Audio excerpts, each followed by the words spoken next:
talk to you. All right. Keep on the same page. Good. She asked me, but thank you. Yeah, so tensions with Iran, and basically they were saying that there were being attacks on ships through the strait by pirates or whoever.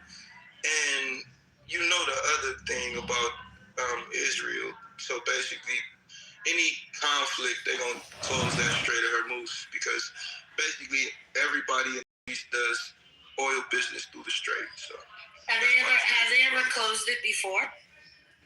that's a good question. I never really looked into that. They closed it a few times before, and we had to go to war with them. A good example is Operation Praying Mantis in the 80s. There are other examples as well. This guy never stops talking. They're criminals.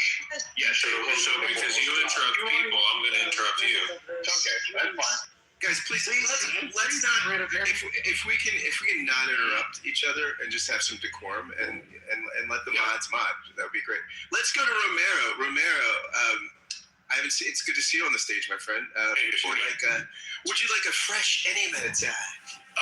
Yeah, I mean, I think we're living in a weird world where Americans thought that the best option was a pedophile rapist who has absolutely no real religious beliefs, but wears it like a wolf in sheep's clothing.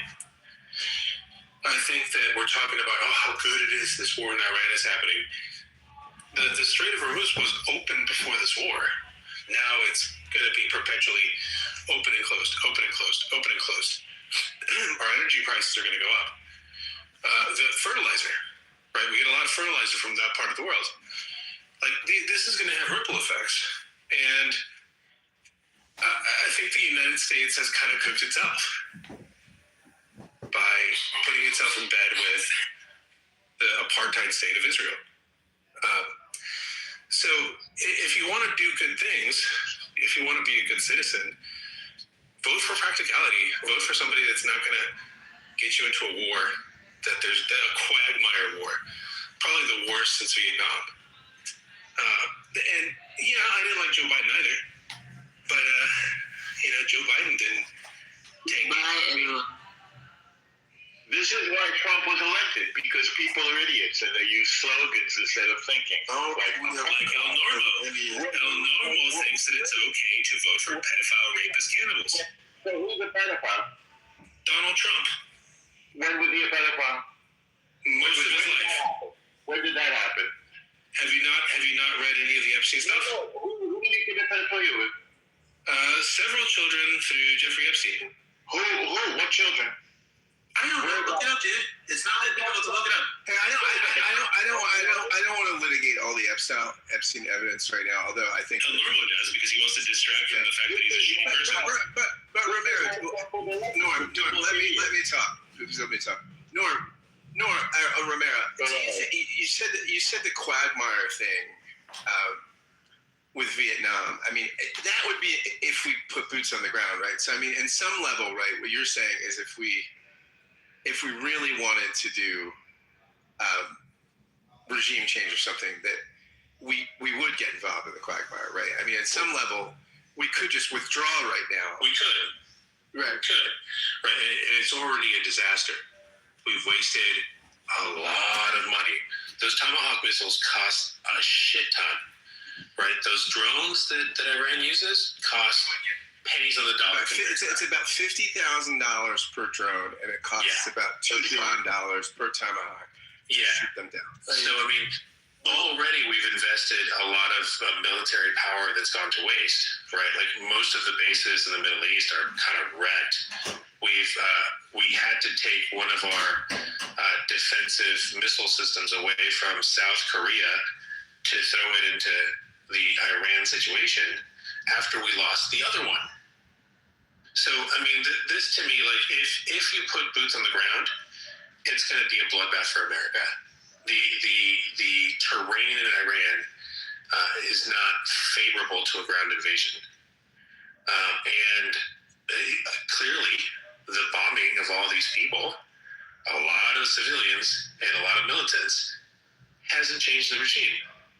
You killed the head. Stop bomb? No, They killed the head, but Jesus fucking Christ, shut the fuck up, dude. If you're not a mod, please let people finish.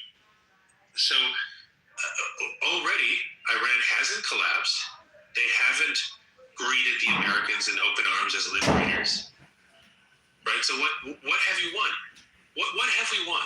Romero, do you think it's unusual, right? Because I think normally in a conflict like this, the strategy would be economic sanctions and other ways to weaken a regime, right? And then all this stuff would precede kinetic military action, right? But here, I mean, we've rewritten the playbook a little bit, right? It's bombing first. No, we had sanctions on them already, Scott. Yeah, we did have some. We did have some. Yeah, we had some of their assets first. Yeah, and now to stop this war, to end this war, all those sanctions are going to go away. But Iran is going to get everything it wants.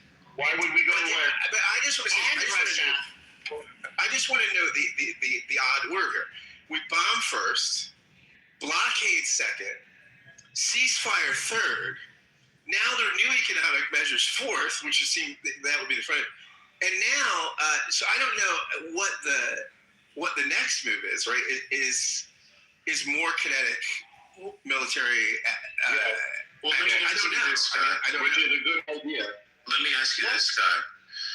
How many generals have quit in the last year from the U.S. military? I don't know, but I'd be interested to know. Yeah, look into it, man. It's kind of wild. Hey, I ain't gonna lie with you. I agree with y'all when it comes to that, Scott. But we have to not forget where this all started by freeing up that $6 billion of frozen funds that Biden's administration did. Hey, shut your bitch ass up and let me finish, bro. I've been very respectful. Like, you've been like taking shots at me in the chat, bro. I will break your jaw in real life, bro. Like, you gotta stop that shit. I hate when people that ain't like that in real life get on the internet and get to talking, bro. I will really fuck you up in real life, bro. Just relax. Wow. Thank you. You got violence in here. No, please shut the fuck up. Pretty fucking please shut the fuck up. Guys, let's I just want respect because I give it. You know what I'm saying? But yeah, just let's tone it down a little bit. But I do want to go, Dr. Washington. We'll get back to you. I want to go. I haven't said anything on stage. I need to speak though. Okay, sure. I'm going to go first to Dow, my co-mod here. I welcome to the stage. Dow, thanks for modding with Denise and I here. And I wanted to see if you wanted to share anything, Dow, and then we'll go to Ben. Dow going once, Dow going twice. All right, we'll come back to my friend Dow. Ben, welcome. Would you like to share? Yeah, I'm just upset at I'm upset at how we moved on so quick from the question that Denise asked Dr. I'm not gonna put Dr. his name. Asked Washington about if the Strait of Hormuz has ever been closed, or if the Strait of Hormuz was closed before this happened. I think we just gave him a pass. No, the answer is that question. The answer is that. The answer is yes. Well, please, I'm talking to Washington, not you. I hear you. Okay, so I think we just gave him a pass, which I'm sure he enjoyed, because that would have put him in a tough spot, because the data he's bringing on stage, he said $6 billion when it was actually $1.4 billion that was released to them, failing to say that Trump is about to release $20 billion. It was Failing to say that Trump is about to release $20 billion as part of striking a deal very similar to what Obama struck with Iran, the JCPOA. It wasn't Obama. It was Biden. It was the Biden administration. You talking all this shit, you don't even know what the fuck you're talking about. Doctor, said that the Strait you were mad that you were getting interrupted. The Strait has You were getting mad that you were interrupted, and now you're doing it. I'm going to the same energy that I got. All right, thank you. But Ben is not normal, dude. Yes, Ben asked him a question, and he answered it. Yeah, please let Ben finish. About to release $20 billion to get almost the same kind of deal that Obama struck with them, the JCPOA, in 2015. So the fact that these folks will sit here and it feels like they have a switch behind their neck there. MAGA flips on the switch today, they switch their position. Flips it up the next day, the position is switched. The fact that these same folks here will sit on stage and came for a guy that campaigned on no new wars. I'm never going to start a new war with America. I'm never going to put America into a new war with or forever wars.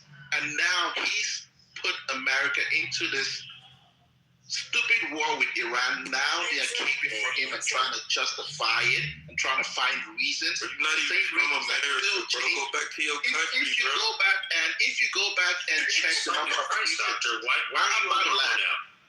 2 seconds, I'm about to land. If we go back and check the number of reasons that Trump has given the past maybe 50 days since this war has started, it's been over 12 different reasons that he has given. Yet these guys want to come on stage and justify it every day. Alan, what's your There are 4 reasons: no nukes, no ballistics, no sponsorship of terror, and no slaughtering your own people. Those were always the reasons. People didn't hear that. Does the USA not slaughter enough people? No. No, okay. No. Fucking. All right, let's go to Black Messiah. Black Messiah, welcome to the stage. What a weird response. This is why Trump got elected, because people are completely uninformed. Oh my They god. live in He's fantasy just a world. fucking talking piece for pedophile, rapist, cannibal. Oh my god. Right. Yeah, Yes. exactly. That's your team, Normo. please. Your team pedophile. We should address the pedophilia cannibalism. Okay. Let's be grown-ups. Welcome to the stage. Can we let the new person speak? Go. Black Messiah, would you like to speak?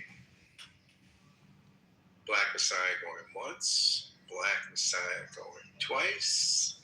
All right, Daryl, are you back, my friend? Daryl Spivey, are you here? Yeah. Oh, Daryl, my dear friend, would you like to share? Thanks for modding with us, and would you like to opine on anything that's been said so far? Yeah, it's that,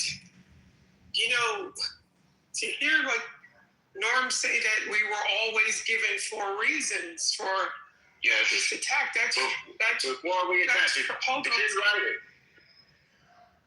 Where's that in writing at? In the reporting of the demand on the Islamic Revolutionary Genocide Corps before we attacked. Where's that in writing?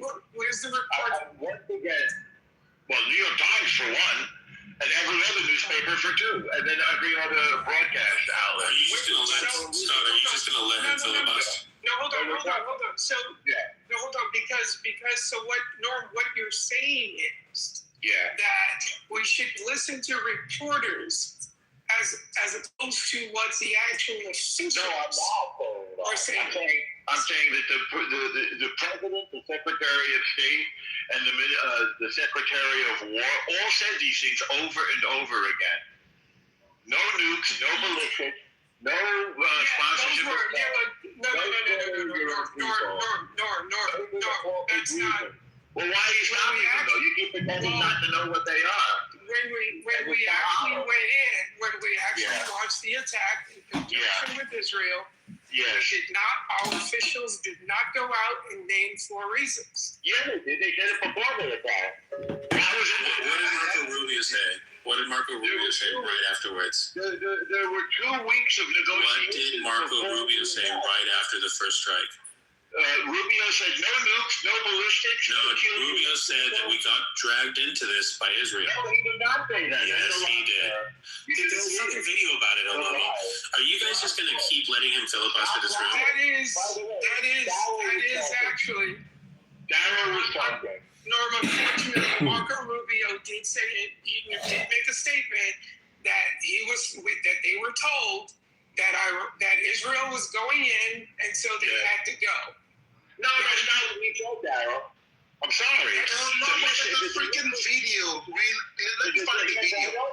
I think if I could say something, I think that this is exactly what I was talking about earlier. This is a trade-off. People have given up their character, their integrity, their honesty about events in exchange for the outcomes that they want. That's where we are. And so we have these conversations and we go back and forth and we argue objective reality. And it's kind of insane. It's just kind of insane. Say what you want. If you wanted to do it, you wanted to go to war with Iran, and so Israel and the United States put their heads together. They decided to do it, and they're doing it. But there's no room to rewrite history. Like, that's true. Whatever, let your yay be yay. Where I come from, we say it with our whole chest. Let your yay be yay and your nay be nay. This is what you wanted to do, and so you did it. Israel has made this pitch to every president in modern times, and they all said no. And Trump was the first one to say yes. They should have said yes. If you back it, just back it. You don't have to revise history and tell us stuff that we know wasn't said. Change the sequence. This is why I know that this is not an argument about facts. This is an argument about a desire to have a certain outcome, irrespective of the facts. So you won this round. You got what you wanted. But I'm not gonna. I think it's ridiculous to kind of sit here and be like, they did say that. Marco Rubio did say that. Like, it's just ridiculous. By the way, I put a Le Monde article. It's the first one that popped up that documents that Rubio did say we did it because of Israel's strike. And that's not what he said either. There, though, Scott. Again, we're getting off topic. We're getting off the fact that You're always translating. Normo is filibustering with lies. There's always a translator. The sky is red when it's blue. Through a Norm translator. It's exhausting. Norm will tell you the sky is red when it's blue. Slaughtering your own people in the sponsorship of terror. Now, when the question was why now? Okay, so then let's depose Israel as well, right? They're slaughtering people. Let's depose them too. And is a preemptive attack terror? Is a preemptive attack terror? Is a preemptive attack terror? Of course not. You know what you have? This is the problem you have. You have the Goldilocks problem. We should have done it long ago. So if someone preemptively strikes, if someone preemptively strikes the United States of America, if someone preemptively strikes the United States of America, what do we call that? If someone preemptively strikes the United States of America, what do we call that? We call that terrorism. We call that terrorism. So the 9/11 was a preemptive strike. It wasn't a country. So 9/11 was a preemptive strike by the Saudis. Terror is non-state actors. You don't even know what words mean. This is pathetic. Oh my God, Elorno. Says the person that always has to translate everyone else's words. Don't have to translate. Don't be that way. You are a bad faith actor. You are a liar. You are a liar. Try integrity. Let's just English. I'm clear. My language. Try learning it. It's a magnificent. Oh my God, you just don't know what like invented today. Exactly. That's how you sound, I don't know what it means when you say I'm gonna wipe You sound like a fucking cartoon. Cannibalism again. Hey Scott, you guys give me 1 minute. You guys jump in the queue. I can play the video. Be careful who your heroes are, Norm. Be careful who your heroes I don't have heroes. God, I can't tell. Then, am I saying? Ben, go ahead. Okay, let me play the video that Scott is saying. Can I jump in the queue after Ben? Oh wait, why don't we play the video where he says what the like the nuclear? Okay, let's if you want to attack Norm, you've spoken to us. Why don't we let Ben hear you? Okay. So after them, before they launched those attacks, we would suffer higher casualties, and then we would all be hearing Let me start it. That's what was given no reason. American the question is, there's two reasons why now. The first is it was abundantly clear that if Iran came under attack by anyone, the United States or Israel or anyone, they were going to respond against the United States. The orders had been delegated down to the field commanders. It was automatic, and in fact, it bears to be true because, in fact, within an hour of the initial attack on the leadership compound, the missile forces in the south and in the north, for that matter, had already been activated to launch. In fact, those that are even pre-positioned. The third is the assessment that was made that if we stood and waited for that attack to come first, before we did that, we would suffer much higher casualties. And so the president made the very wise decision. We knew that there was going to be an Israeli action. We knew that that would precipitate an attack against American forces, and we knew that if we didn't preempt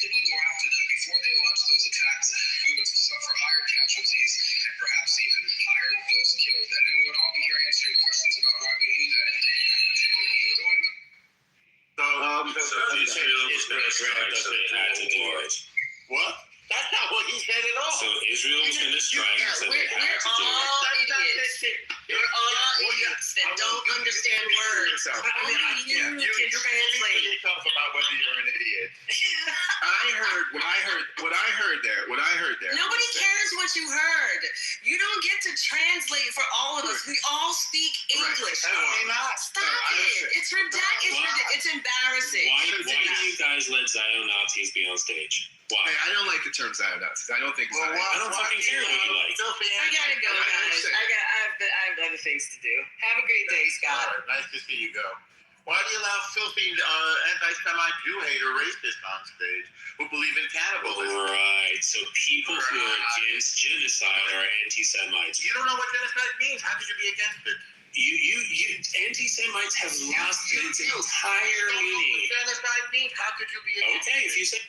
I did say so. Tell us what it means. And you're a fucking idiot. What's happening in Palestine is a genocide. Tell us what it means. Okay, tell us what it means. To the intent to kill in part or in totality a people. Okay, That's so what it it's means. an intention, not an action? It is both. Oh, so if Hamas says we intend to kill all the Jews and then they attack us, that's genocide, correct? Correct? Who's carpet bombing Gaza? I beg your pardon? Wait a second. Wait a second. Who's targeting children? Hamas says we're going to wipe out all the Jews. Are Hamas sniping children? Listen, don't try to run away. Are Hamas sniping Israeli children? They their own children. Are Hamas sniping Israeli children? You gave a definition. Let's figure it out. Hamas sniping Israeli children? Let's test it. Does Hamas shoot Israeli children in the head? Romero, are you getting nervous? No, not at all. Here's the question. If you stop yapping like a fucking crazy person, we can have a conversation. Okay, let's do that. So, did Hamas say they wanted to kill all the Jews? I don't. Did they? Yes. Yeah, they have. In writing. And then Is it? Why is that? Why? Because they're genocidal, by your definition. Oh, they're genocidal, but Israel's not genocidal. I beg your pardon? But Israel's not genocidal. Israel's defending against the genocide. Oh, come on, Elnormo. You know that's not true. We've been watching it in 4K for 2 years. You gave the definition. Every doctor that has served in Palestine tells us about headshots and wound shots to children. But wait a second. You gave a definition. Do you want to change it? Or do you agree with it? I'm not going to play this game with you, dude. This is a stupid. It is a game. There's no game. This is filibustering. This is detracting from the point. There's no filibuster. I'm waiting Yes, it for your is. answer. You're detracting from the point. You know what Hamas I said. don't care what Hamas said. It's about actions. So you don't care. You know what they did? They fired 10,000 rockets at Israel. So they have the intention as stated, and they have. How there's genocide. How many people has Israel killed? Why do you ask? You said it was an intention. Yes, it is. What's the Greater Israel Project? Why are you changing the subject? Because it's actually on the subject. What is the Greater Israel The Project? Greater Israel Project says that we will expand to Gaza and Judea and Samaria. And what do you need to do before you expand into those territories? Conquer them. Well, you need to expel the people there one way or another, right? Untrue. So anyway, untrue? Untrue. So getting back to your definition. Elnormo, you're crazy. Elnormo, I have a question for you, Elnormo. Well, wait, I just want to finish my statement. Under your definition, Romero, Hamas is committing genocide. Now, how do we stop it? Because they attacked first. So No, they didn't attack first. Well, sure they did on October. No, they didn't. Well, sure they did. History did not start on October 7th. Well, sure it started on October. No, it didn't. Of course it did. That's a crazy person logic. It did not start on October 7th. It's literally what started it. We weren't at war before that. Which date was the Romano one to start at, or whatever his name is? What is mowing the lawn mean to you? Wait, which date does Why it are you start? changing the subject? Which So date I does it thought we start? wanted to have a conversation. What state started it? Israel. In 1948. Oh, so And it has been doing it ever since. They've been fighting all of their neighbors. They have been harassing all of their neighbors. They have been expanding into territory into all their neighbors. So Romero, you're saying that Israel does not have a right to have a nation state. No one has a right to have a nation state. No one has a right to Palestinians. No one. People have a right to exist. People have a right to exist. Go away for Romero. People have a right to exist. Countries do not. The United States doesn't inherently have a right to exist. Canada does not inherently have a right to exist. Will be ruled by Romero. That's a good This is such hyperbole, dude. So It is. So you're saying when I thought states we were come into, discussing genocide, Romero. so when states come into existence, then Romero, right? Do they have rights to defend themselves? Do they have? I mean, sure. So draw me a map of the Israeli border. okay, but Take a look online. What's the difference? But what the international community decided, right, in 1948 was that So we're going to talk about international law? Okay. Yeah, Let's do it. there was a state that was created, and their neighbors didn't like it, and it attempted to And they attack. destroy that state. That's a false narrative. That's a false On narrative. May 14th, Israel declared independence. On May 15th, 5 Arab armies attacked. 5 countries attacked one little country. After Zionist terrorists have been causing havoc way before after that. they declared independence. No. The day after. No. After the day, yes, after they declared No independence. country has an inherent right to exist. Well, Many countries have come and gone in I history. think countries have a right. People So we have a have a right to exist. Yes. People have a right to Yes, exist. Countries do not. And they elect leaders. Countries are Those people governments. have a right to. Countries are governments. That's right. Countries are governments. Let's go to hey guys, let's People live in countries. This is such nonsense. You are such nonsense. Let's Stop being such a everybody- fucker, dude. let's go to McZed. McZed, my friend. I would like to ask the question. Okay, Who would like to ask the question? let's go to McZed first. Wait, McZed, are you there? Tyler's waiting. Yeah, okay. Norm, can you just let me mod for a second here? All right, McZed going once, McZed going twice. All right, Shy, go. Oh, there you go, McZed. Hey, I haven't heard from you yet, buddy. Would you like to comment on anything that's been said, my friend? Well, I was just listening for a second, but if Shai has a question, he can go first. All right, Shy, why don't you go ahead and ask your question, my friend? I just wonder, since Romero believes that states don't have the right to exist, I was just curious what his position was on why states actually exist. Nations exist because they can No, I said exert states. force. I said states. Not Oh, like nations. individual states within a country? No. No, he said a state, like Like nation a states? nation's different than a state, because you could be a nation. An That's a good indigenous question. people could be a What nation exactly without is a a state. state? Yeah, define that for me first. Like, I come from New York State. We're members of the United States of America. I've heard of Israel as a state in the Middle East, which has multiple other states. What is a state? Yeah, that's the question. He says Romero's the states position don't. is genocidal. He believes the state should be destroyed. That's genocide. Did I say that on normal? Yes, you did. No, actually, I didn't say that. I said that states don't have the right inherently. to exist. That's genocide. I said that states inherently, countries don't have a right to exist. People do. That's genocide. So don't twist my words, you fucking Okay, liars. so why do you Sir. believe that? Why do you believe That is not genocide. It is. No, it's not. Why do you Of believe course that it is. humans? Why No, do you it's believe not. that You humans fucking are liar. to- You want to destroy people's things? No, I don't think. I didn't say that. Norm, I don't think his position is genocidal. I do think it leads to So would you say the Ukraine, if Russia can overwhelm the Ukraine, might makes right? I mean, it's just countries don't have a right to exist, but if Russia can just annex Ukraine, then that's just the way it happens. Tyranny, Well, I mean, genocide, if- no problem. And that's your moral position. Your moral superiority. Norm, can you let him respond? Can you let him respond? Yeah. You know what, Scott? I'm done. Fucking El Normo's a piece of shit. I can't have a conversation with anyone if he's going to filibuster the whole time. Pathetic, isn't it? Pathetic. Yeah, you're pathetic, you motherfucker. You're pathetic. You're morally corrupt.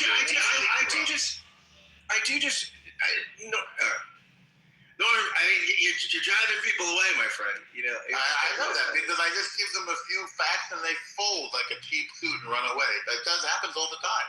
It's good. It's good for you to see what a moral argument does to a lying piece of garbage like that, Scott. No offense to them. Well, my line of questioning was in trying to understand why he believes that a country doesn't exist by having him examine. Well, what's a country? Well, that's the thing, right? Is that what is a country? A country is a place with borders. I'll tell you what's much better defined than country or state is a city. Well, you know when you're in the city. Wait, what's the difference in a city and a country? Oh, that's very easy. A city is a very tight geographic region of a particular municipal control within a broader region, supported always by suburban and rural areas beyond its borders. The city is almost definitively older than the concept of any kind of state, but that's what makes the concept of state and country a bit softer than the definition of city. City is far more precise than state, interestingly. But right, you can have a city-state, yeah. But Mixed, you're saying that the further you get above a city, the more of an abstract concept you get? Well, it's technically like a philosophical, etymological, anthropological, historical question. Cities are the real history of like human mass organization, right? When they were out in the hinterlands and tribal plains moving nomadically, that was never a state. That was never an organization of any such size. Like maybe they had armies, I don't know. But like that was not over a particular region until you get to state era. They don't have that like conception of like beyond that until after cities come first. First, they have an idea of the cities, these big, like, hubs where a bunch of the people are, main streets, commerce, farmers trading their wares, and then, like, that commerce produces enough wealth that you get centers of authorities. So the cities often seats of power, older than a state or country, which has, shifted. It hasn't always been a state or a country. Sometimes kingdom, or land, or regions, or realms. All of these are vaguer terms. Like, city has been kind of stable as a term as far back as we've been using it. State and country have shifted a bit as we've defined the right of states or monarchies to exist more recently, historically. So, like, it is a fun question. Does a state have a right to exist? Before you ask whether a state has a right to exist, you got to say, what is the state? City's a little easier. Like, you can really isolate the regions geographically of a city. State, the borders are going to shift. Their names are going to change. Their languages will change. Sometimes they'll end up on a different part of the globe. You'll get a New York and a New Jersey. States are tricky. No, I think that states are actually just like the similar definition to a city, but just larger, right? Before that, they were more so empires, and at least in the Western sense, the empires decided to isolate themselves instead of spilling out and spreading and creating conflict with each other. They decided to create a more clearly defined border structure to encapsulate their territory and their power and their legal structure and their municipality. Yeah, and I think at least that the concepts of city and state are contrasting from each other. They're both different conceptions of the development. I think city is a little bit biological and organic, the harmonizing of the people, and then that results in a general kind of domination over the regions nearby beyond the actual, like even if you were to define these exact borders of, say, London, you're still going to say beyond that, this thing is having an effect on it. And you're going to say that there's some broader notion. And the state, in my opinion, is a bit of a reaction from the broader region saying, we're encompassing this city in this broader bubble so that we can have like a voice from the rural or suburban perspective. That it not just be like sort of a black hole sucking into the city, which we've seen happen in different places. So I think city and state exist in balance. If your neighbor has guns, rockets, machine guns, grenades, and they constantly kill you with them, well, guess what the military does? They go across the border and they kill the killers. And guys like Honey, I hate to say it, but you could be That sounds like a candidate for U.S. Congress. No, she doesn't have a problem with people like shooting and killing people as long as it's her people doing it right. See, in our world, it's called security or safety. When violent terrorists try to kill you, you kill them first. That's called common sense. He's right about this, though. You don't have to cut him off. He's right. And what's weird is that when somebody says genocide, I say, okay, what's your definition? The intent to wipe out a people. So I say, well, Hamas put it in writing, and then they did it. Then they leave the room. Because the facts are right in their face, and they're just, and yes, Trump has many bad things. He's clumsy, he's petulant, he's vengeful, he's egotistical, he puts his name on things. It's weird. But he's doing things that needed to be done, and apparently the system that we had in place was not able or willing to do those things. Things like telling NATO you're going to have to pay your fair share. Things like exercising American military force against our adversary, China. The war in Iran is a war against China's proxy.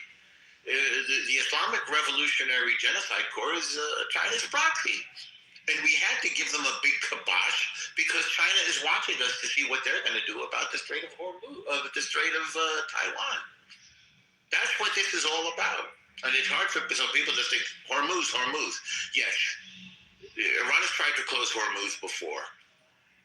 And to reduce this war to one narrow strait is to miss the bigger picture, which are the nukes. The big picture is the nukes. Look at it, right? What was the, at least the wars around the Spanish Inquisition about?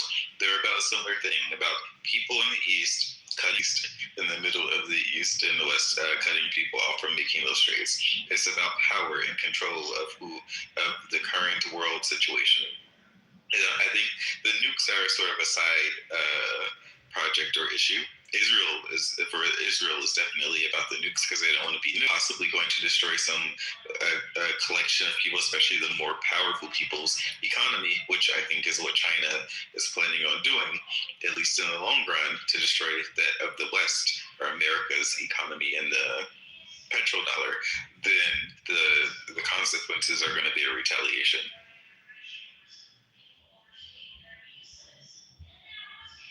I do want to say, Norm, I don't think that the rationale for the war is as clear as you're making it. I think that, now Bill Maher said, couldn't all the reasons that have been given be true to Josh Shapiro? And Shapiro said,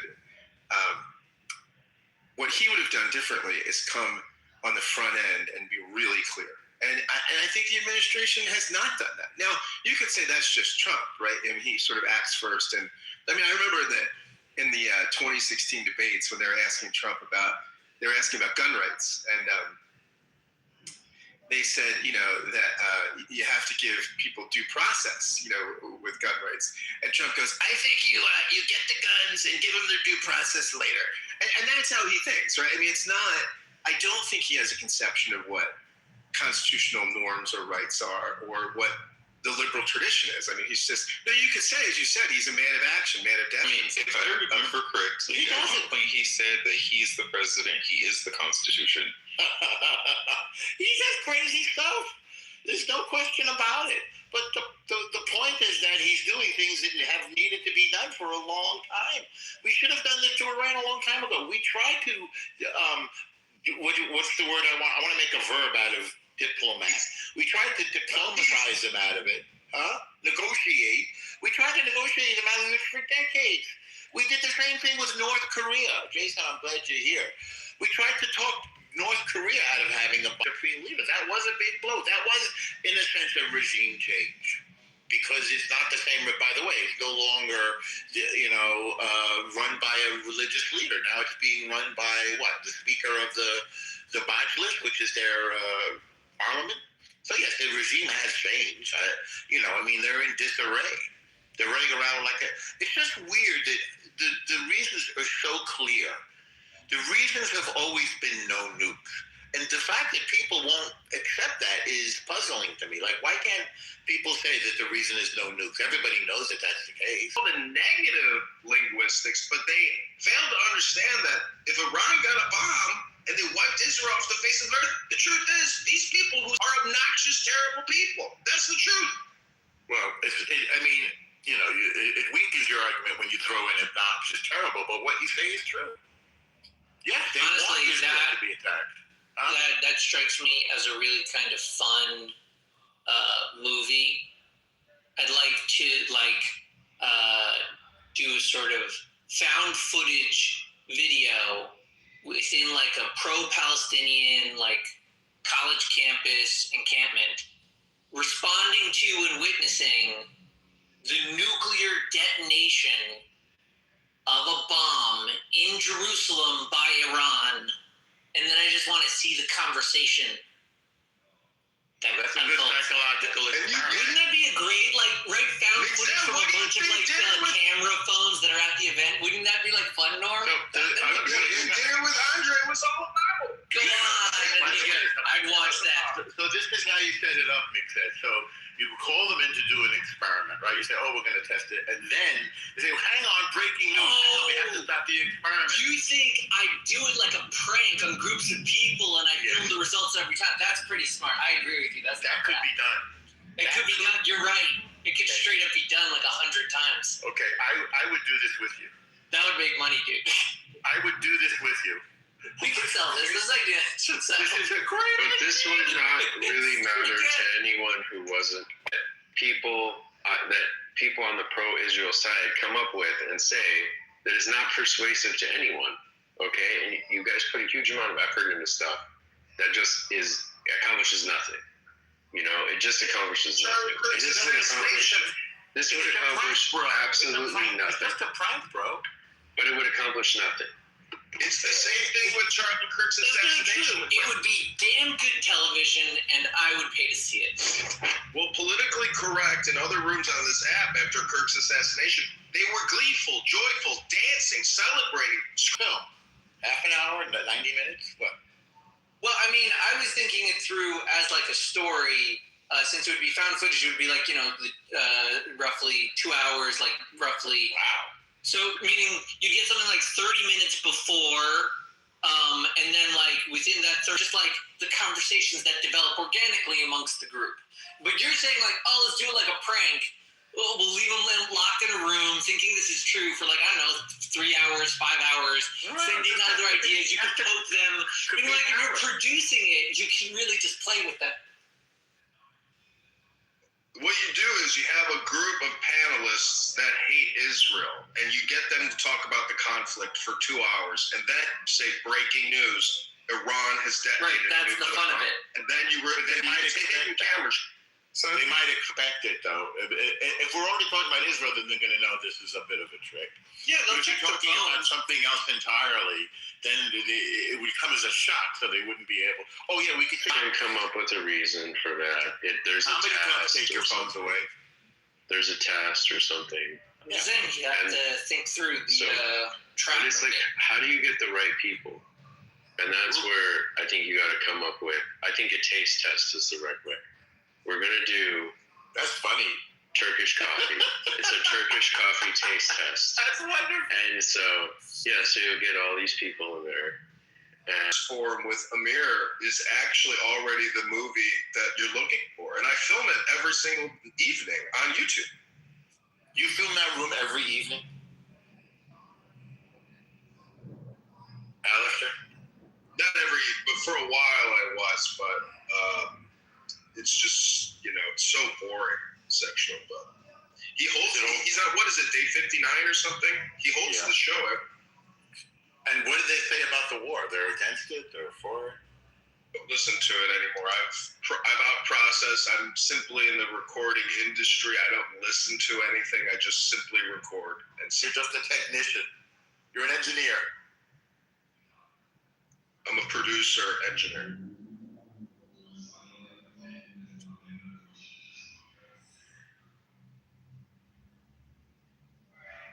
Delusional? Have you seen any evidence to suggest that he was involved in any of this type of activity? I have not.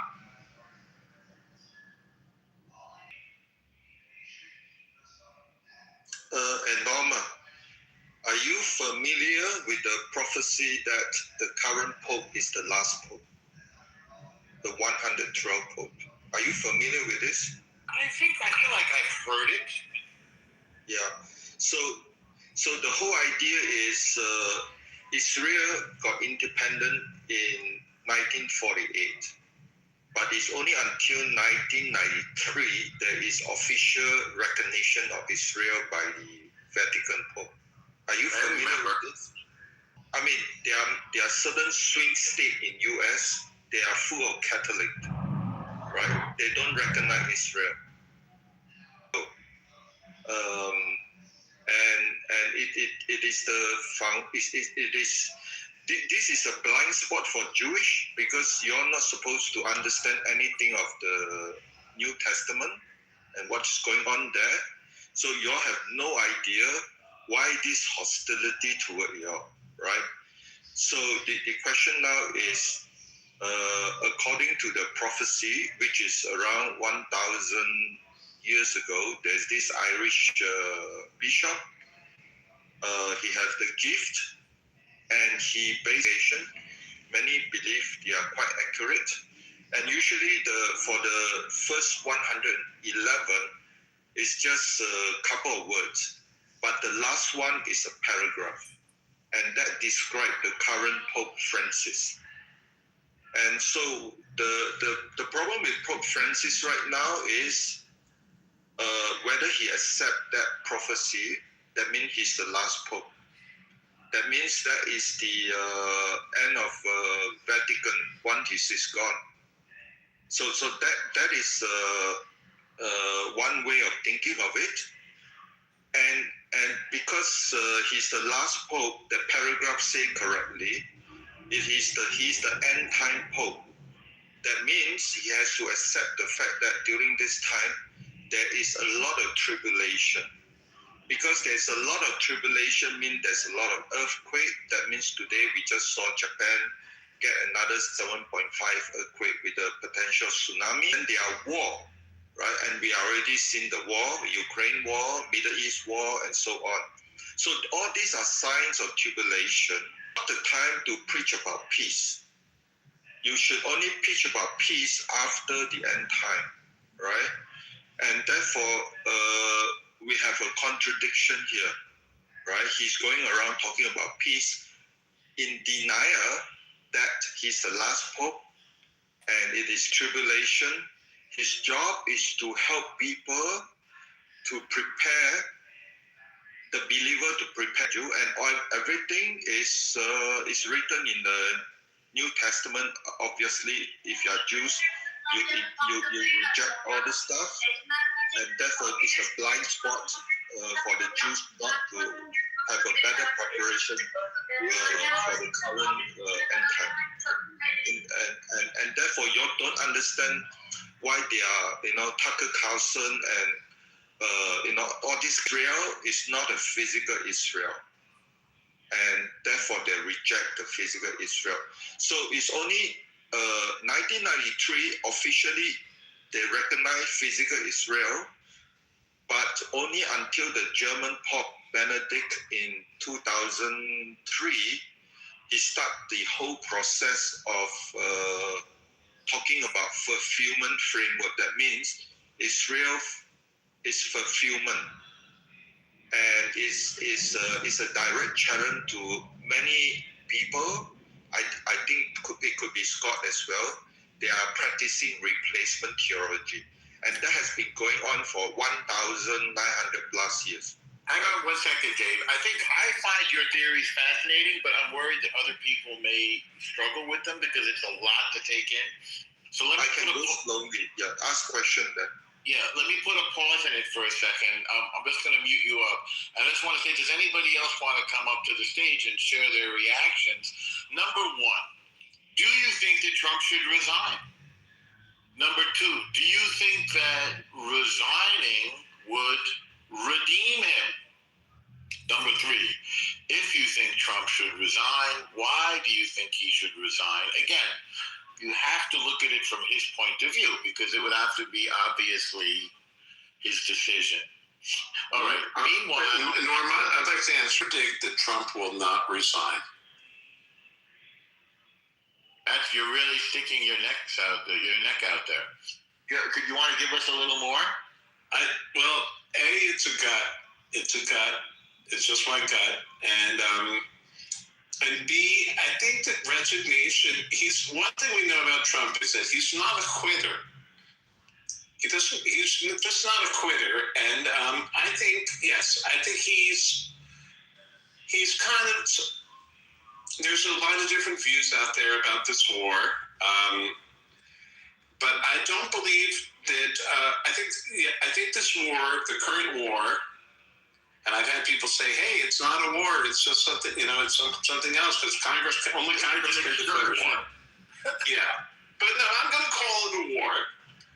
And he does care about his legacy.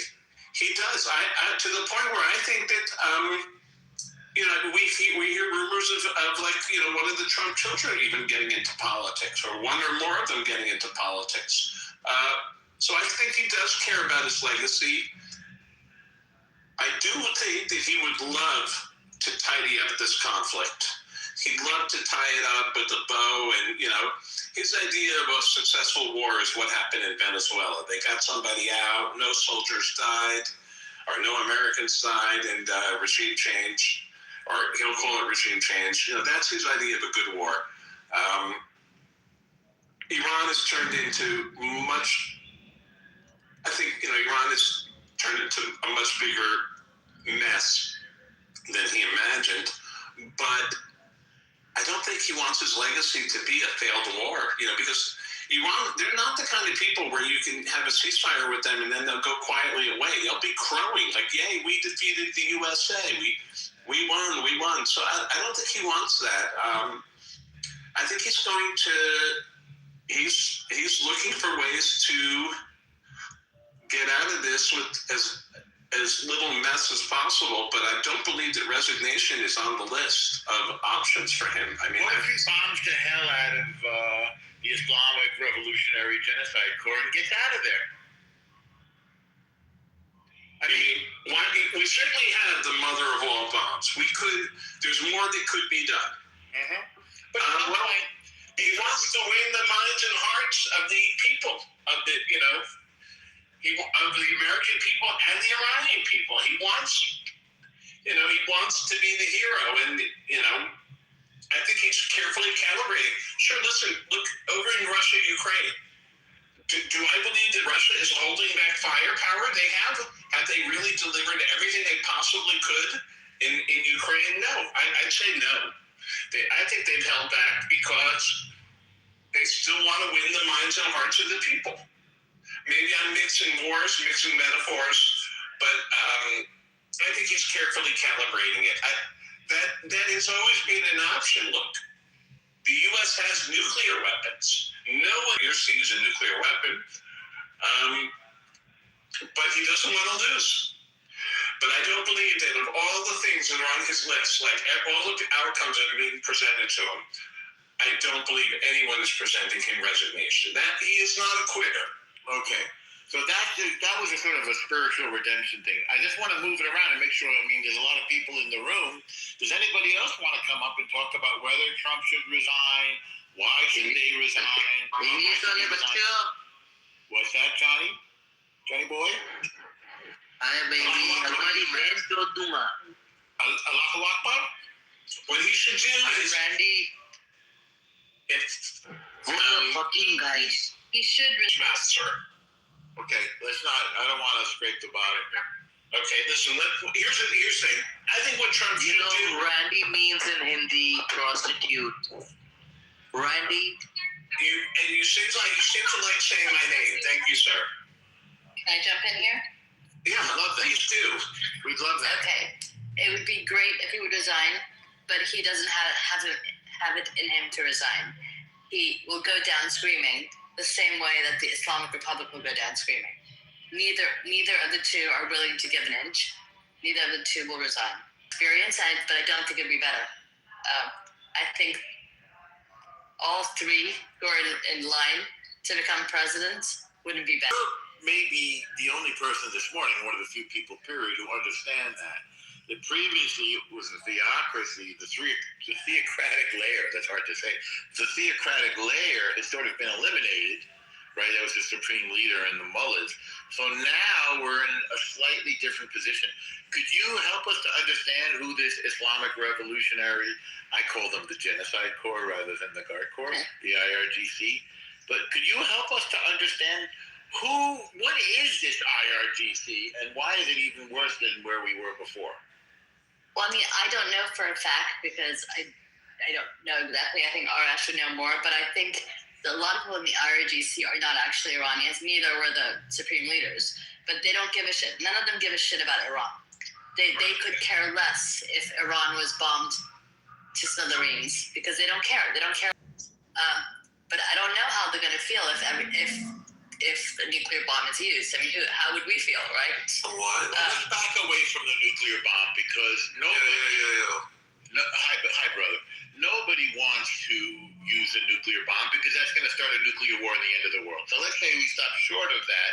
But we are talking now about escalating. We've moved tons of troops to the region, and Trump is governing under what is known as the madman theory. Maybe you knew this, Hope, which was originally pioneered by the great, and I say that ironically, Richard Milhous Nixon, who Kissinger would go around saying, listen, I don't know about this guy. He's a little crazy. He'll do anything.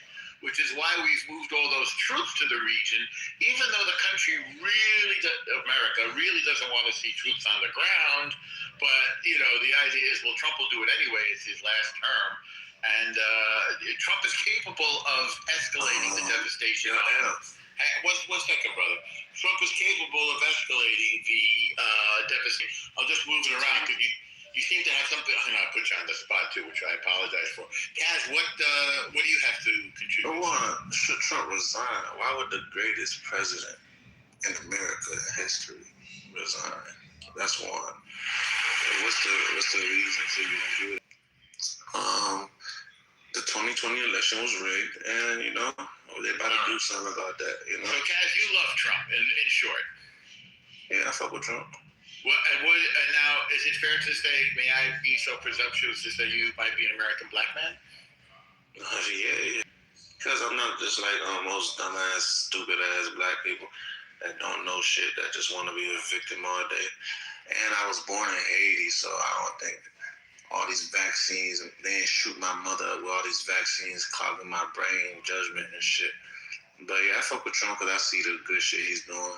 I'm logical, so I resonate with logical people. Like, why wouldn't you need an ID to fucking vote? Like, why would anybody like closing the borders or just doing what we need to do, fixing Obama's bullshit mess? Giving Iran money, giving Iran money and shit with Hillary Clinton's uranium bullshit. We didn't give Iran money. We gave Iran the money that belonged to Iran. It didn't go to the people. It went to the government, but it's a money that actually belongs to the Iranian country. It's a lack of Dude, I'm Iranian. That money belonged to the country. It belonged to the people. Listen, bro. If I have money, right? If I have $100 million and I owe you money, and you're talking about you're gonna kill me, right? It wouldn't be best to give you the money, One, and plus the thing you don't understand about this deal is these people that funded back the money, bro. Y'all don't know what's really going on, man. You know what's really going on? Yes, because I don't know. You don't seem to be able to speak very eloquently. I don't know. I'm just distracted. You're somebody we call sheep.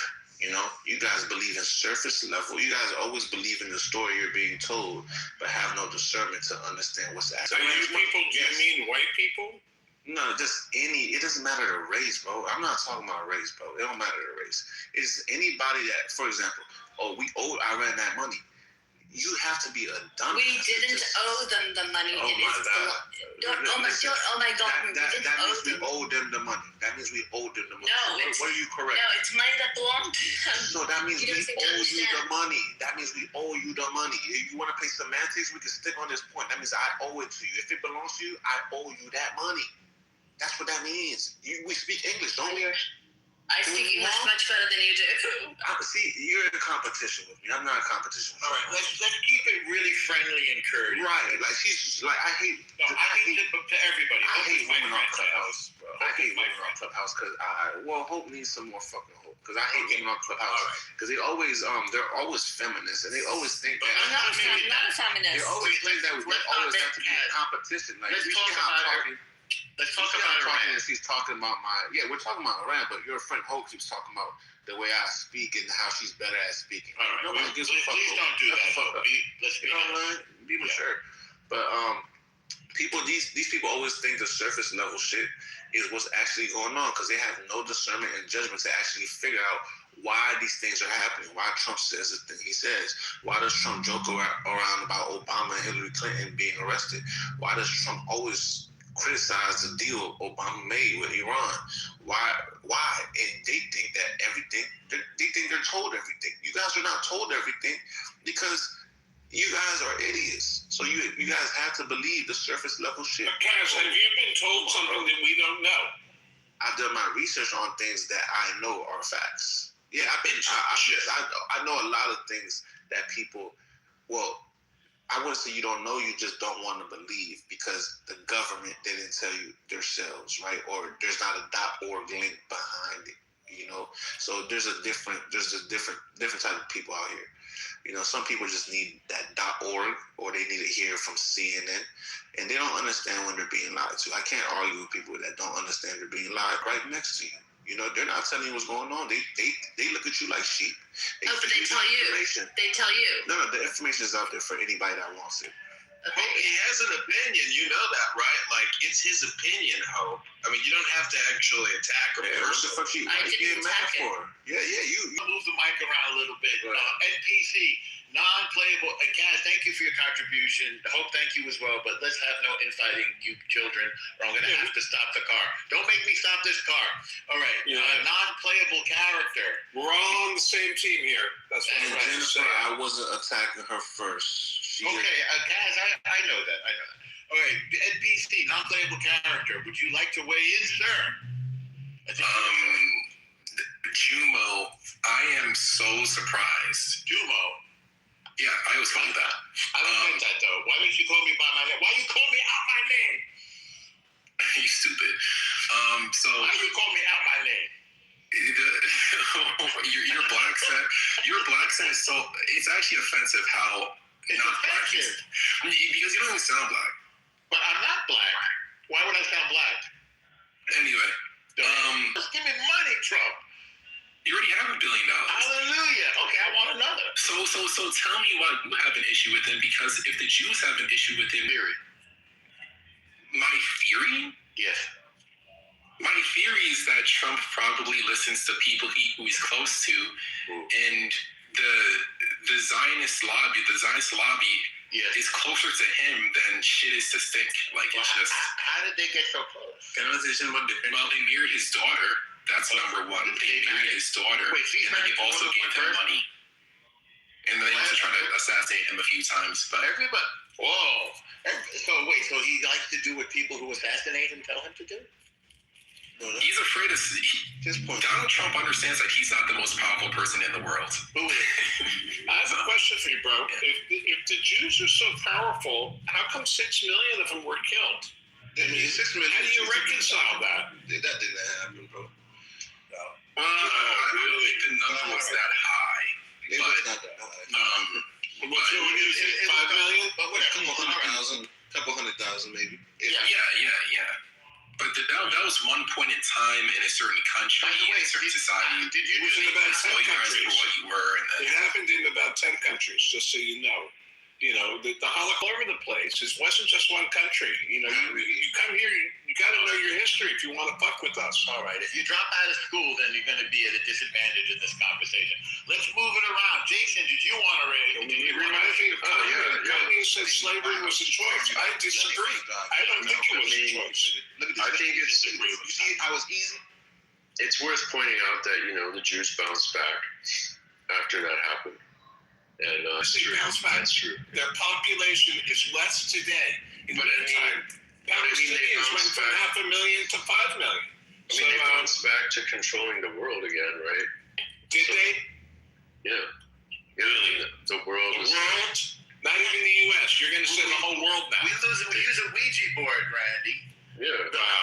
We use a Ouija for it to control the world. Well, you think people would be embarrassed by these to say these things, but they say them. Randy, he's being Oh, screw it. All right, I don't know anymore. What do I know? I'm trying to work, and here I am getting distracted by this stuff.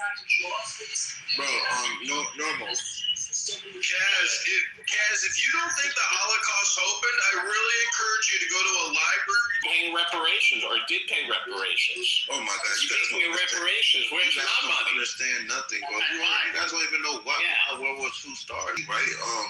Let's say Iran. The Soviet Union massacred a whole bunch of older people who blamed it on Germany.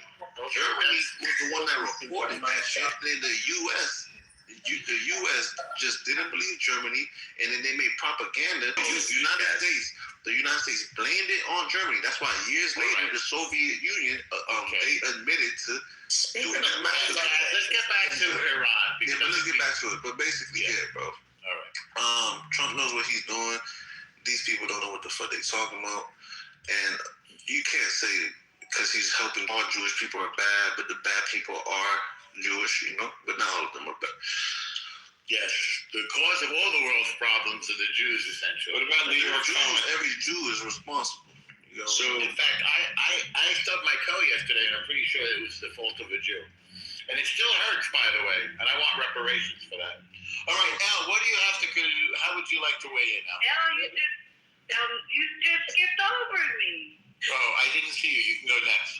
Al, do you want to go? Or you want Tada to go first, Al? I would love to hear the doc go first. All right, there you go. This is some highbrow conversation. Yes.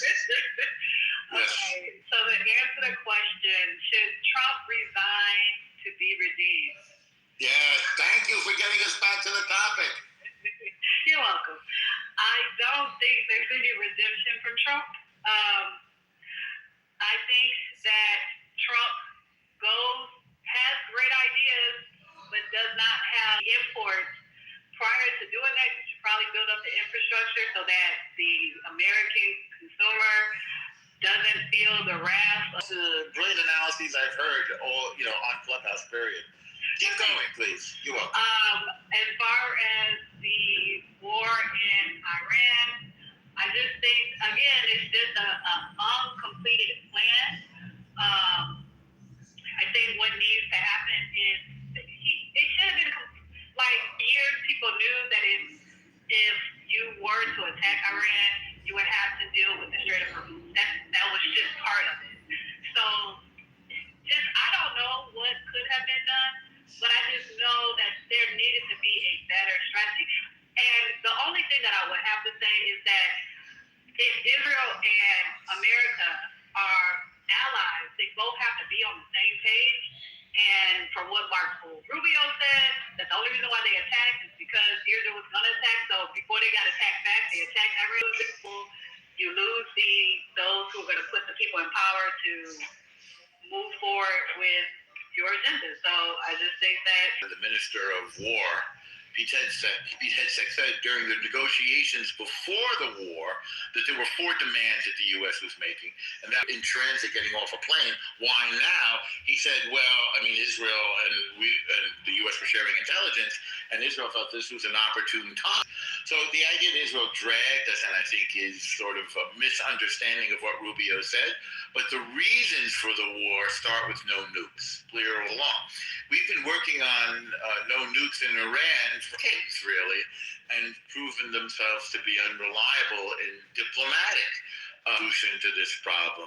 Same way, as somebody said yesterday, one of the admirals, North Korea also was incapable of negotiating. That was pointed out yesterday, by the way, which I did not know, that Pakistan had obtained a nuclear weapon illegally, which I did not know. So they're known as a nuclear proliferator. So, and somebody pointed out the irony, and by the way, I think there's negotiations in Islamabad today or tomorrow that it's a nuclear proliferator and a terror state are meeting with the United States in Islamabad, in the nuclear proliferator country of this in Pakistan.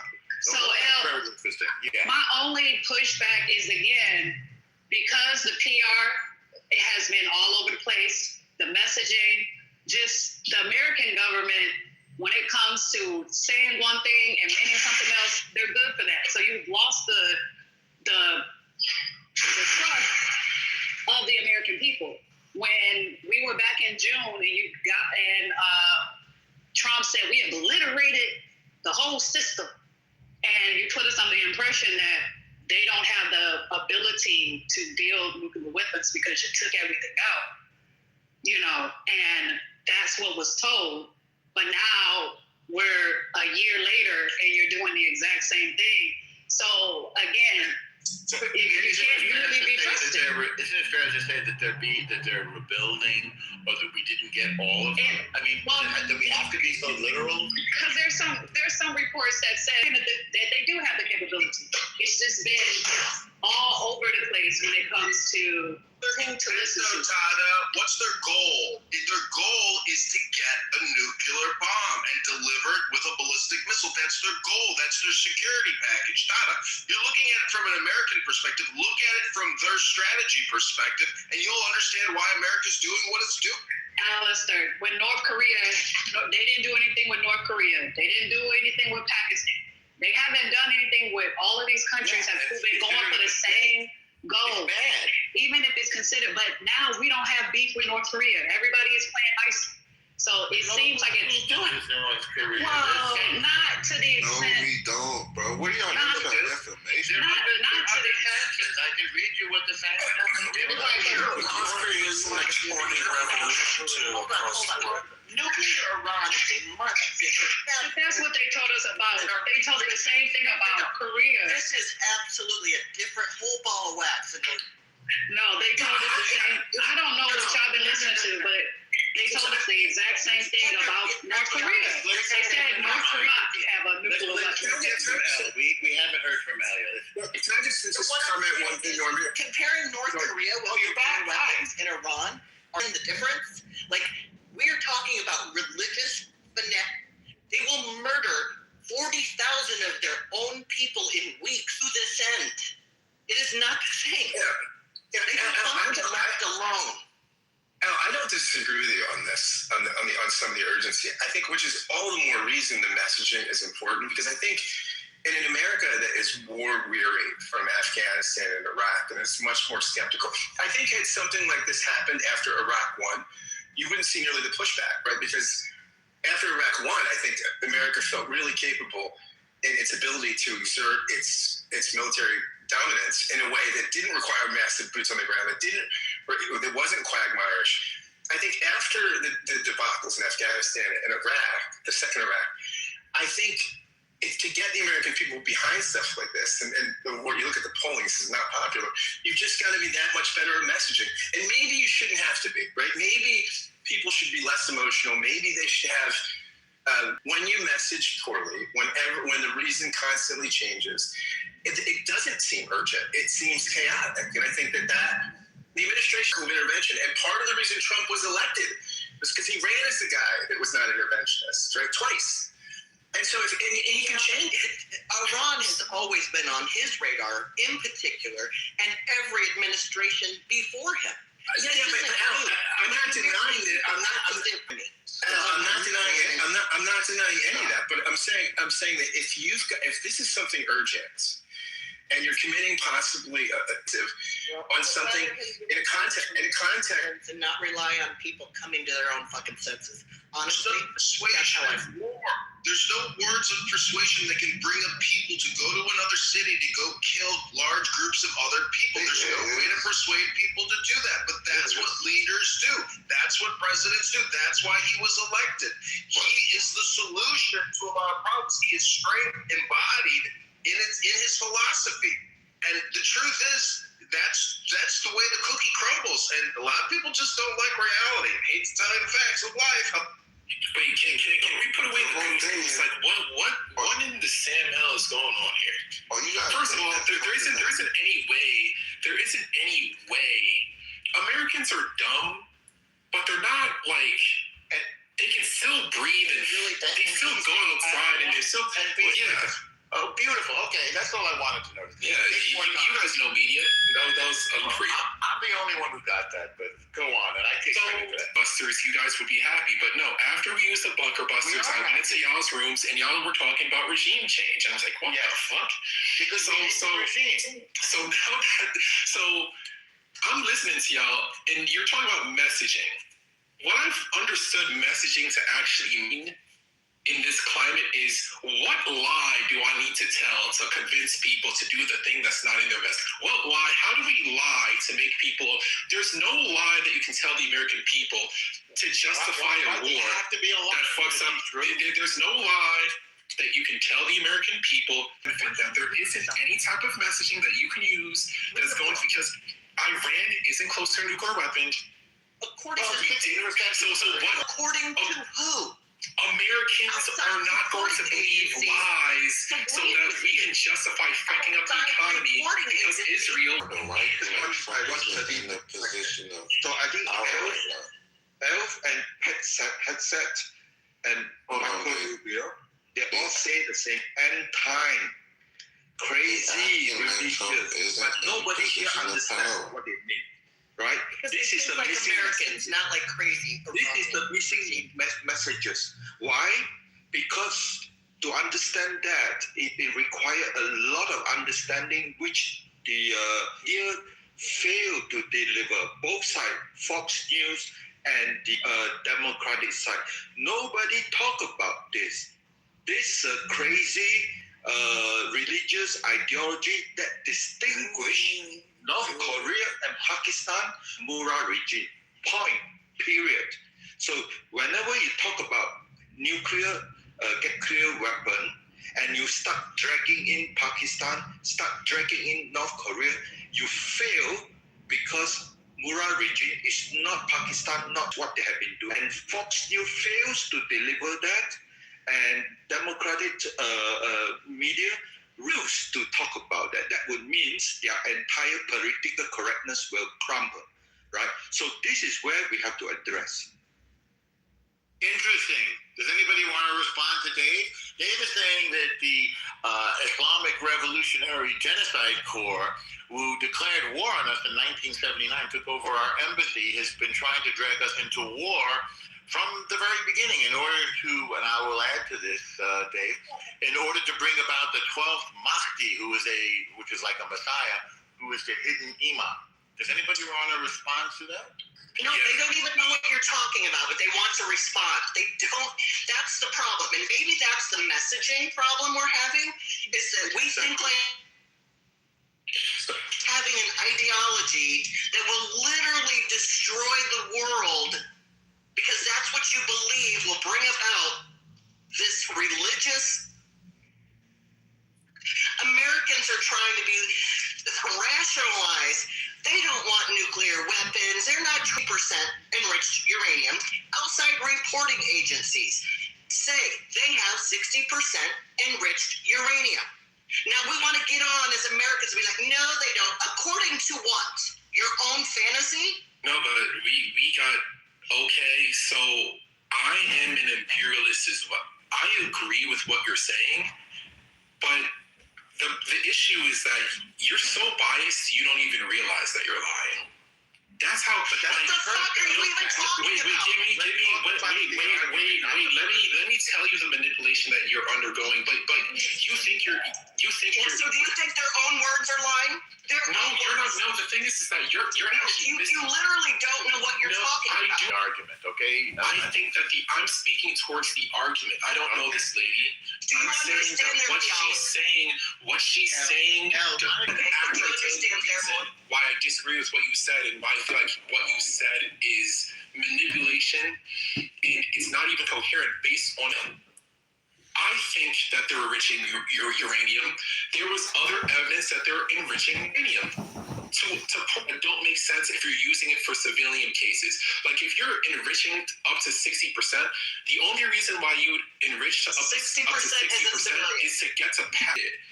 Our government sent over B-2 bombers No. This has been since and then he said, I'm gonna land. You say what the fuck you saying? Why? Your timeline's off, sweetheart. No, I just want to land. Well, so you might want to fix your timeline. Operation Midnight Storm. It doesn't matter what the time Oh, it definitely matters. So how are they or less than a year ago? Okay, let's just bomb them again. Why does it require a ground invasion? We haven't done a ground invasion yet. Why does it? Well, the Marines are there. Yes, and more of them are showing up to that region every single day. Okay, send them all. They're not mobilizing over there for fun. There's about to be a ground invasion of Card Island. What are you talking? Let's say it.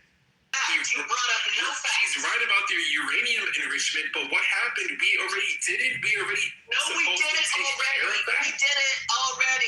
You did what already? So the operation was a failure.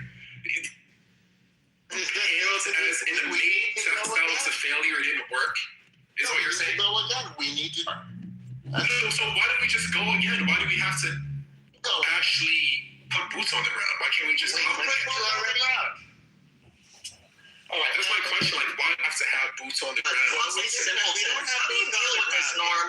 Goddamn simpleton. Al, it's all yours. I don't know how you deal with simpletons all day, every fucking day. Like, I want to know what's the NPC or whatever the fuck he is a goddamn simpleton. Because here's the thing, I don't give two fucking shits. Here's the problem. None of you fucking morons have any sort of intel that is above what the American intelligence apparatus has. That's the problem. I'm just repeating back the same intelligence. I'm repeating the same intelligence that you have. I'm repeating back the same intelligence. Okay, I'm new to the room. We're going to go one at a time.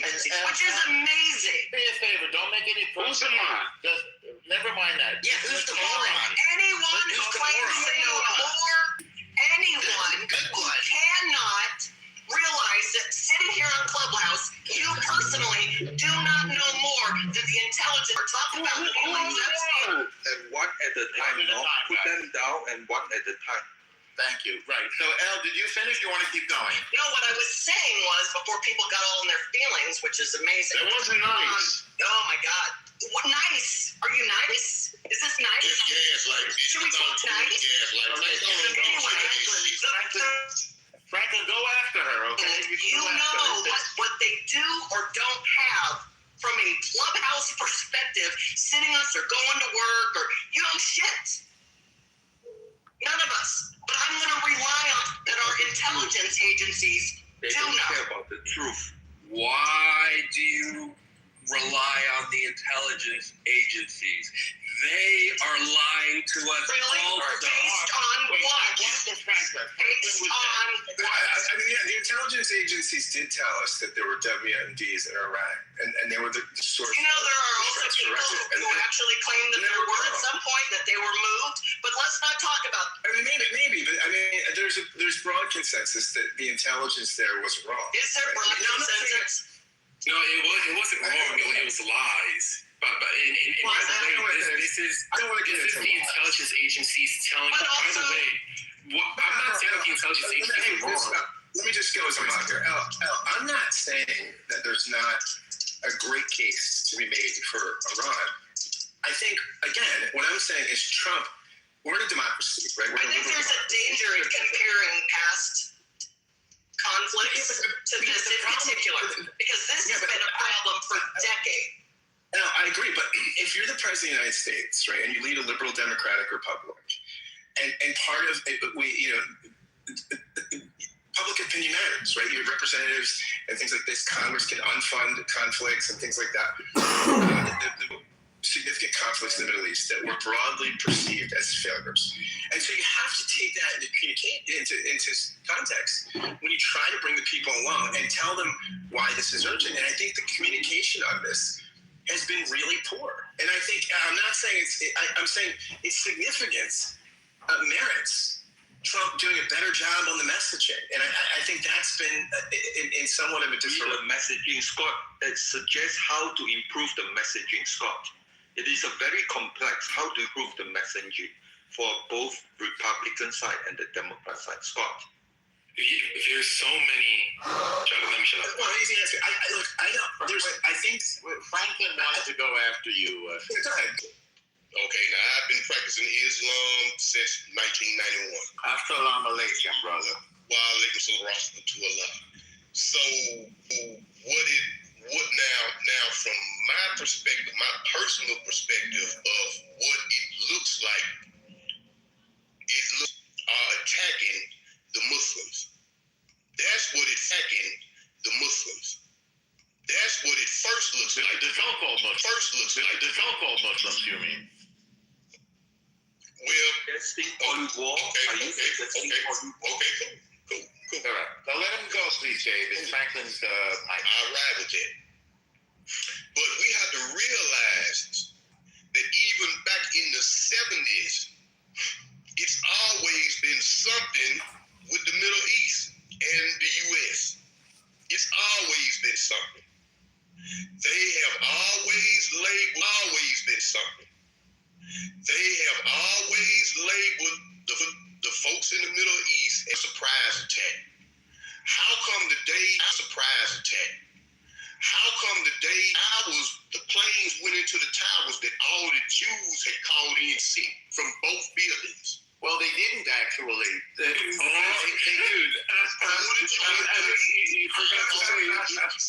You forgot to say the so-called Okay, right. So-called Jew called in sick. Well, wait, Franklin, do you know what Cantor Fitzgerald is? Who? Cantor Fitzgerald. They're an accounting firm. Interestingly, the former CEO, who is now in Trump's cabinet.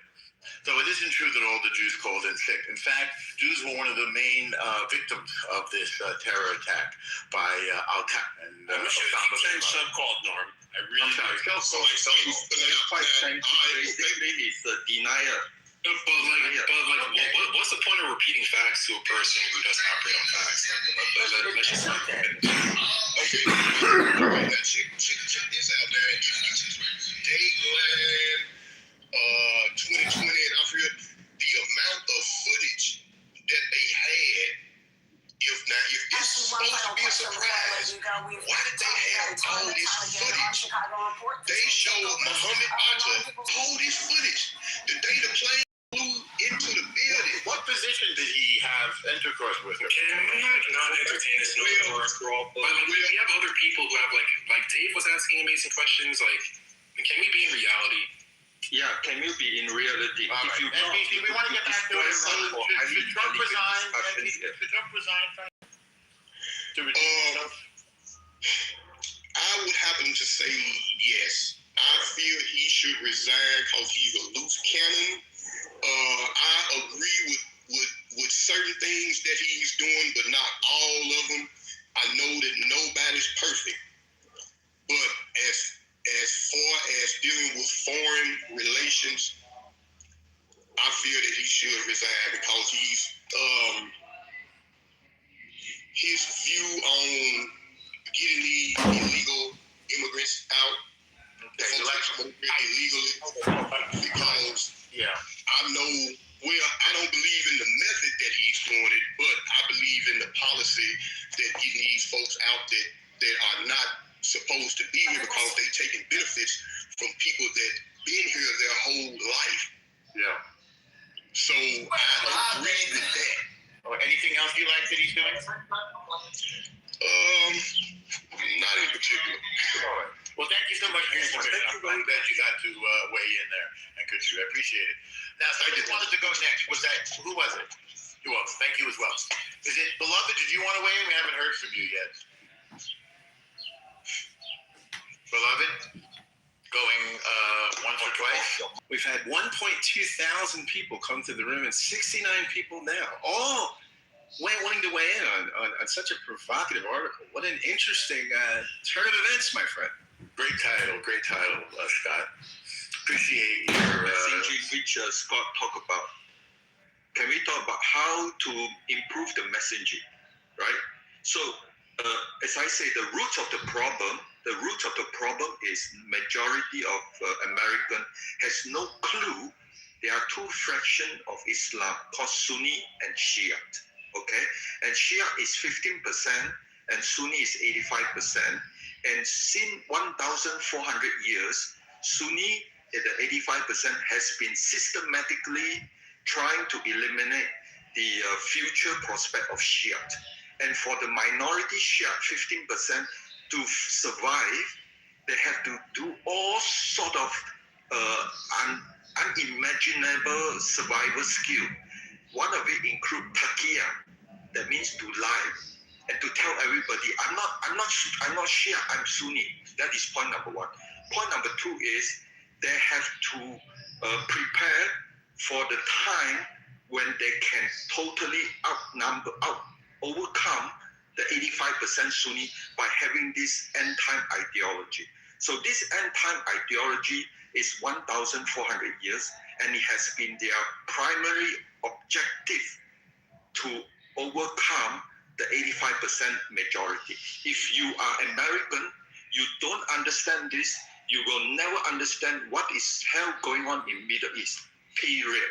And that is the root of the failure of messaging from Republic Middle East to understand how Middle East is causing the worldwide problem, period. Yeah, but in order to get to accomplish a goal, you don't necessarily need to educate the people entirely, right? We know this in America from all the other politicians that came before this one and his administration, right? All you have to do is have the trust of the people, and that's what's lacking. Messaging or not, if you don't have the people behind you, it doesn't matter what you fucking say. They're gonna focus on their needs at the time, right? All of this, like, you don't know Shia. People understand why we're even there. And Vatican, I don't know how that gets out. I honest to God don't. You can't. Mostly because we are so divided that people cannot even. I was far less supportive of bombing the fuck out of Libya. Why did we do this? I mean, we literally decimated that place. Why? I still don't know. Talk about messaging. I don't know that America. Like this matters a whole lot more. If you ask me, this is a whole lot more America first. It matters a lot to you. It matters to you because it affects. No, it matters to the world. It matters to your world, but if you like nuclear war, I guess. I'm talking. We're talking about. Listen, we're talking about Dave. You just got finished asking and answering questions at the same time. Like, every single response that I've heard is complete. Nothing is grounded in reality. And what I mean by reality is the actual responses we average out. Literally right now. Hang on. I muted everybody because I think NPC hit on something important, but I'd like to discuss it one person at a time so everybody can really be heard and we can think this through together. We'll crowdsource this question. The question NPC raises, please tell me if I have it correct, is the nuclear threat of Iran, which is the Iranian Islamic Revolutionary Genocide Corps. So that is the difference between Libya, for example. But let's talk about the perceived and or actual nuclear threat.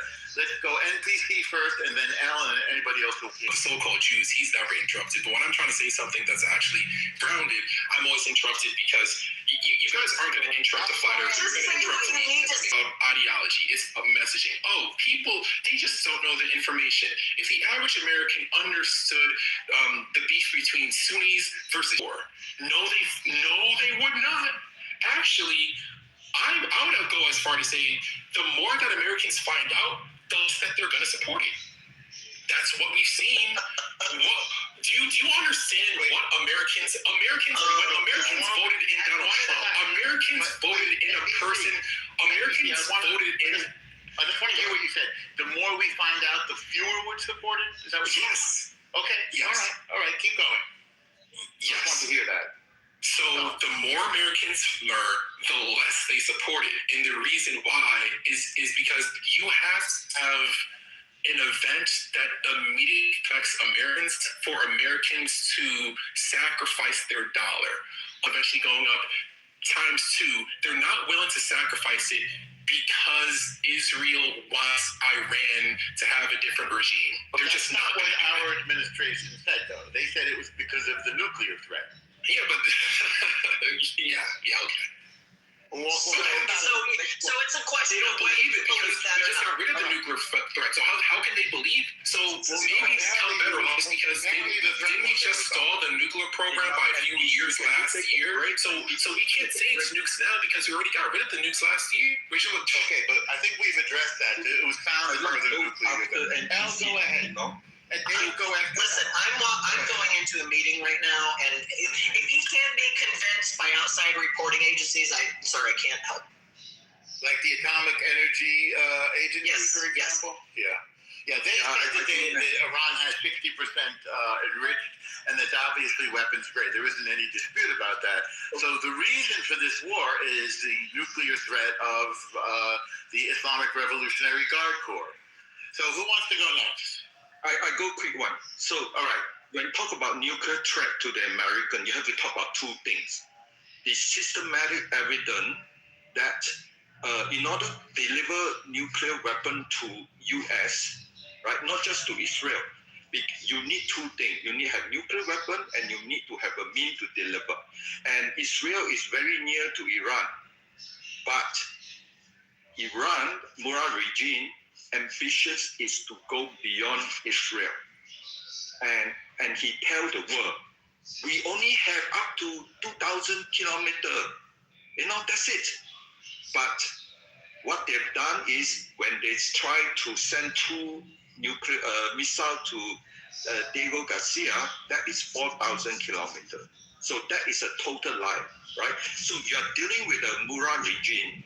As I said before, it's the ideology based on Taqiyya, means it's lying. The only person in Fox News keeps saying that this is a lying Murad regime is General Kane.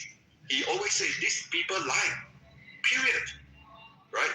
And he don't use the word Taqiyya because Americans will not understand. He said keep lying. Our regime continuously work with North Korea, use their technology to keep increasing the range. At the same time, lie, and his word represent the entire America. One person represents entire 300 million America. But that is not the whole world. The whole world is 8 billion people. All can see the truth.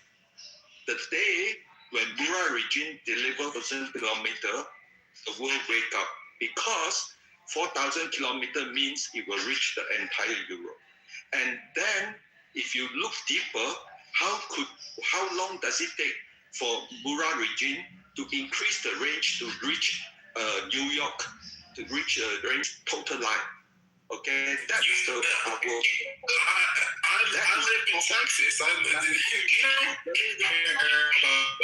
When you tell the truth, they will totally get very angry, and that is a symptom of indoctrination. Period. So Americans, they are tired of being lied to. So first of all, the whole entire nuclear proliferation thing, that worked last year.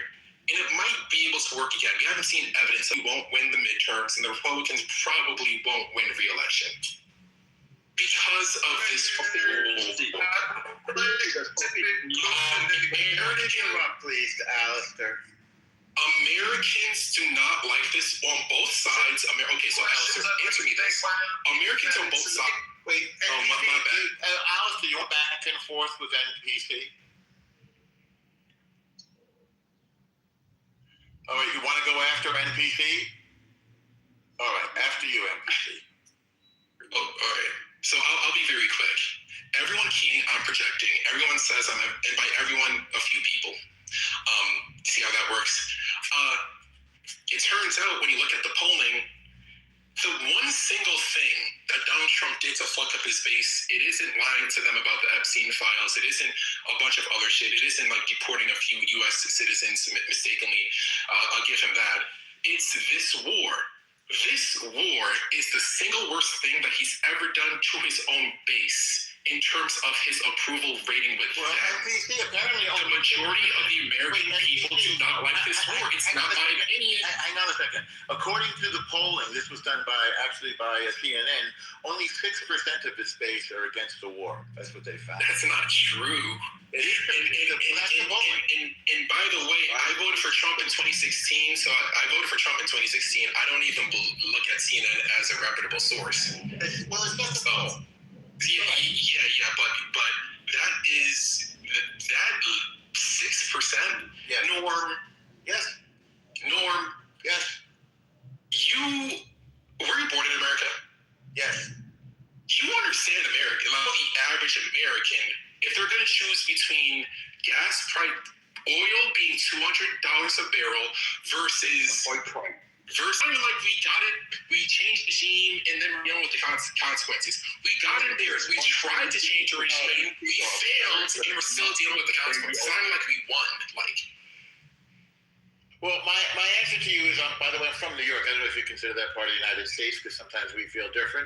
These are the quotes. These are Winston Churchill quotes about the dangers of Islam. How dreadful are the curses which Mohammedanism lays on its votaries, besides the fanatical frenzy which is as dangerous in a man as hydrophobia in a dog. There is this fearful fatalistic apathy. That's some racist shit, bro. Please wait till I'm finished. The effects are apparent in many countries. Improvident habits, slovenly systems of agriculture, sluggish methods of commerce, and insecurity of property exist wherever the followers of the prophet rule or live. A degraded sensualism deprives this life of its grace and refinement, the next of its dignity and sanctity. A concubine must delay the final extinction of slavery until the faith of Islam has ceased to be a great power among men. Individual Muslims may show splendid qualities, but the influence of the religion paralyzes the social development of those who follow it. No stronger retrograde force exists in the world. Far from being moribund, Mohammedanism is a militant and proselytizing faith. It has already spread through Central Africa, raising fearless warriors at every step. And were it not that Christianity is sheltered in strong arms of science, the science against which it had vainly struggled, the civilization of modern Europe might fall, as fell the civilization of ancient. Okay, now check this out. Okay, very interesting. You just read from Churchill. Franklin, Europe. Okay, so you just read some, my opinion, some racist shit from Churchill. All right, well, it was against the religion, not against the race, to be fair. Okay, so peep this. The KKK call themselves the Christian Knights of the Ku Klux Klan. So what you got to say about that? They're disgusting people. I think we agree. Muslims still be hating other people. KKK is the history. No, KKK is a group of people claiming to be Christians. Claim to follow the Bible. It is what claim to follow the Bible and have been killing my people for centuries. Yeah, they're terrible. By the way, the Jews.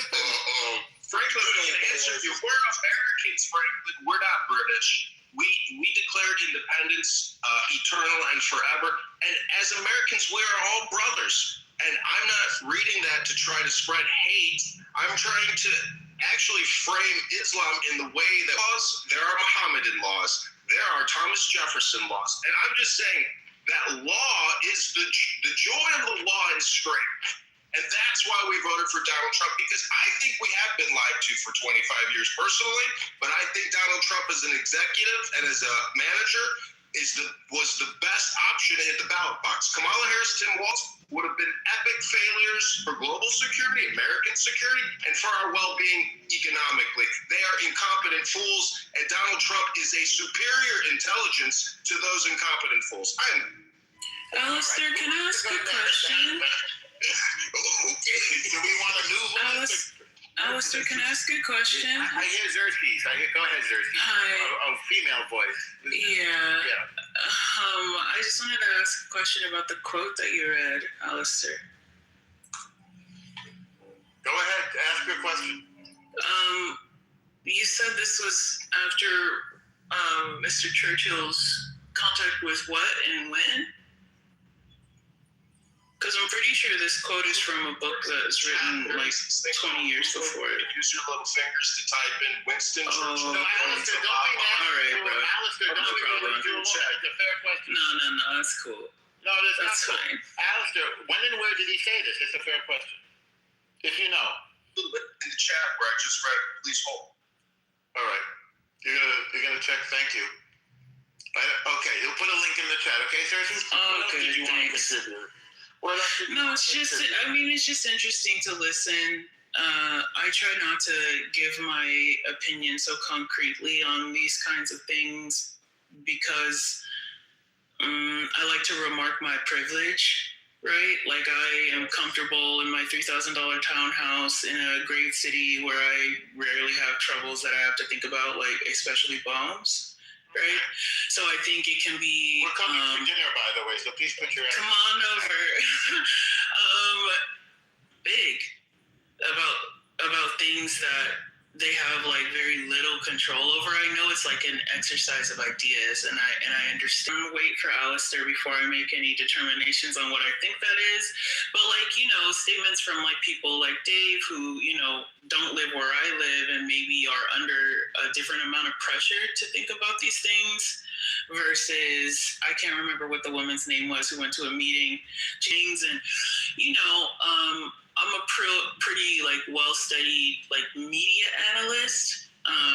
So that means like while I don't maybe have like the best and most stable like political knowledge like you guys have, I know like I've heard you guys speak about economics and things like I'm listening and I find the exhibition interesting and repeatable. Well, throughout time. I will say to you that I think the argument is that we've been kicking this issue of the nuclear Islamic revolution. Precedent would be the failure to prevent North Korea, which is obviously also a terrorist state, from gaining a nuclear weapon. And to prevent them from getting a nuclear weapon was long past. It had to be done as soon as possible. That would be the argument. Yeah. Well, I mean, like for me, I think, and, you know, just witnessing time, you know, through media and stuff, I see this like through a lot of different lenses. And one of the main lenses that comes to mind when I hear people talking about this right now, right, is like how people felt in the 80s and the 70s and the 60s being like probably the most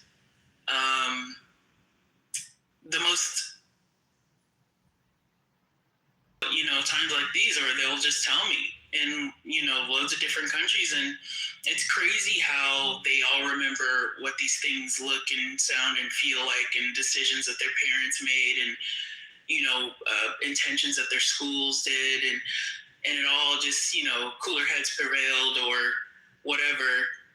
So that's there for me. But also, like, I don't know how to contextualize like a bunch of powerful countries. A non-belligerent country? The way I mean, even in belligerence.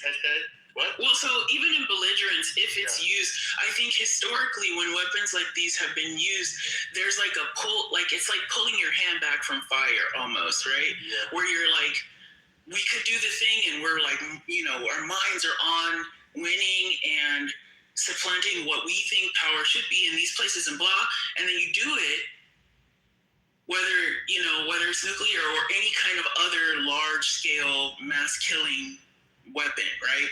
And then there's a pullback of used it. I mean, that's the humanitarian consideration. Was when we were the only people that had it, and it was to prevent the genocide that Japan was committing in Asia of the Korean people, the Chinese people, the Filipino people, the Polynesian people. They were committing mass genocide.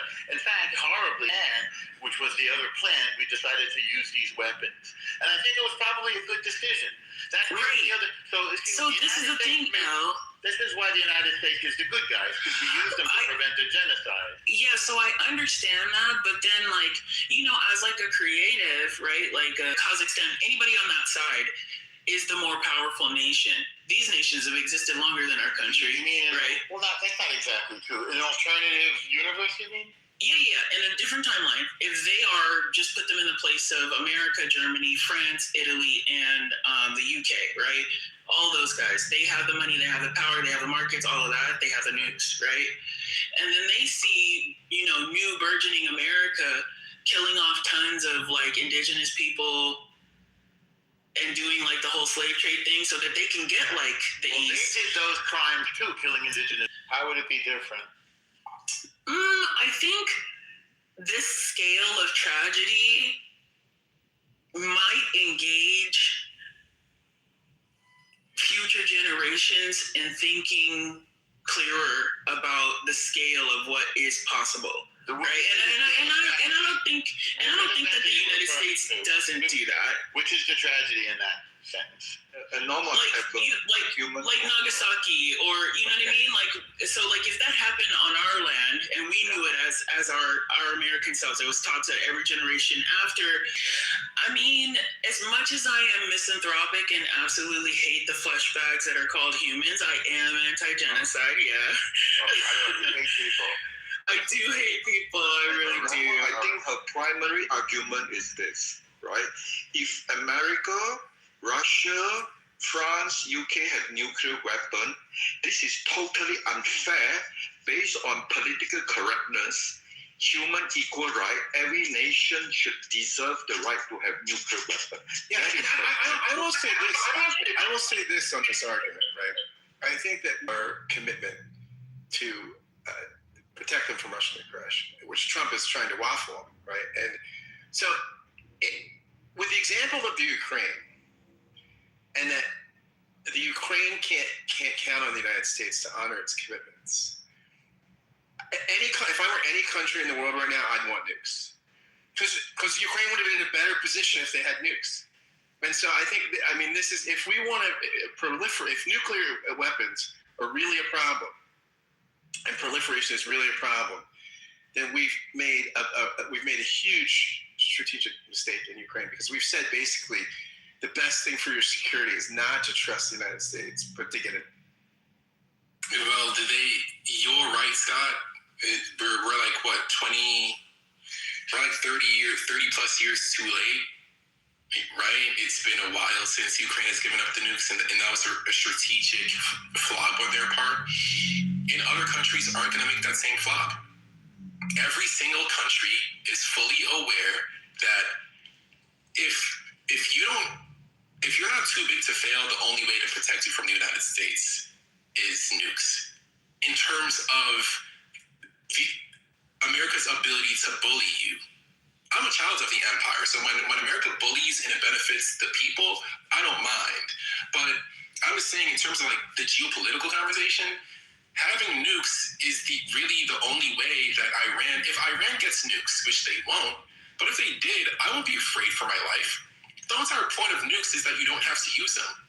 If they ever use them, they wouldn't exist. And it would be justified. I don't think that they'd use them. And I'm against that. That they would. You live in an alternative, imaginary world like what Zeres is hoping for, right? So I think you're cutting me off. I think I'm saying something. Well, what the fuck? What the actual fuck, Chinese guy?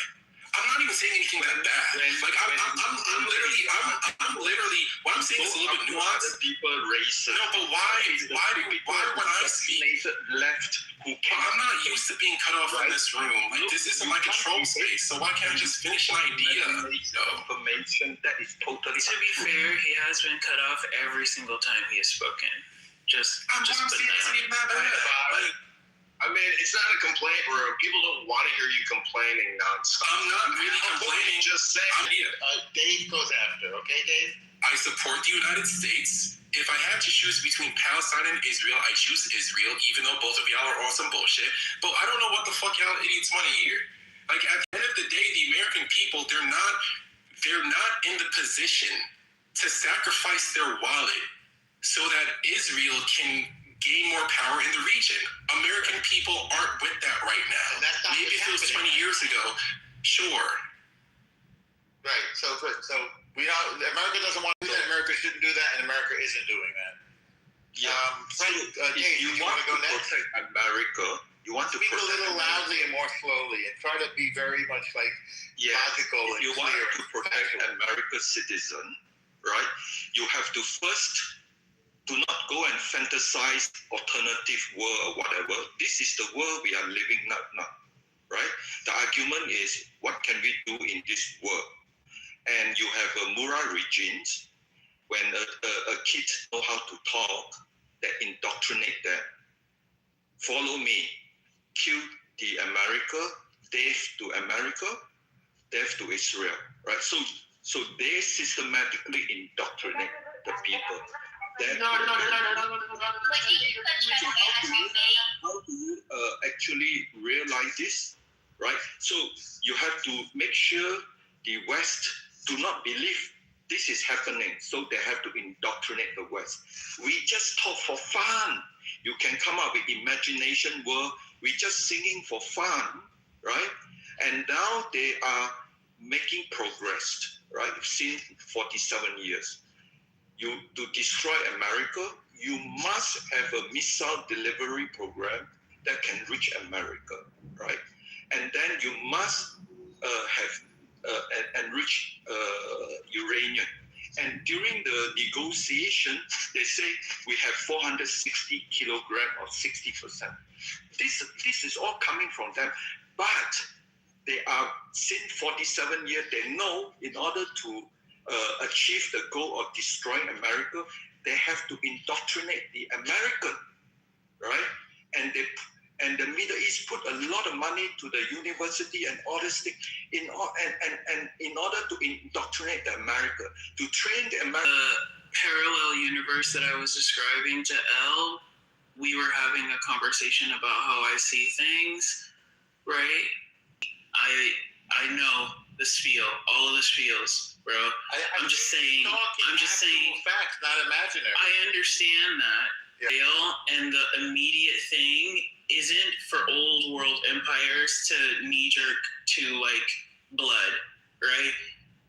Like, you think it's a knee jerk? I mean, they've been threatening. I absolutely think that this year, right now, in this time, is a knee jerk, right? You have no support from your own government.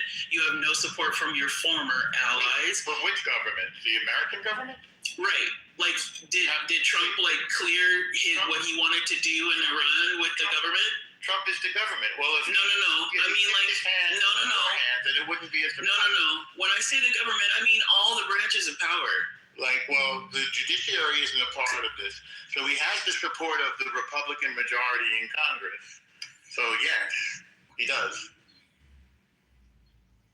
So this war is totally legal.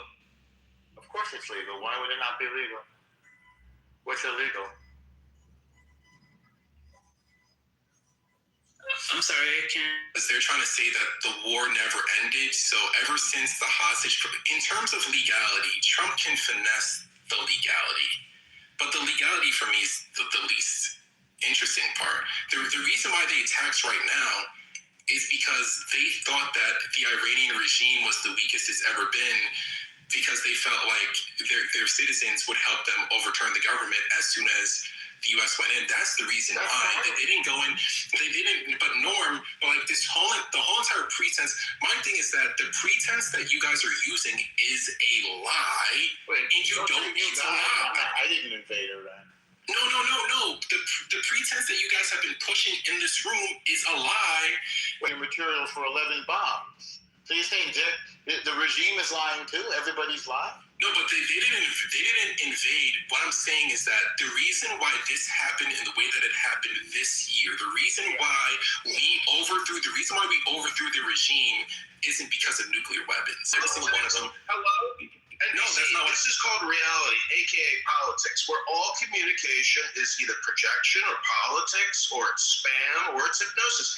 Communication is what we're talking about here, and unfortunately, you have to admit that what you're saying is just opinion. What we're Marshall McLuhan said. I want to talk about what. Yeah, go ahead. So I just want to bring up a point about the U.S. controlling or trying to control other countries with weapon development. So we know Russia already have nuclear capability. Big time.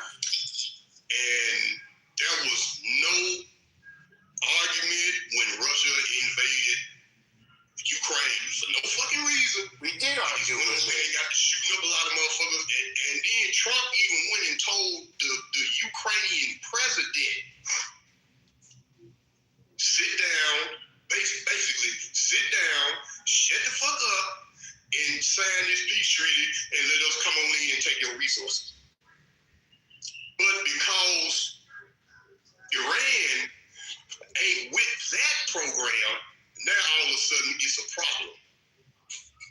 See, the U.S. pick and choose who they want to bully. Iran says that too, by the way. Iran says that. Okay, that's fine. But they don't have it yet. Russia already have it and then already invaded a country.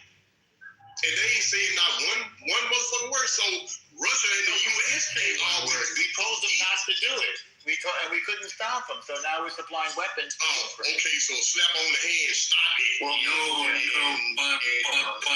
frankly, the whole entire reason why they don't want anyone to have a nuclear weapon is so that they're not in a position of Russia, because we actually can't do anything to Russia, to be honest, because they have one. That's the whole entire point of the reason why we don't want Iran to have one. So was it Operation Midnight Storm, whatever the fuck it was called? When that operation was happening last year, I was happy. I was like, and I supported it because that's a good thing. Slowing down the Iranians getting nuclear weapons is a good thing. Not because I think that they're going to use them, but because if they acquire them, it shifts the power dynamics in the region, and it's not good for the American petrodollar. I'm a child of the empire. Anything that's the American petrodollar supports me indirectly. Okay? But let's not sit here and lie and act like the reason why we went to war with them now is because... Yeah, I'm Stormtrooper. Let's not sit here and lie and act like the reason why we went to war with them now is because they're getting close.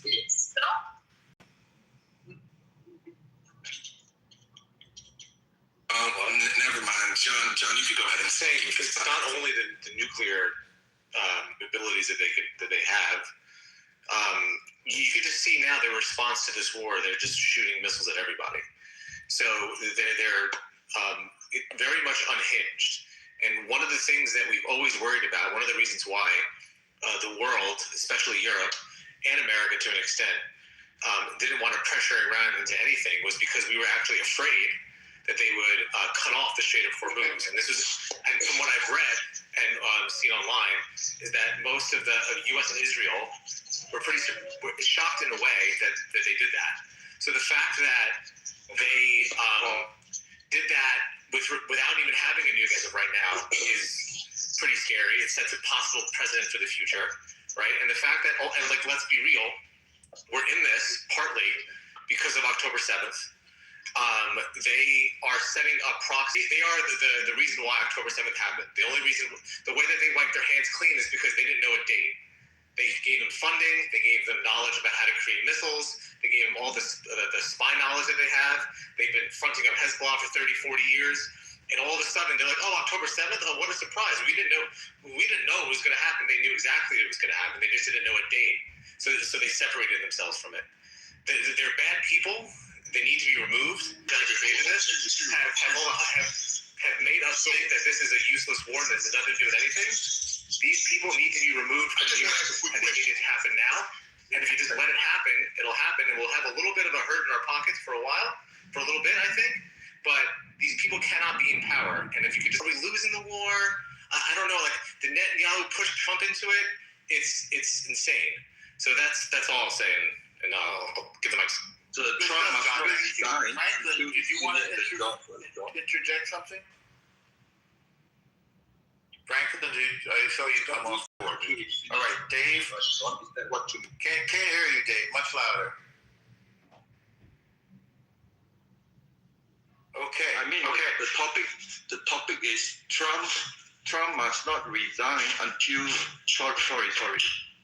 What I'm trying to say is what John trying to say is, according to the topic here, John wants Trump to finish the job, so resignation is out of question. John, is that your key? Yeah, this is like enough already. Like everyone's saying this takes away. Also, by the way, the fact that Iran is keeping the focus on them. Hey, look how bad the U.S. is. Look how bad Israel is still.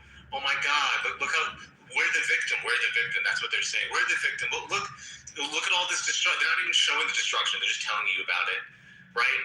So like it's all a psyop, and we're all falling for it, and we're all unfortunately voting in people or starting to that are becoming more isolationist. All of the major podcasts from the left and the right are always talking about this. They're taking away from every problem that we have domestically, right? Affordability, real estate, gun laws, abortion, rights being taken away there. It's all being sucked out because of what's going on over there. So if we were able to finish it and finally put this to rest, we were able to focus on what's here instead of having these conversations that are going circle and circle. So what do you call shit? Destroying them, getting enough time for at least them to be so weak that hopefully the Iranian people there can do something about what they have, or for them to be either regime change or that they can be so weak that they can't do anything else. They can't arm their proxies. They can't shoot ballistic weapons to Europe, which they can now, and they don't. And they answer to us and the rest of the world. They don't answer to anybody else. So wait, are you saying like I'm so sorry. Like, are you saying is this comedy? I think I'm like, yeah. That's why you're laughing. I think did you get that? Did you get that information from me yet, Alistair? Or was it in the chat? I'm sorry, I missed it. Another creative alternative work. Yeah, trying to belittle me won't work. But I just don't know if I'm following the part that you said, John, about like focusing on like things that are plaguing America, right? Like finishing this so that we can focus on us, right? Basically. I mean, that's what a lot of people are saying, right? Why are we, quote unquote, all of the terms now, giving money to Israel? Why are we going to war? Blah blah blah, right? Because it's taking away from issues here. Correct. That's the overarching theme, at least in the podcast world, and where people get a lot of information. Right. So that's what if we could just finish what's going on over there, the world could be a little more tame and a little more together, and and have less of all these unnecessary but deadly distractions. We'd be able to focus on a little more here, not just kicking the can down the road and becoming more isolationist and having Russia and China get into the mix and have Europe fall apart. And have all these other countries fall apart. Let's focus on getting this cancer removed so we can then focus on what we need here. We are a rich country, and people can see that. And if we just get rid of this distraction, this horrible distraction over there, that's obviously that they're taking advantage of the world, then we can start focusing on what's here, not just turning a blind eye and having a mass destruction going on over there.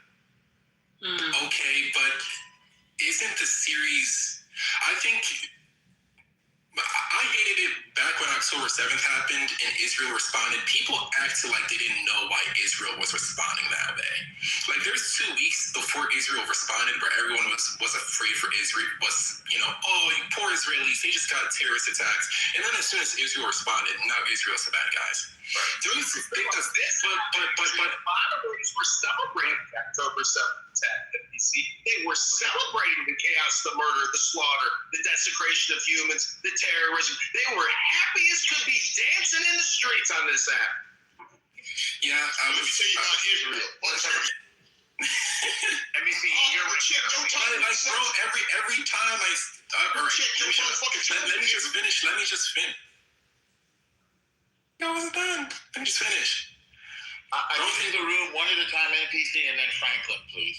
Yeah. No, I'm preferring equal opportunities. I remember on both sides. I think it's very incomplete to say they just went crazy. Everyone's afraid. If Iran sends missiles to another country, the only thing that they're hitting are U.S. bases. There's a few instances of a stray missile. Isn't there a reason why they're sending so many missiles? What did we do to make them take off the condom and start sending in more missiles? Like, what did we do? Did we, I don't know, maybe kill every single one of their leaders and everyone associated with them? If any country, if any country, I'm not supporting Iran in this. I'm just saying, if any country suffered even 1% of what Iran has suffered, we'd be at nuclear war. If a bomb hit Trump and killed Trump and all of his cabinet, we'd be at nuclear war. Iran is trying to assassinate. We've nuked people from us. No, we haven't. We've only nuked people one time, and that was for genocide. For less. Genocide, not less. If we nuked Japan in genocide. No, we nuked Japan because we didn't feel like sending our troops in. That's the reason why we nuked Japan. America wouldn't care. So y'all remember a few years back when Israel and Palestine was fighting over the Gaza Strip. Yeah. Palestine is over in Judea and Samaria, and Gaza is Hamas. No, we don't. Not really Palestine. Whatever, but it was the Gaza Strip, so you know what I'm talking about. Well, you're talking about Hamas, the terror group. Okay, so they showed footage on TV of children chucking rocks at tanks. Okay, they shouldn't do that. The Israel soldiers gun them children down. Right. Well, if you throw a rock at an armed man, what do you think is going to happen? What would you? Child. Yeah. Well, so you mean to tell me if you throw a child? Wait, if you throw a rock at an armed man, what do you expect them to do? No, they didn't throw a rock. In Gaza, so from very young, kill the Jews. Now, 6 of you. Well, you think they're going to take away the life? The rest of the navy. This is what's killed. The children chucking rocks is killed. Jews from very young. Frankly, stop the argument. So NPC argument is, what should Iran do about 3,000, 4,000 ballistic missiles? Why do they do that? See, NPC argument is always flawed. Wait, Dave, you just wait, didn't the United States just validate their reason of stockpiling missiles? We just killed all their leaders in like one day. And we've been killing their leaders, a lot of them, for a long time, not for no reason, but like to sit here and act like the Iranians have no incentive to have the same thing that other countries have, which is missiles. I know. Right. In 1979, they deceived the French left. Please help us to throw the regime. And the French left is stupid like you. And then since 1979, their only goal is like what John said: systematically deploy all proxy all over the world, including Venezuela, South of America. Why? Because they want to plan for the end time. They want their proxy all over the world, in Azerbaijan, everywhere, right? To coordinate the end time, right? So this is a fact. This is an action-driven fact. The proxy, everything you can find, Google, you can find that. Why Iran regime doing this since 1947? Point number one. Proxy all over the world. Point number 1,000, less than 2,000 kilometer range, but not. They prove they can deliver 4,000, right? If you just want nuclear uranium for civilian use, then you don't need to go beyond 5% enrichment. But they told them 60%, 460 kilograms enough for 11 nuclear. All these are evidence that you can Google.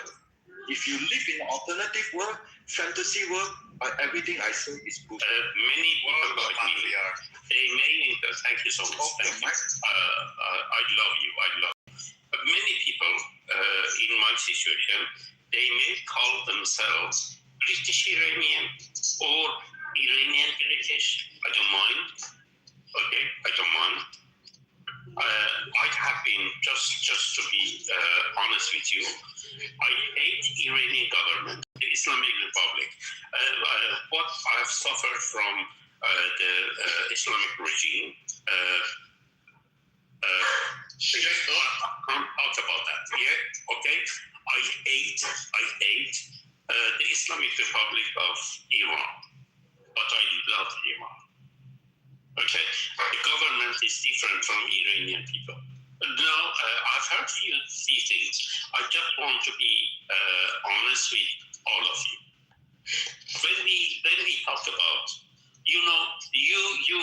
I've heard from you that Iranians or Iranian government is supporting Hamas or terrorist groups. Let's be honest. What about the U.S. government? First of all, we have to agree about some terms. Who is terrorist? A terrorist is a non-state actor. When you say terrorist, I don't mind. Listen, I'll give you a definition. A non-state actor that kills civilians for a political reason. Yeah, I'm just giving you a definition. No, listen to me. Yeah. You invade. You have the most powerful army in the world. You have the most powerful air force in the world. You attack. You go to another country. You take the president of that country. Because you're powerful, you could say, I did it because I have the power. I am the powerful government, the most powerful government in the world. I could do whatever I want. Okay? Let's go back to Middle East.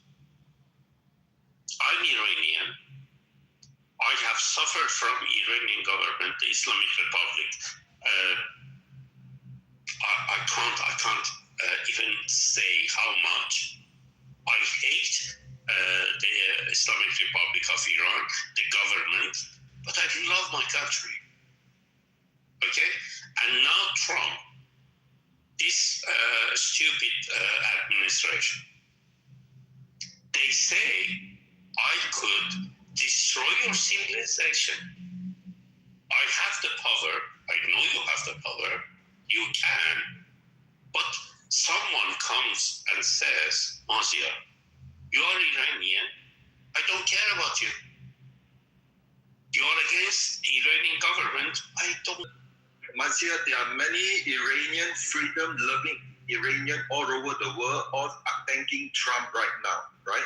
So when Trump make that statement, they don't care because they know when Trump says civilization is the 1,400 years of civilization behind the Murad regime. That is not the Persian civilization. So there are two kinds of civilization.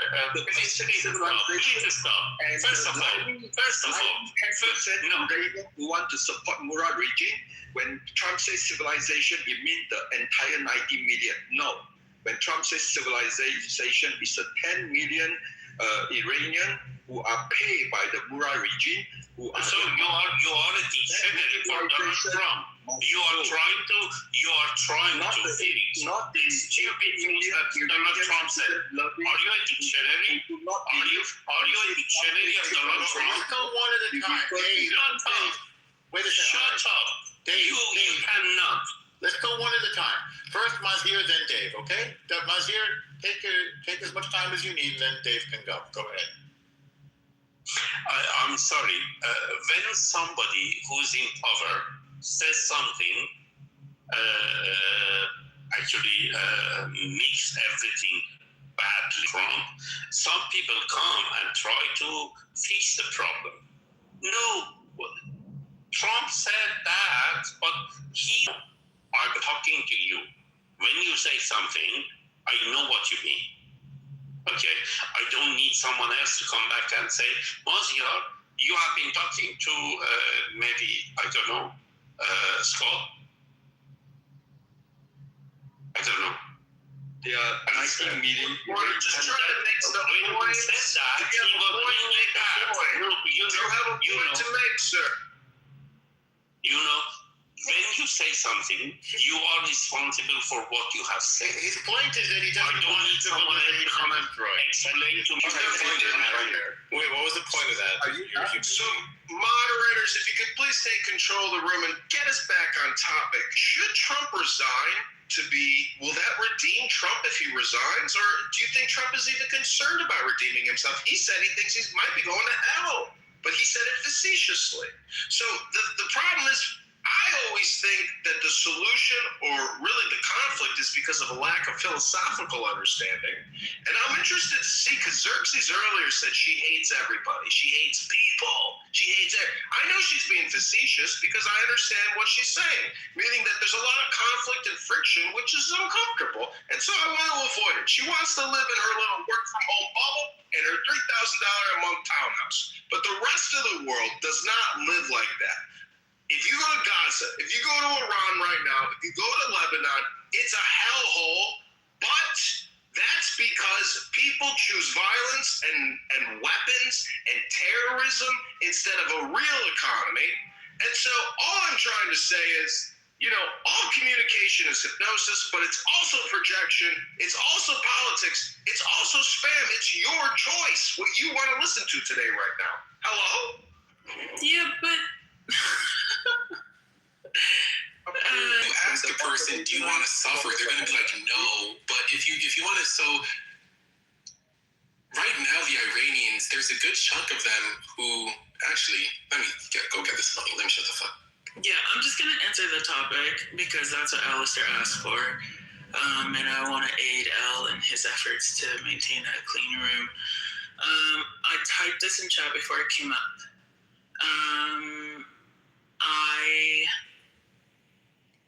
I don't know. I think that it's too far gone for Trump to resign. I think it would be weakness in his legacy, which I know he's very concerned about, for him to be removed or to peacefully leave for whatever reason other than death. I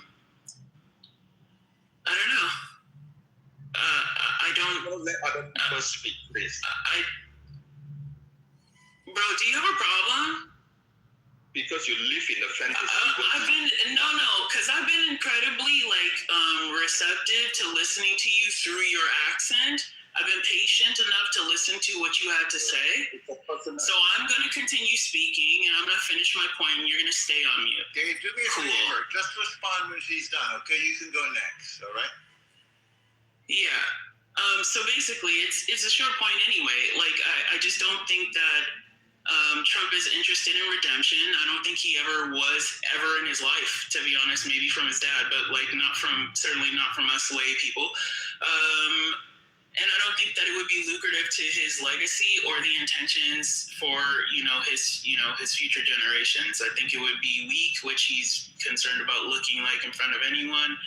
And I think it would discuss. We can either discuss based on truth, based on statistically significant truth, there are many truths, or you attack based on one point, and then you disallow other people to go beyond one point. So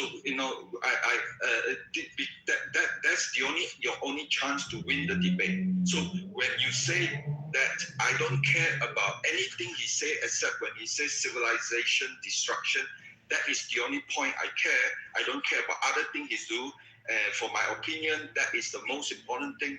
Yes, agree that is very important, but your opinion does not represent a lot of freedom-loving Iranian in multiple cities in the world, all thanking Trump, come and save us, okay? They all ignore Trump saying civilization erasure because they know that means the erasure of the Murad regime based on 1,400 years of civilization that is foreign to the Persian civilization. That foreign civilization must die so that the ancient original Persian civilization will emerge. Stand on your argument. This is not the room for you to continue. This is a room where people who are intelligent, who do not start with the argument that I'm in the media, I like to talk about alternative scenario. Dave, you don't have to be that pejorative about somebody's intelligence. Answered with a presupposition that you are giving your opinion, in which case there is no debate on my opinion. It's objective. So you cannot argue subjectively how I fucking feel, bro. So pipe down.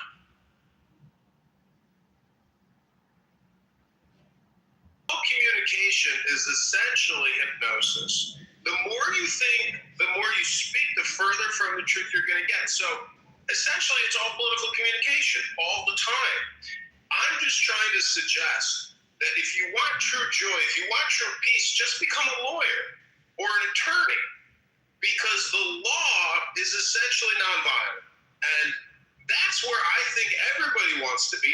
I'm a socialist. Opportunity for everyone to achieve their dreams and goals and prosper. Abundance economics. Everybody wants the same utopia. But you're the problem.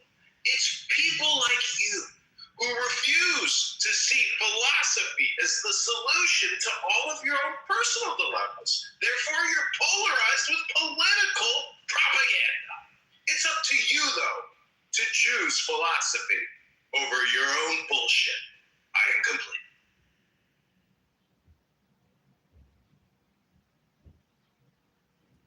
Facing here is 1933. Right? We saw a Nazi regime coming up. Everybody says peace, peace, peace. 1938 Munich, right? They signed the agreement. Okay, it will be peace. And the UK Prime Minister, look, I have the document. Peace, peace, peace. Have a time, opportunity to stop the war, and you say nothing without bloodshed. And then when you have a time to stop the war with some bloodshed, and you say nothing. Right? Until when you have absolutely no other option but completely subjugation with little hope of surviving, and then you fight. What Trump is doing right now from the last 7 presidents. The last 7 presidents all briefed by the CIA. This is the fact. Murad regime is so crazy. It has the end-time ideology. He would block Hormuz, the Strait of Hormuz, and bring the whole world into chaos. What would you like to do? Every single one of the last 7 presidents do nothing because they may lose the election. They would cause exactly what MP said. We are worried about our daily oil, gasoline price, blah, blah, blah, and everything. All single one on has 0 ball. As tiny little ball, and do not 26, they come up one with the biggest ball against all the no courage president of the past, the last 7, and doing the right thing, irregardless what consequence, because that is the right thing to do. The right thing to correct the mistakes the French left made in 1979 to escort Ayatollah to the Tehran. And President Trump is correcting the history and ignore the history. That is the problem. Trump's approval rating with the Republican Party currently stands at 83.8%, according to Real Clear polling average. Fox News has him at 84. Quinnipiac has him at 89. Big Data Poll has him at 82. Economist YouGov has him at 82. CBS News has him at 88. This is, again, amongst Republicans. I don't understand the question. Should Trump resign? Why would he resign? He's popular amongst his party, the people that elected him. You could disagree with him or agree with him. That's fine. That's fine. You're right. But I mean, I skimmed over the article that's posted at the top. It's insane. The article's insane. It's somebody who obviously just doesn't like Trump and has an axe to grind with him. And that's fine. Again, they have every right to have the opinion. William S. Becker is an opinion contributor. But the entire premise of the article is his resignation is his last chance at redemption is silly. Why would he resign? He's popular amongst the people that voted for him. It's not that Trump is trying to rewrite history. Isn't everyone rewriting history all the time right now? Even your very existence in this room is an experiment in history in the making. Link is in the chat. Welcome back to should Trump resign immediately?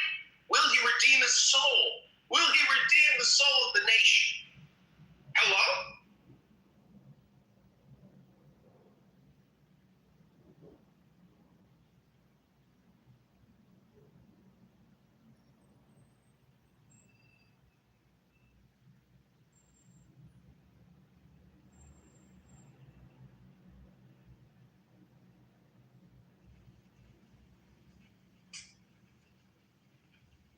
I think a lot of people are trying to say here on this app if they believe in the apocalypse or the New World Order or some kind of far-out religious interpretation. Because there's a lot of people in cults, let's be honest. I mean, I've seen crazy cult videos, and these are people who, in my opinion, are isolated. They don't have access to information. We're all very lucky to have a social conference call from where people from all around the world create a room about it. They're complaining.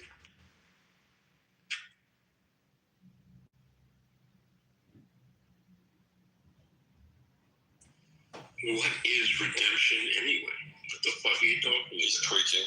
Dude, he's tweaking really.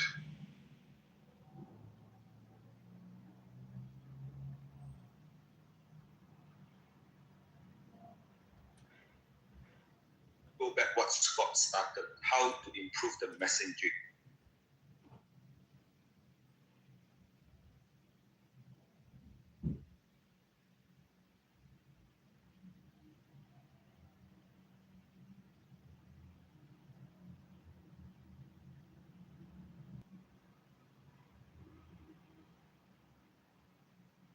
But if anybody knows Trump's personality, and you've even seen the biographic film about him and the 3 rules of his world-famous lawyer, Ray Cohen, you will understand if he implements the 3 rules of Ray Cohen, Trump can't be stopped.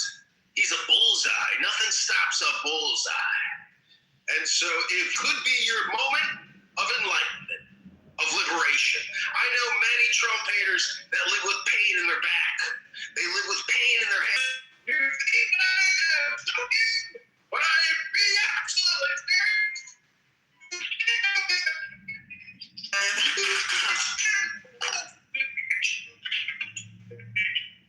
are you Kitover? And all communication is magic. All communication is politics. All communication is hypnosis. All communication is projection. Right now. You can hit the leave button right now, but you choose to listen. Do it all again in German. Yes, please. Sprechen Sie Deutsch?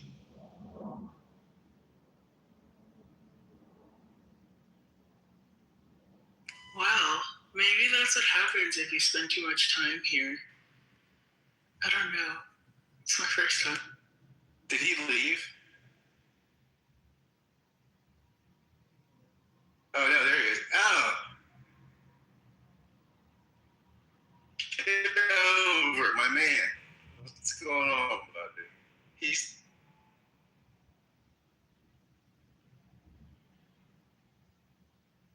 Facetious, but I listen to a lot of psychonauts, and Trump just signed this MDMA or this psychotic, psychiatric, So what I'm trying to say is that basically it's supposed to treat severe depression, and I think there are a lot of severely depressed people on Clubhouse. But at the same time, I think intelligence is probably the natural way to alleviate depression. Or actually, it's a copper bust plate. Anyways, it's just art. And so all I'm trying to say is be creative if, your life is retrograde and it's not going so well. The problem with Islam today is that they're still living in 1655 or 1455. It's not 2026 to these people. And that's the danger, because when science and AI catches up with Islamic terrorism, the industrial Islamic terrorism complex, the world has a very, retrograde philosophy. If you're a woman and you analyze Mohammedan law, and you realize you're just property, and you're always tied to the hip to the man, and you want to be liberated? Not in this life. Accept personal responsibility for this war for a woman, and until I hear you accept personal responsibility, I don't believe a woman has ever accepted personal responsibility for a war. Because this is a war against philosophy, and the Islamic philosophy is terrorism, sexual dominance, and all kinds of other disgusting Mohammedan laws, which I'm not exactly sure about, because I am not a Muslim. The Trojan War, of course, was about Helen.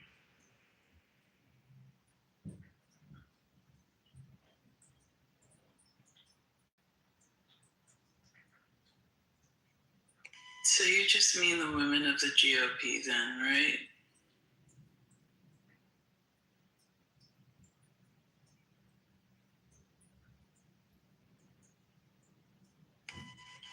Women in the GOP are you taking the stupidest women on earth. Oh. Okay. Why do you feel like that? Well, Trump is a rapist. So you begin there. Well, you think he's a rapist? You think he's a pedophile? You think he's a cannibal? What planet do you live on, sir? Okay. This guy's like a wind-up toy. He's gonna go do another bump, apparently. Jesus. No, these are the things I hear on the app. My brain is like a recording box. I'm repeating back to you the bullshit that I hear projected from this conference app called Clubhouse, which sells all your data. Focus on one thing at a time. Was it Trump who said, Sunshine? Was it Trump who said, shut the fuck up and listen for a minute? Thank you. Where at, Billy Sunshine? Was it Trump who said, grab the pussy? You can do that when you're famous? Was it Trump who was found guilty of sexually aggressing on a woman? Was it Trump who had to pay off dozens of women? True or fact? False or true? What do you think? True or fact? Yeah, really, sorry. Epstein files. And you know who I saw in the Epstein files? I saw Bill Clinton in every single fucking file, having a good old time with Jeffrey Epstein. The best fucking time. I didn't see Donald Trump having the best time with Jeffrey. But I did hear where Trump called the Miami PD team. Gotta take care of this fucking guy. He's a problem. Wait, you didn't say happen to notice? No, I think he's He has Trump derangement syndrome. No, he's which is not what they call it. I can't even tell. Trump derangement syndrome is what everyone follows Trump has. If you don't understand that Trump is the worst thing that ever happened to this country, you're not paying attention. It's Trump who has tried to stop science in the CDC and places like Harvard. It's Trump who allowed Musk and his boys to get in there and destroy USAID, and now 600,000 people have fucking died. So now it's Trump who doesn't let the Congress do their job. Everything about America that is good, Trump is attacking. He's our Orban, and we have to treat him the same way as Orban. Disease. And we've caught it, and we need to get rid of it. Well, see, that's why I say Billy Trump could be your moment. I'll be finished in a second. The idea that he would ever resign, that's insane. He's incapable of that. Of course, not 100%. He would never pull this. Nixon says he even regretted it. You would regret that decision because then you got Hillary Clinton giggling and laughing that she ruined your life. And if you want to go down that route, do you see in Donald Trump? Too much, I'm afraid. I eat the same way he does. But I can't get over what you said though. You said Trump is the worst thing to happen to America. Yeah. Like worse. And I used to work for a guy worse than slavery. Trump was the best president we ever had. Man. Worse than slavery. No. But you just said that Trump is the worst thing to happen to America. Well, worse than the Great Depression. It's 80% true. Everything I say, I like to make strong generalizations. So let me remind you that the 80-20 rule is always in effect when I'm speaking. Okay, fair enough. Yeah. So he's not the worst thing. No, he's the third or fourth worst thing. Is he a threat to democracy? You answer that for me, Ben. What do you think? No, I don't. Because I think they know how to. President. Well, you need to start paying attention, my friend. Billy, I got a great question for you, Billy. You believe that he's a threat to democracy? Absolutely. Billy, let's just clear this up once and for all. Billy, if you were the president... Alistair, stop with the bumps and, like, fucking breathe for, like, 30 seconds. Go to the mirror and tell yourself that Billy, what I'm saying is, if you were the president of the United States of America, what are your top 3 priorities, Dr. Billy? So, Billy, is he really a threat to democracy, or is he only 80% of a threat to democracy? He's really a threat. He's 100% threat to democracy. What's Democratic? Billy, if you were the president of the United States of America, what would your top 3 priorities be? We have 3 branches of government, and he's not interested in listening to the other 2. That's pretty clear, isn't it? So, do you think that during the next, either the midterms or the following presidential elections, you think that there's a chance that we don't have an election as a direct result? The election, he's going to say, what he's going to do, he's going to have his bully boys come out and kill, a couple of us again. Trump's arrangement syndrome. Shut the fuck up. We go to the pharmacy section, and then he declares martial law. And my journey is lawyer. Try to take CBS before Congress. You guys are delusional. You guys are having your own conversation. You're screaming into a conference call. Yeah, that's good for you. There you go. You just leave. Go meditate. That's what you need. There you go, gentlemen. Now you come to the realization and the enlightenment that I hoped you would find, which is the leave button. Because just like that movie Network, when he says, open up your windows and scream out,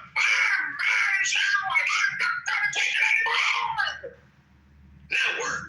You should go see it sometime, ladies and gentlemen. And you'll realize that what Scott and El Normo here are doing is they're actually putting on a network TV show on CBS right now with Barry Weiss. And I'm happy to be a part of the production as a co-producer. Success requires excellent content, and good content should bring you the contentment that you're looking for. If you come on here every single day, 8 hours, 10 hours, 20 hours a day, or you record rooms 24 hours, 7 days a week, like me, or Dr. Francine, who's got opinions on everything as well. The point is, the brain can present an incredible variety of opinions on every single topic that there is on this app, which is so exciting. Thank God for you, because you are special. You are beautiful. And right now, at this very moment, you are being hypnotized by Alistair. And if you don't like poetry, well, guess what? I bet you're an anti-Semite. If you don't read poetry at least once a week, I guarantee you're an anti-Semite. It's 100% that. It's like being on Hinge or Bumble. If you don't like poetry, you're an anti-Semite. What is going on? Girl, it's 100% always the ugly girl. It's never the hot chick. These are the rules and laws of nature. And there are psychological components of ugly girls and anti-Semites don't like poetry. They hate poetry. They hate life. Life itself, they hate. Oh my God, bro. What in the fuck? So do you have one of these like episodes per day, or is it like all the time? Creating content, 2 hours and 50 minutes. This is all being sent to Barry Weiss at CBS FY. It's a new show on Paramount. Is it a new show, or you check later, babe? And what's the premise of the show, Alistair? Is just yelling?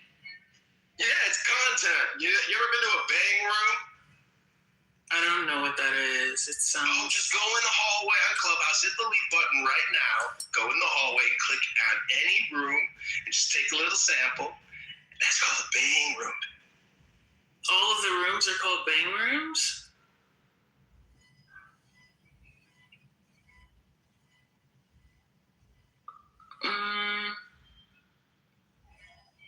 I'm having a hard time believing that this was pitched at all.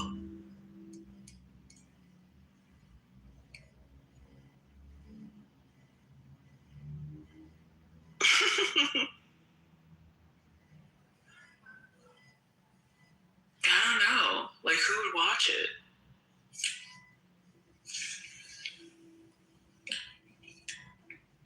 Especially on CBS. Who's going to watch that? Oh my God. It's all about post-production editing.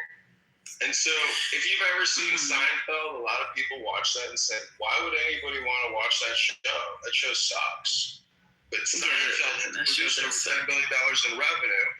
And I think if you analyze, how much you get paid per word in your life, I think we would find out that I probably get paid a lot more per word than you ever will. It's just my opinion, but I could be wrong. You want to be a part of the show? I'm already in entertainment. I'm good. Thanks. Ride the wave while it exists.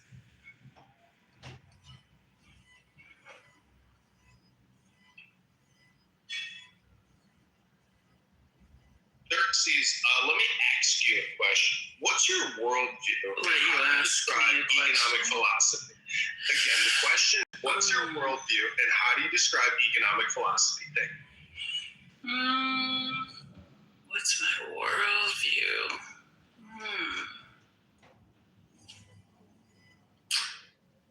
What is my worldview?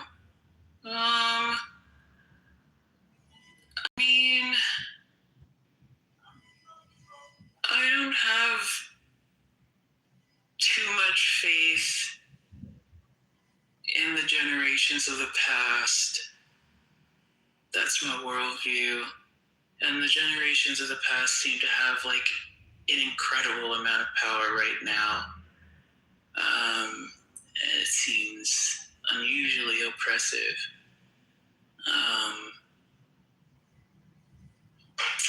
Like I said already, I'm misanthropic, so there's a disdain for the ones that just collectively exist for the most part. It's kind of trash.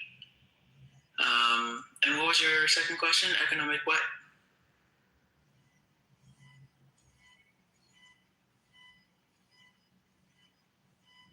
Hey, Alistair.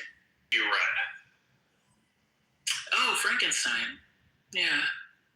Of yourself did you see in The Monster and in The Doctor? Do you agree with both? I think my tenacity and drive is, the parts of Victor that I identify most with, like, being thirst-driven with goals to like a crippling degree at times is something that's like pretty prevalent in my life. But I guess like because of my stature, I identify with the monster.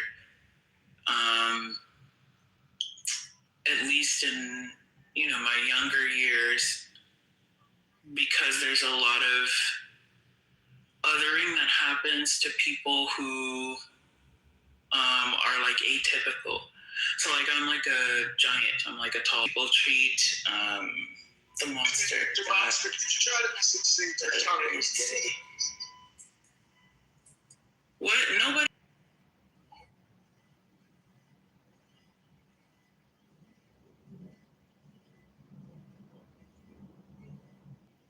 So let's look you at. Gentlemen, I just want to prove the point that there is a 100% correlation between anti-Semites like Xerxes, Franklin, NPC, and many other anti-Semites on this set. They do not like poetry. They do not read poetry. If you ask them the last book they read, it wasn't a poetry book. There is a 100% correlation between anti-Semites and people that don't read poetry. So if you haven't picked up a poetry book recently, I encourage you to collecting their means. Again, the key book. Why do you keep yelling? Oh my God. What is happening? Hello? You just called me an anti-Semite and assumed that I didn't read poetry. What is happening?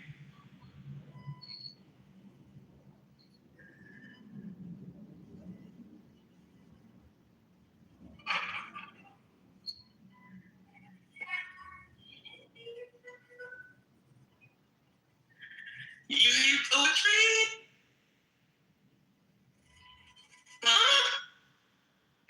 Asian's projection. Can you imagine going in a gas pump with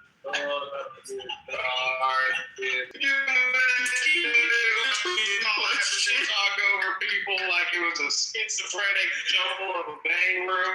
Oh my goodness. Screaming into the dozens, talking about Nelson. Oh. I am now going to show you a quick sample of what Clubhouse is like. You're gonna be like, oh, like, you weird, dude. So, they like to be, right? She was making it seem like, and I know you said it, yeah, like, cool. And the nigga flipped it off her, and it were trying to make her feel bad. Because she was showing us that same energy when she was in here unsolicited attacking people. a hell of a lot more interesting than Clubhouse. An audiobook by Alan Watts. It's so much more fascinating. Oh my God. So why do people choose to listen? You know that you laughing at him, he thinks he's funny. This person speaking? No. Oh, this is Kitover. Oh. Yeah. No, this is hilarious. He's a Clubhouse celebrity. Wait, why are you saying it like No, I think he's more of a Clubhouse historian. That's pathetic. I don't know. Because he records everything. He live streams rooms all the time. So he probably spends the most time.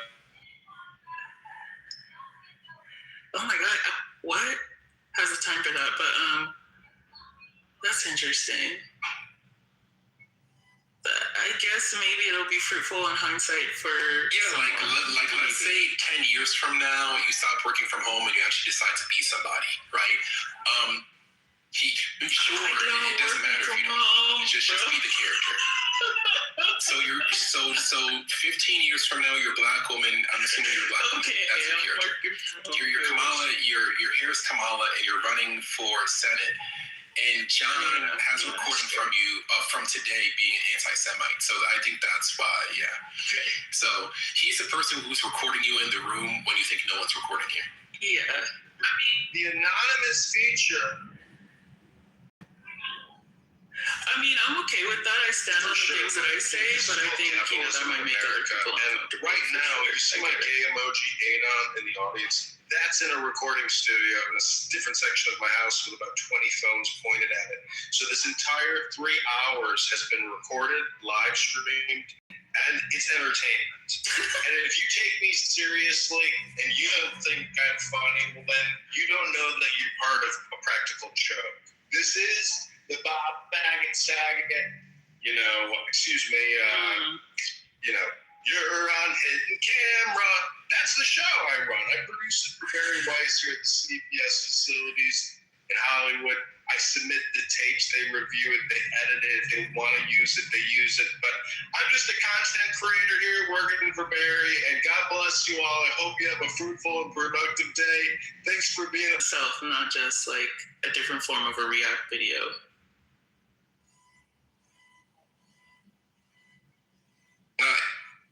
Well, basically, you can boil down life into 4 primary components: cause and effect, action, and reaction.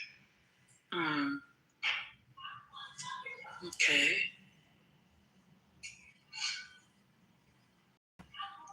Yeah, I knew something was off the way you were reading that Churchill quote.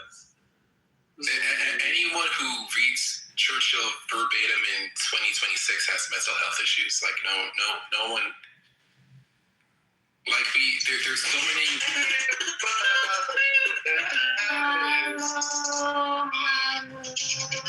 Unless it's like a Nick Flint has, unless it's like a white identitarian. I'm shut up. So. Yeah, right. Please. Wait. What is wrong with you? Alisa, please. Yeah, let's talk. Let's talk. Speak. I don't understand you. Please speak normal. Normal is not gonna happen here, bro. Why? I'm sorry. Why? I understand you. Harass is. We understand. Hey, what is wrong with this guy? This guy is. What is your problem? Are you a child? I think this is giant. This is Alistair. What's wrong with him? Ask him. Well, it's clear that Alistair's a child. What's interesting is on Lord Savior's He's giant. sake, you have to be born again as a child. What's that? There you go. Then you're free, man. Be free. I want to also be free. Why only him free? I want to too. What? I'm not granting anyone freedom. It was just a term. You say you be free and I am not free. What's wrong with you? Okay, be free, bro. I don't know. What? Okay, sister. What is wrong with you? How are you? Are you good? I don't know what's happening. So I talk to you about Clubhouse. You don't know? You don't know what's wrong with you? English is a second language. If you're looking to improve your English language pronunciation skills, go to pronunciation. I want to learn English. I want to learn English. Are you looking to learn how to speak Native American English? Well, Please. This English is a quote from the Native American Wisdom book. It goes a little something like this. My house melted in spring. Why? And I feel glad as the ponies are when the fresh grass starts in the beginning of the year. I heard of your bears that Caparita Comanche. That's Native American philosophy. Is too high. Isn't that beautiful? Slowly. Moderators, welcome back to Should Trump Resign to be Redeemed? We haven't heard Scott do a Trump impersonation yet. It's exciting. Scott, take it away. What are you talking about, Alistair? Please take a break. Thank you. I want to get Scott to do a Trump impersonation to give us a new national address so I can clip it and put it on YouTube. Take it away, Scott.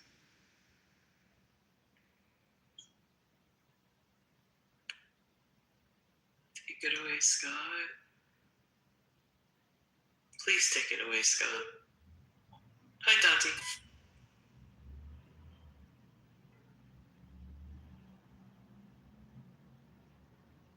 Got it. Oh, hey Xerxes, I didn't know I was on stage or off mute. What's going on? Just listening. Interesting one. I know, right? Mm-hmm. Strange. Very interesting characters in here.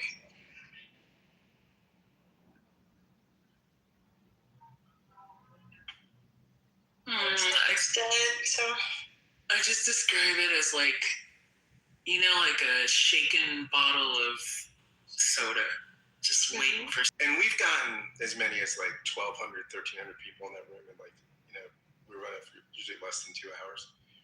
Our numbers are way down. These 2 rooms, Ask Uncle Steve and Ask the Atheist, and again, those rooms we've had as much as 1,000, 1,100 people come through in 3 hours, and we get nowhere near those numbers now. So I think we're in like a multi-stage decline. Like I think like the first big decline was post-COVID, right? That's when a lot of people fled the app. Just they got back to life, you know. And then there's been some other decline, and now I think we're seeing like it's in the last bits of decline right now. It's one of the reasons why we're experimenting for this in the critical thinking forum with Twitter Spaces, because we're like, we need a backup plan for when the Clubhouse just pulls the plug, right? Which seems like it could be at any time. Really? There's enough people to sustain it. I don't see Clubhouse shutting down anytime soon. And I think even without the premium memberships, it wouldn't have shut down. Because I think that we don't have. I don't think we understand how many people use this app across the world. Like they do a good job of siloing us, so we don't understand how big this app actually is. On the U.S. side, it's smaller than it was, but I still think Clubhouse is here to stay, most definitely. If it was going to fail, it would have failed a long time ago. I don't think it's going to fail to the point where they're going to get rid of the app. Nah. So by monetize, do you mean like the little coin system, or do you mean like the subscription model that Scott's talking about? Okay. Both. So buying coins and also having a premium membership, to me, that should have came out a long time ago if we're looking at their own money for their own sake. But I don't think Clubhouse is as down bad as we casually just say it is. Just given the fact that I've seen thousands of people in rooms, but they're just from Brazil. They're just from Ecuador. I don't think we understand how big this app is. I'm looking right now, and it says the statistics right now are 10 million people worldwide. That's what you don't know about Clubhouse. Oh no, I'm sorry. It's okay. I'm sorry. It's 10 million weekly active users. Right. I just got my K1, from I'm an investor, a minor investor in Clubhouse, and the major investors just wrote to us and told us that Clubhouse has 30 months more runway without doing anything. Oh wow! Okay, so almost 3 years without needing to monetize, but it is trying to monetize now with all these tricks, and it's never been focused on the United States. I mean, maybe in the very beginning it was, but it is worldwide, and they're thinking. The other thing they wrote in my investor letter is that they are looking for other places other countries to roll out. What do you mean by British app? What does that mean?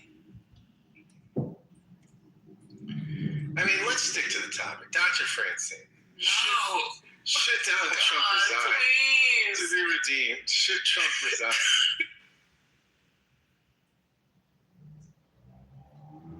I mean, from like a Persian point of view, I can just say like the massive big rooms where you see like Persian people come in and like have discussions sometimes, like 3, 4, 5,000 people in there.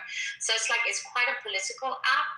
And I think you kind of like oversee this because you're using it as more like a social app. And it's like, oh, the friends you used to have like 3 years ago are not on it anymore. But it's growing on a political sort of spectrum where now everything going on in Iran, that's how people come together. That's interesting, BB. I didn't know.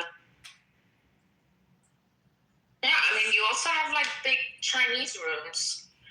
But the thing is, it's like, yeah, most people just see it as like a social app. But I think it's more like somehow, it's very political for many people. The big Chinese rooms. What's your problem? When's the last time you've seen them, though? Well, I mean, I see more Persians right now, but I used to see bigger Chinese. Okay, but like, so for instance, like, I think there's too many black rooms at the moment. Like, I stay away from those. Because it's like they're always discussing like women's hair and like how many people did you sleep with or crash outs and stuff. I don't find that particularly like fruitful. Like, I'm not really interested in that. I don't know. As someone who's black, but at least there are some people who shut the fuck up. What's going on? That's what I'm saying. You're speaking and going on mute. You're speaking and going like, what are you doing right now? Shut up. You're talking during people's submission. And she was talking. You interrupted her. No, I'm gonna respond. She was talking first. Said a lot, stupid. I'll beat your ass. I'll beat your ass. As someone who agrees. Meet me outside. Too many black rooms. How about that? I think that only an ignorant person would say they're all about hair and other dumb shit. Because even though I think it's too many black rooms, they're not all about the same shit. They're about everything else. I mean, who cares about black women's podcasts? Ma'am, shut the fuck up. I just left a black room that was about stocks. Before that, What'd you learn? That was about baseball. Well, How much money did you learn to make? That was a room. I did before that. I left a black room about baseball. What you learned that, it was a black room about geopolitics. So I do agree it's too many black rooms. I used to see other races more. I still do because I have a good algorithm. But to just say that it's all black people talking about hair, I mean, either you have a dumb algorithm because you're dumb, or you're gaslighting and not really searching it hard. I like to teach people and tell people what I mean without being mean. I think it's important that we use this app to tell people what I mean without being mean. And I am a super loud. I do work on TV and I'm highly desired in the industry. And everybody wants to be like me because I'm beautiful. And not many people understand the point of what this app is. It's not to criticize people or complain. It's to read poetry. That's the great point. Just a stupid ass. You made him leave. You're such a stupid ass. You made him leave, you stupid ass. Yes, you're such a stupid ass. John Kitover, my friends. John Kitover he's fucking multiplying. He's unbelievable. You drove Dr. Francine out. John Kitover these days, I don't know why. Maybe it's because he reads some of the greatest books ever written by men. Real men who know how to enjoy life. Yeah. Read poetry. You're a stupid ass, not like you, stupid ass. You're just a gay guy living in your basement pretending to be a man. Don't let me... John, come on, dude. You're killing my name. There's no point. John. He's a gay white guy pretending to be a black woman. That's ridiculous. Not me. That's stupid. That's not me. That's stupid. What's the... So what rooms do you hang out with? I spent time in RPO. What I use apps like I don't know RPO. Oh, research purpose. Well, I mean, they're multiracial people in the room. They're from everywhere. They live everywhere. They're No IQ. got it. Yeah. No, not everyone. Okay. Did you guys want to answer the Most question? of them are low IQ in that room. Okay, I'll let them answer your question, Scott. No problem. Keep reporting stupid in the goo. I put stupid in the goo. Yeah, okay, so you hang out there. I don't know research purposes only. I don't know what that... We just hang out and they talk about, I mean, it just depends. They are topics that are largely centered around the African diaspora don't love themselves, which seems to be a large percentage of people on Clubhouse. So, but yeah, and then other than that, yeah, I was in for the golden age. I came in during COVID. Yeah, let's see. Well, I think a lot of the remaining people, like all the people here, pretty much are remainers from that time, the survivors of the pandemic.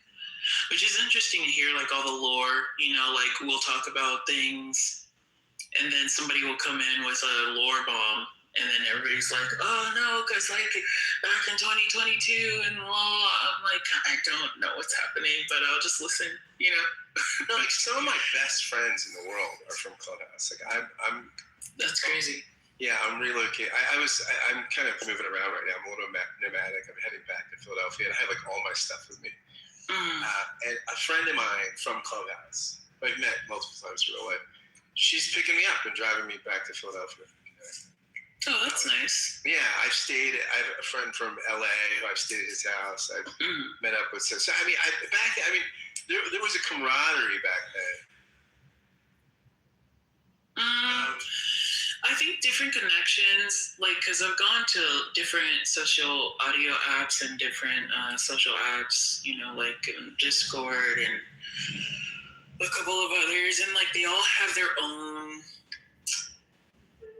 behaviors, and I find that like Clubhouse is more so like a mixture of people who are either like kids of the internet, grew up in the internet, like they know like internet etiquette, they know when to spot a troll, they know all those things, and then also sprinkled in heavily with like people who use this app like a diary kind of almost. So like they'll come in, they'll drop in for however long, it doesn't matter.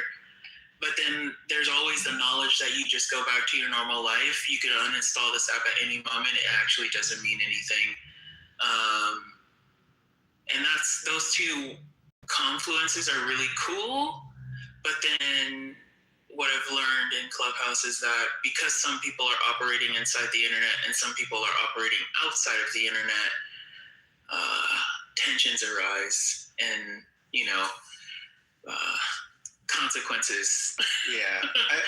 I think one of the things I like best about Clubhouse, so when I opened this room, right, the first hour or so, before I kind of had to go do some things and the inmates took over the asylum a little bit. But that was a good discussion, it's interesting, right? Yeah, that's kind of like what I'm used to. So I'm a Discordian. That's where I come from. Yeah. So I'm like kind of used to. That's advanced level. I know. Yeah. Moderators. Yeah, I know. It's a hard shift, dude. Yeah, what's up? Excuse me, moderators. Sure. I got a question for both of you, and I just would like one sentence, not more than one sentence responses. Can you tell me what philosophy is? Etymologically? Sure. Love of wisdom, right? Philo, love, sophos. Beyond that,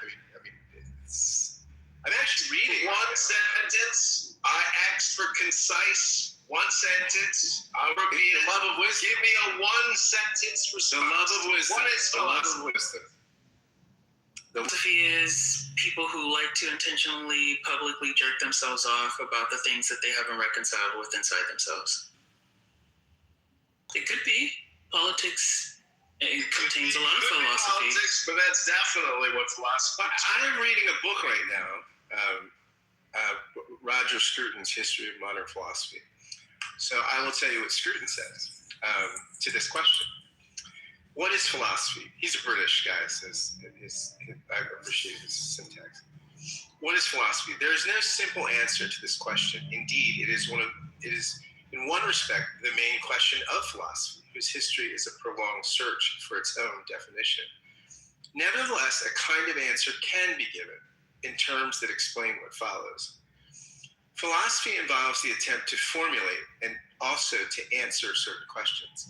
These questions, the whole abstraction and ultimacy, right? It abstracts things, right? Abstraction, you're asking, the part from the whole. And ultimacy, right? It's not asking about chili recipes or, how good was Buffy the Vampire Slayer when Angel left. It's asking ultimate questions, right? About the true, the good, the beautiful. Abstract and ultimate. Well, I think the most important question is basically what's in the books, meaning that an actuarial scientist, an accountant, a financial analyst can actually give us the more accurate picture of the situation, and then we should base the conversation based off of what's in the books, unless you think through your revolutionary politics, for some reason, somehow, you get around the bank's ledger. It's not going to happen. So, hello?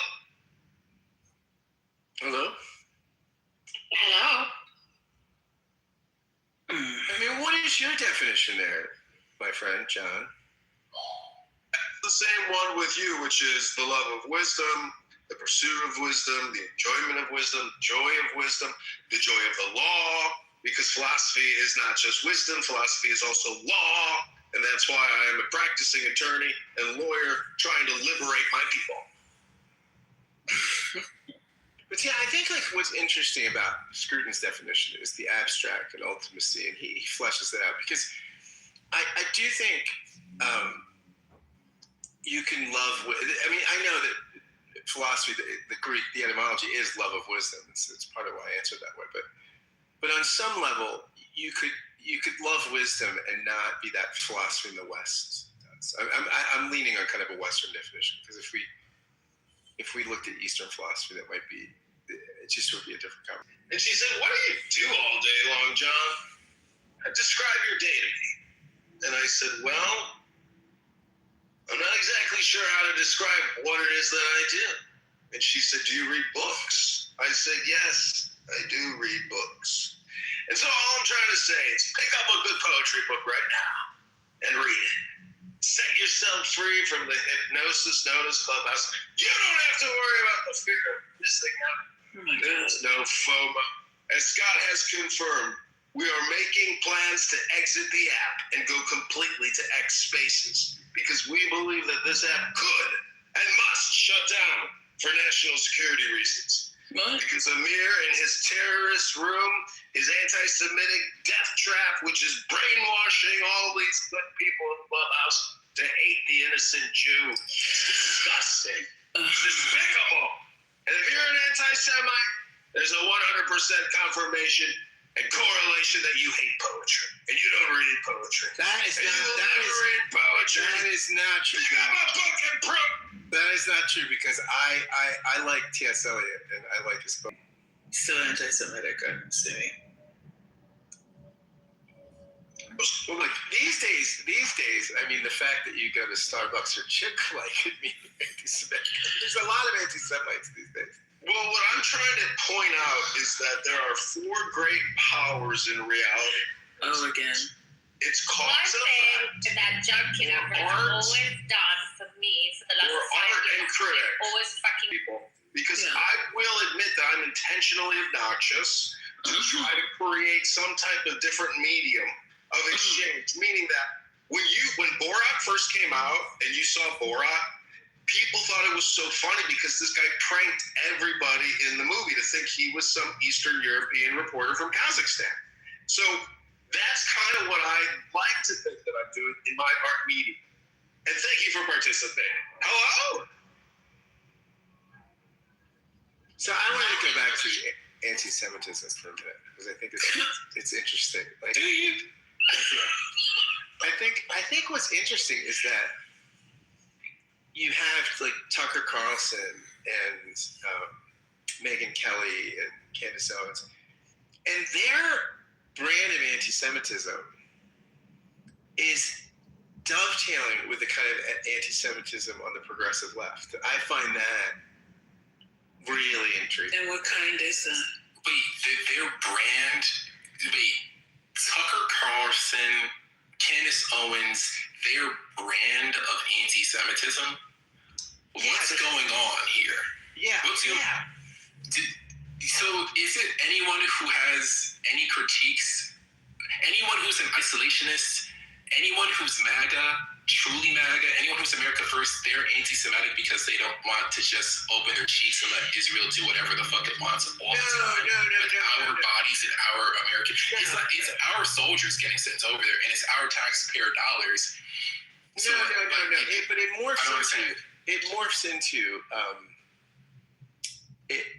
well, I mean, it's different, but it does. I mean, it morphs into like Tucker being super sessionist. But he's always been that. Look, I don't think. So. Do you want to tag me in, Scott? I don't think that Tucker's anti-Semitism. I don't think he's always been super sessionist. He also didn't always talk this theologically, and now he's really doing like traditional anti-Semitic Christian replacement theory, right? So it's not just critiques of Israel; it's critiques of Jews and it's critiques of Judaism as a religion. So it's pretty deep and insidious. It's intriguing to me that he employs this stuff. And Ben, Ben wanted to take the baton. Go ahead. Yeah, it's deconstructionism. Like, if you're talking about what is the similar strand of anti-Semitism between the Tucker Carlson right and the far left in the United States, it's rooted in deconstructionism. So I think that there are overlaps of anti-Semitism, no doubt, but I don't think it's not rooted in anti-Semitism. Let me put it that way. It's not saying that the root of all problems is the Jews. It's saying there are power structures in place and we need to tear those power structures down. Like that's where it's coming from. So that's why, like, as a moderate, as somebody who's moderate but thinks conservative, like, I like the systems in place. Do I think justice is equally applied? Absolutely not. I'm certainly America first in the sense that I want what's best for my country, but I'm also not America only. So Tucker Carlson and Donald Trump have been fighting back and forth for several months And again, I think in 2016, a lot of progressives couldn't believe that people went from Bernie Sanders to Donald Trump. That makes a lot of sense to me. I mean, I was a Bernie supporter, but I didn't vote for Trump. But Hillary was certainly not disruption, nor was Kamala Harris, both of whom I voted for. Now, Biden, I think the reason why Biden as an establishment guy won was largely COVID, and he didn't campaign, which helped. But I think that no incumbent could have won an election during COVID because people were just so frustrated and so angry about lockdowns and this and that. It's just, whoever, it could have been Obama, it could have been anybody, they would have been voted out. But I do think it's interesting that Tucker Carlson, with the platform he has, and again, I'm not saying you can't be critical of Israel and Netanyahu, I think is awful, but when you're talking about Christian replacement theory and how basically the church has replaced Israel as the people of God, and that basically the church is the true Israel. I mean, that stuff, both in mainstream theology, and for him to sort of take up that cause with his platform, now that is some deep-seated resentment of Jews. That's just not about Israel. That's about Jews and theological resentment of Jews, which is just intriguing to me. But do you agree or disagree with what I'm saying? I'm genuinely about the curious. disruption. Your opinion on things. Like, I think you're a well-thought human being. So, like, on the deconstruction side of things, I think it's rooted in deconstructionism. No, I do think. I mean, look, whatever you think of Trump, right? I mean, I think people wanted disruption and deconstruction. You're right, and Trump is a disruptive deconstructor. Now, to some degree, but Trump is not a deconstructor. Tucker's a deconstructor. Oh, okay. The point that I'm saying is what separates Tucker, the Tucker strain of the right, and the far left strain from the moderate left and the moderate right. I know people want to say that Trump is an extreme figure, and yes, his rhetoric is extreme, but I don't consider him a deconstruct. He's not trying to deconstruct this system. He gets pissed and bloviates about it. That's fine. But he's not doing anything to really truly undermine the system in the way that Tucker Carlson, or again, you're looking at people on the extreme left, like the Squad, that kind of thing, who are saying that the system itself is what's broken. It's not the application of the system, and that's what Tucker seems to be implying. It's not the tie between the two. Yeah, no, I think that's not. I think you guys are manufacturing anti-Semites right in front of our faces. I think when you take a line that even the New Testament doesn't take, right, about Jews, like basically Paul says the covenant with Jews is irrevocable. What do you think of the New Testament? But when you basically go beyond the New Testament to Christian replacement theory, I have an issue with Muslims. Like when I hear a lot of Jews speak, when I hear a lot of Jews speak, I can easily say that you guys have a problem with Muslims. But it seems like I'm not a Jew. I'm a Christian. But sure, and you might as well be a Jew. I don't. And I'm not. Why do I might as well be a Jew? What is that? What is that? In the type of language that we're using when people are giving valid critiques. And when people are giving valid critiques and they're still tarred and feathered, it makes all of the Alex Jones... Just catching up to the information. The truth is in the Epstein files. Bill Gates, Bill Clinton, the two Bills. And you know what? They had a good time with Jeffrey. I've seen all the photos. I've seen the tranche of videos. All the naked women, all the hot tubs, all the luxury dinners. What do you do to a traitor? I love Kitover. Okay, so Scott, let me show you what I mean, because some people are pretending to be obtuse in the chat. So when Kanye West says slavery was a choice, he says the worst things when he says what the fuck, who's that? George Bush doesn't care. Clinically diagnosed crazy person, right? This person gets, when you look at all banning people from countries, when it comes to one person being racist, you can be racist against one group all you want. They're not going to get... who's banned from a country because they're racist against anybody? How do you get banned from a country? Like, that's like where it becomes like, okay, and then it becomes, all right, if you criticize them, you're going to be lumped in with Hitler Youth. So then it becomes, okay, we can't even speak about, so then it becomes, all right, like, when it comes to all the tropes about the Jews controlling the media, being super, super powerful, having the right friends in the right places, being very, very strong lobby, being really good at statescraft, controlling countries from inside out. Like, when you look at all the things, are we gonna, like, how are people not supposed to connect the dots? Like there's some connect the dots. I'm trying to not be anti-Semitic. Like, how do we not be anti-Semitic? That's what you got. What you're saying is because It's just commercial.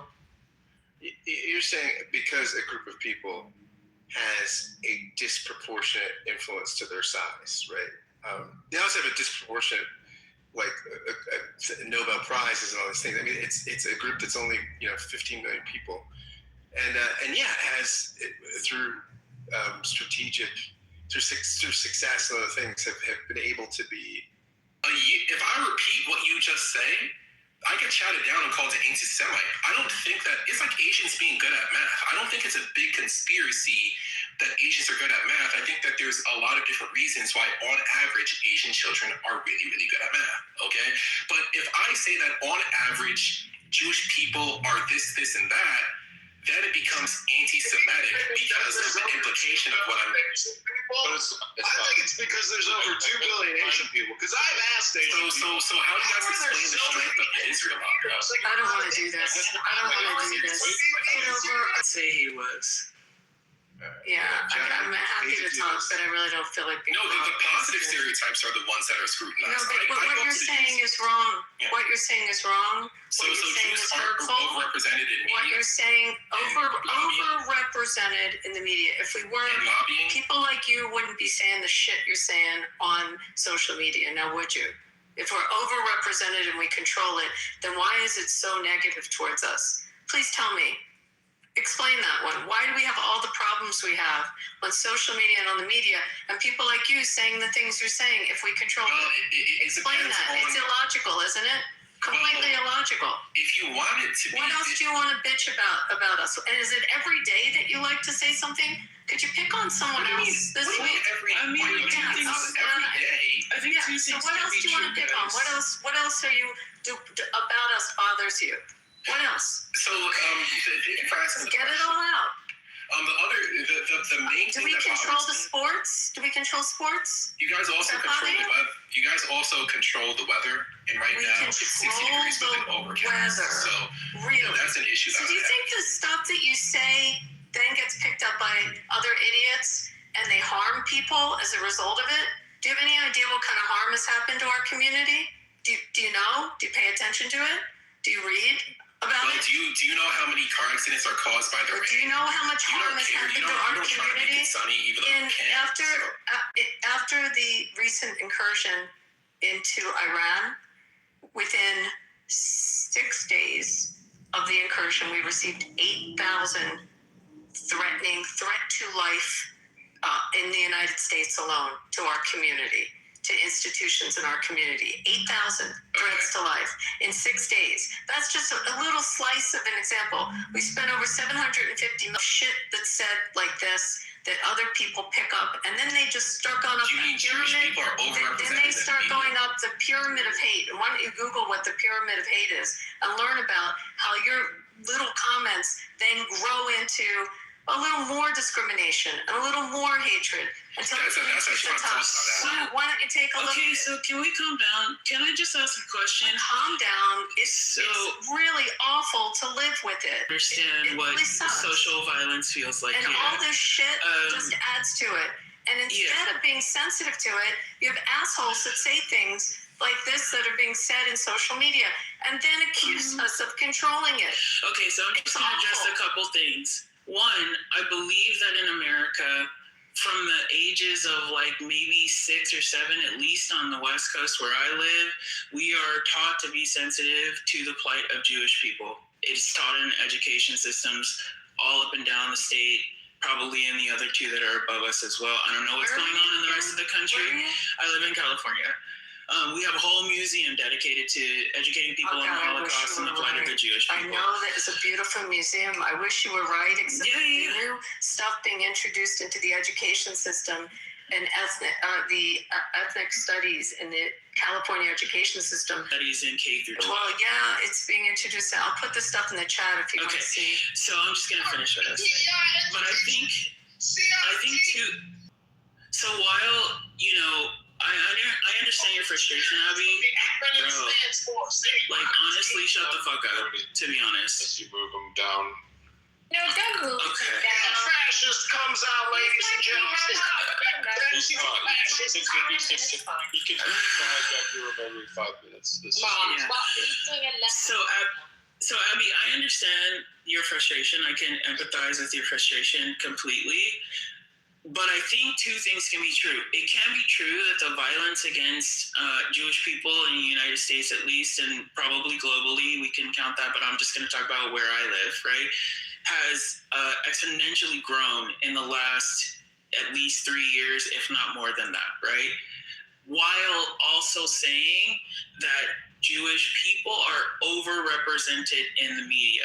This is just a raw fact. So, despite being 2% of the population in America, right? You asked a question about Jewish people being like controlling the league. I don't know about the word control. That's like kind of weird to me. Can you define that word a little bit? Yeah. Like, but being like an owner. Well, who owns the media? So half of the NBA is owned by. Media. You said media. Well, you said sports, so I'm answering that question first. We'll get to media. That's okay. I'm gonna do the thing I'm doing. Cool. So half of the NBA is owned by Jewish people. I don't think that this is bad. I think like 30% of the NFL has an owner that is of Jewish descent. I don't think that these things are bad. Like, people want to collectively share in what the American dream can be. That does mean creating teams. It does mean producing media that maybe represents your stories better. It does mean like, getting involved in the whole fucking machine. I don't know why. Maybe it's because like people do use this demonstrably in conversation to demean Jewish people, but admitting that that's a fact isn't a bad thing, right? I asked Scott something. Yeah, Scott, is Jeffrey Lurie a bad guy? Because is Jeffrey Lurie a bad guy, Scott? Who's Jeffrey Lurie? Community into Boston, into Massachusetts. Robert Kraft's very philanthropic, right? Here's an article I just. I go through some more Jewish owners of the NFL because you mentioned the NFL. Now we're going through the individual. No, but I wanted to talk about Tuesdays when you're talking about the media because I think media is more interesting. And the word control. You don't think that they're bad people. That's not the point. The word control is really interesting. So, Cersei, may I ask you something? The media. So let's go. NBC is a public corporation, right? It's publicly traded. Mm-hmm. ABC is owned by Disney, publicly traded corporation, right? Mm-hmm. Yeah, sure. So I actually own part of the media, I guess, because I have stock in Disney. Yeah. So let's go through it. These are publicly traded corporations. They're public corporations. Mm-hmm. Comcast is a public corporation. So how does one ethnicity control it if it's a publicly traded corporation? Right. So while you answer to Disney by examples. Sure. Well, while a company has to answer to be like financial decisions all the time, Who would that be? Who would that be in control? You're not asking. Like, Abby, you're actually like, why are you forcing us to be in this corner where it's She's a lawyer. I get angry, but when people use terms, the terms aren't defined, and they don't know what they're. No, NPC. When people use terms, they need to define their terms. They know what they're talking about. Traded company NPC. Not play these games. It's not a game. It's logic. It's basic logic. Dishonesty. Nobody said all. No one said all. No one said that. Control of media. So I asked what the media is, and who the media is. Who owns the media? And they're publicly traded companies. So it doesn't control the media. It doesn't have to be adversarial. Overrepresented, and then you agree. You did say it's overrepresented. did say it. So I'm just trying to explain who these companies are. They're publicly traded. Why is it in Nevada? It doesn't have to be like Sony publicly traded, right? David, you live in LA. Let's talk about all the media in LA. Publicly traded company is an example of democratized ownership. That's not that. And you know that. You know that a publicly traded company is board of directors. It's institutional investors. Correct? This is fruitless if nobody's going to speak. All right. Let's go one at a time. Sorry, I didn't hear you start, Scott. One at a time. First, Abby, you want to go? I was just pointing out when they say that Jews control the media and taking that trope, I was taking the trope and explaining that the media, the majority of it, are big publicly traded corporations with institutional investors. Companies in the United States are publicly traded entities. It's not one dude running. Let me go, let me finish. Therefore, when you make that comment and you talk about a nobody made that comment. You did. No, you have to be intellectually honest as to who you are talking about. So for me to ask who the companies are, there was a reason I was asking it. And I'm sorry if you take offense, but it's a little Socratic to make someone go through the process and realize sometimes there's statements you have to break them down. Break down the word control. Every word that you say, there is an explanation or a definition of it. And that was my point. Now so I'm responding because she just mischaracterized what I said. And I'm not a PC person, so if I said something, first of all, I made a joke that Jews control the weather. Why didn't you? What is it that you said? The only thing I said is that I was breaking down out loud the different coincidences that people have to deal with, and I was trying to think out loud, and I was trying to ask the room, hey, all of these different things that are lining up, what are people supposed to think? Okay, so let's just Jewish people are overrepresented in the media. That is what I said. Hold on. Let me say about the media. No, that's what I said. What I said the only thing that I said was that it's obvious that Jewish people are overrepresented in the media, and no one disagreed with me. Well, what does overrepresented mean to you? For percentage, based on population, Scott agreed. What do you mean? What does it mean? Why do all these? You know what overrepresented? No, I don't. I want to know what point you. Norm, you know what overrepresented based on your population, based on the size of your population. The amount doesn't match. Norm, come on. I feel like I have a moderate. There should only be X number of Jews in the media and no more. Is that what you're saying? What's overrepresented? I'm not. It's because they're good at representing. No, but black people are overrepresented in it. Overrepresented just means overrepresented. Black people are overrepresented in sports. There's a reason why Asian people are overrepresented in higher education. There's a reason why. Do black people control sports? Does anybody ever say that? There are several jokes. There are several jokes. Yeah, Larry Bird. There are several jokes that we do. There's several jokes, and the only reason why a person might say that we aren't is because all the owners are white. So black people in sports because they're good at sports, or what's the reason? The reason why they're in sports is because they're good at sports. Okay. When you tell a black person that black people are overrepresented in the media, I can't be offended because that's a fact. So they're good at So they're good at sports. Does anybody say, "Oh my God, we should kick them out of sports"? No. Wait. Tell Normo. He's not saying on its face. He's not saying something that's anti-Semitic. I don't know. NBC might be a giant anti-Semite. I don't need. Right now, he's going next. Hang on. So in what way? Hang on, Ben. Why are Jews overrepresented in media to you, NBC? What's overrepresented to you? I'm not gonna ask questions I'm not gonna answer questions that I believe you know the answer to. Okay, so you're now reading my mind. You know what I know. Abby isn't dumb, and you're not dumb, and you're treating the fact that I'm pointing out the overrepresentation as a conclusion about what to do. That's the reason why you guys get into issues. The reason why you guys get into issues is because you're treating my statement of facts as a conclusion on what to do about it. You're treating my... Hang on. You're making a paranoid racist comment, and I'm exposing it. What would that mean? Have you counted? What do you mean it's racist? Have you counted the number? Well, because there's these old tropes that Jews control. If I start to count them and then I count them, you're going to call me racist for even trying to count them. I'm done with this, but you're going to call me an anti-Semite for even trying to count them. So you made up, hang on. So you made up a story, or you're repeating something. No, you guys created Hollywood. My friends are Jewish. The guys created Hollywood. Yes. I read a whole entire book on it. And it should be shamed. NPC should How is it be shamed. anti-Semitic to say that my Jewish friends gave me this book? I don't want to hear about your Jewish friends. We're talking to you now. Hollywood's awesome. There's no problem with Hollywood. So what's wrong with saying that Jews are overrepresented in media when they are? Somebody started an industry. Okay. Now, obviously, Hollywood is now owned mostly by, I think, Japanese companies like Sony and Australian companies like Fox. Yeah, right? That's not true. So the Jews don't own Hollywood.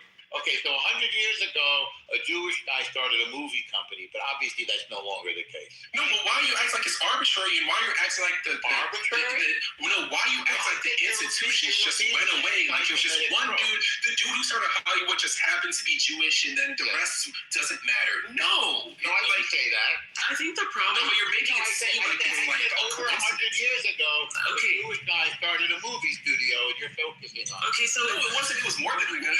Okay, you guys are literally yelling at. You guys are arguing how no argument really. We're just going through the facts. You're trying to mythology. Let me add on to that shit. May I speak, please? Can I speak? Wait, can Ben go first, and I'll shut up. Let me answer this story. Let me finish before you jump down my throat. I'm not jumping down your throat. I don't want to hear your literally trying to deviate between the two of you. Let's just take a look at the statistical fact and see if yes, let's look at the statistical fact. But Ben, where did you get it? May I just mind for a second? Ben, can we move the argument forward if instead of overrepresented? That's what I'm trying to do. If we said disproportionate, like that. But it's the same difference, Scott. Disproportionate. No, it's not. Disproportionate is a worse connotation than overrepresented, because disproportionate it actually does suggest some inequity that needs to be remedied. I don't think anything needs to be remedied. To disproportionate. Chinese people own Chinese restaurants, and Jews are college professors and psychologists and scientists. So may I speak without being interrupted? Go now, so I could go, bro. Yeah. So do you want to move past this, or are we going to talk about I how want to Jews talk are? about this, but it's like you and NPC been going, bro, but he's not. Y'all not letting him go though. Okay. So you said there's a statistic. Where is the statistic? You know what I'm saying? So okay, Norm, can I actually speak, or are you just going to talk over me? No. Norm, where is the statistic from? You and I have had enough interactions on this. You know that I'm not mean-spirited or any of this stuff. Can I actually speak, or are you going to let me? You are. Do I have your permission to speak? Please don't tell me that you and I have this. I don't even know who you are. No, this is not constructive. May I have your permission to speak without being interrupted? It depends on if you're going to repeat anti-Semitic tropes. I'm not that interested. Like, I'm sure there's a place for you to repeat those. This is probably not a good place. May I speak? No. Am I allowed to speak? It depends. If you're going to repeat anti-Semitic tropes, probably. I'm not going to repeat anti-Semitic tropes. Okay. So what is it? So you want to go beyond this, like the statistic that you don't have any basis of? Okay, what would you like to say? Okay, oh my gosh, Norm, dude, literally, I'm agreeing with you, okay? Like, I'm fucking agreeing with you. You just literally won't let me fucking speak. You might even be a Jew himself. Okay, dude, whatever. Why don't you just say, you're telling me 100 times. He sounds like a Jew. What you keep doing is I'm not Jewish. You can't speak. I'm a Christian. I'm a Christian. Yes, certain groups do better in America than other groups in America at certain things. That's okay. Are there barriers in place? Are there not? Like, if I see a Jew is doing it particularly well in an area, if I see a white person, if I see whatever minority and majority you want to say, I don't care. I don't care who's doing well and what. I care is there barriers. The anti-Semitic shit is so infuriating to listen to, because everybody from Tucker Carlson on down wants to have an opinion about fucking Jews. When I'm going, okay, is there barriers? I'm a white guy. I'm a white Christian. There's no barrier to me from doing anything. If you're a black person in America, I'm sorry. In 2026, there's virtually no barrier to you doing anything in America. That doesn't mean this historic injustices didn't happen. It doesn't mean that. I'm not saying that. But this whole idea of like, oh, well, the Jews control this, or the Jews do this, or there's more Jews here, or there's more Jews here. Again, I haven't listened to everything that NBC has to say. Maybe he's going to go off on a bunch of anti-Semitic tropes. Pointing out that certain groups do better in America at certain things is not anti-Semitic. It isn't. It oftentimes leads to anti-Semitic trope about Jews controlling the world and having I don't people think the Jews agenda. control the world. What's I that? do not think the Jews control the world. I know you don't, but this is a piece of the same thing. We control the banks, we control the media, we control the United States, we control Donald Trump. It's a part of a whole anti-Semitic, weird, paranoid view.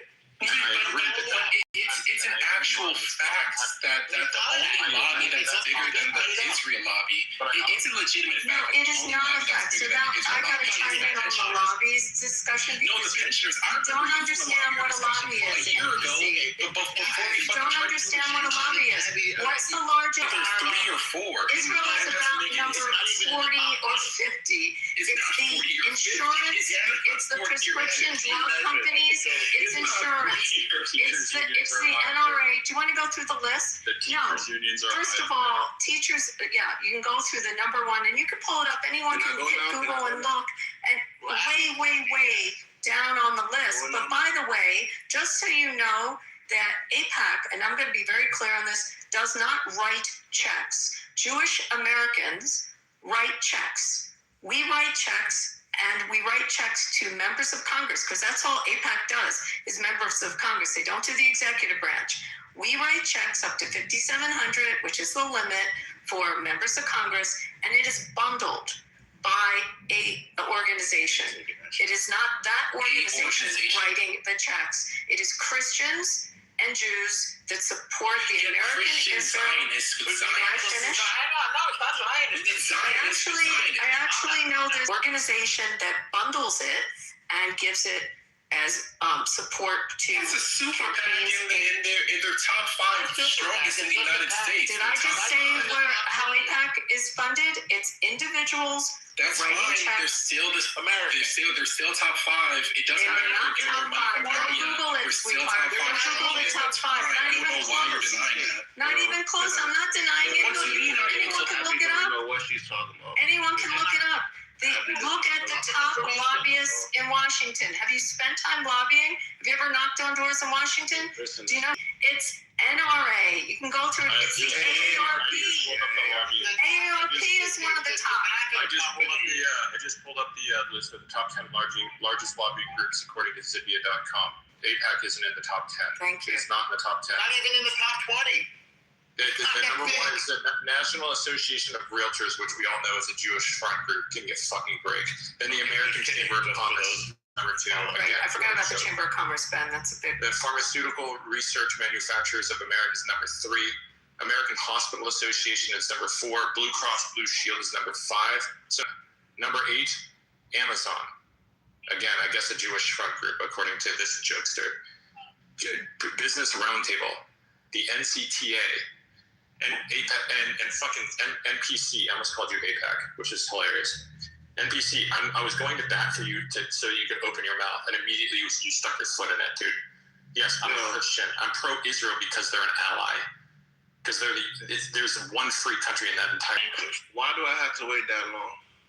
Because some of the people were talking. Now it's I apologize that you had to wait for 10 minutes. It's cool though. It was like 20 minutes, but 25 minutes. I'm sorry. I'm gonna make it short though. I don't know why people are saying or missing the point when they say Jews run the world. It has nothing to do with just Jews being good at things. It has something to do with the intention of how and why they want the position they have and how they got it. We don't want that position. But let me go though, bro. A lot of corruption, a lot of lies throughout history. They've done a lot of bad things. Now, I'm not talking about all Jews. The structure is Jewish people are real people, and a group of bad people pose as Jewish people. So they're not. It's not all Jewish. Can you give an example of somebody who poses as a Jewish person? Like the Rothschilds and shit like that. They're not Jewish.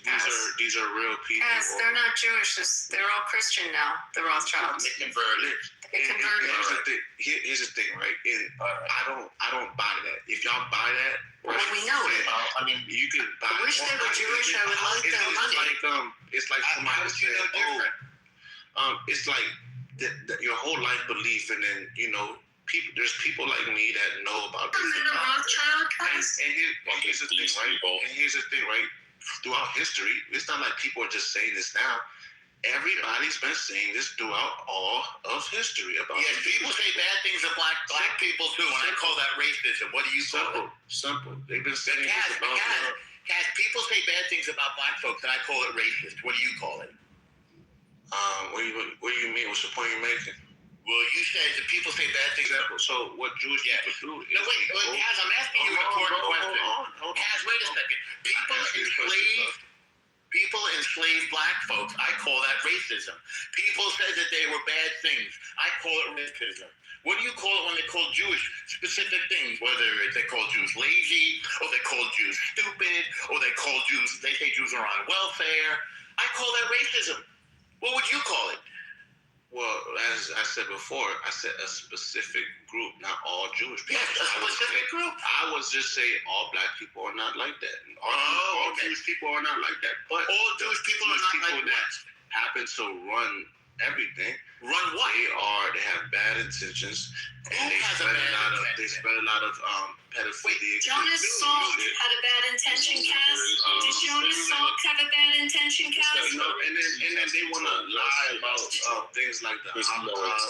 Albert Einstein had a bad intention, Cass. They want to lie about the Holocaust. So do we say all people are like P. Diddy and Michael Jackson? And all these companies are owned by Jews. Cash. Are all black folks like R. Kelly and P. Diddy and Michael Jackson? No, that's my point. All Jews. I agree with you. So then why would you say it about Jews? Did you not hear what I said earlier? Yeah. So I go, black folks are in the pedophilia. Listen to what I said. It's not all Jews, but the Jews at the top. Yeah, the people at the top doing it. They happen to be Jewish. Okay, who is a Jew at the top?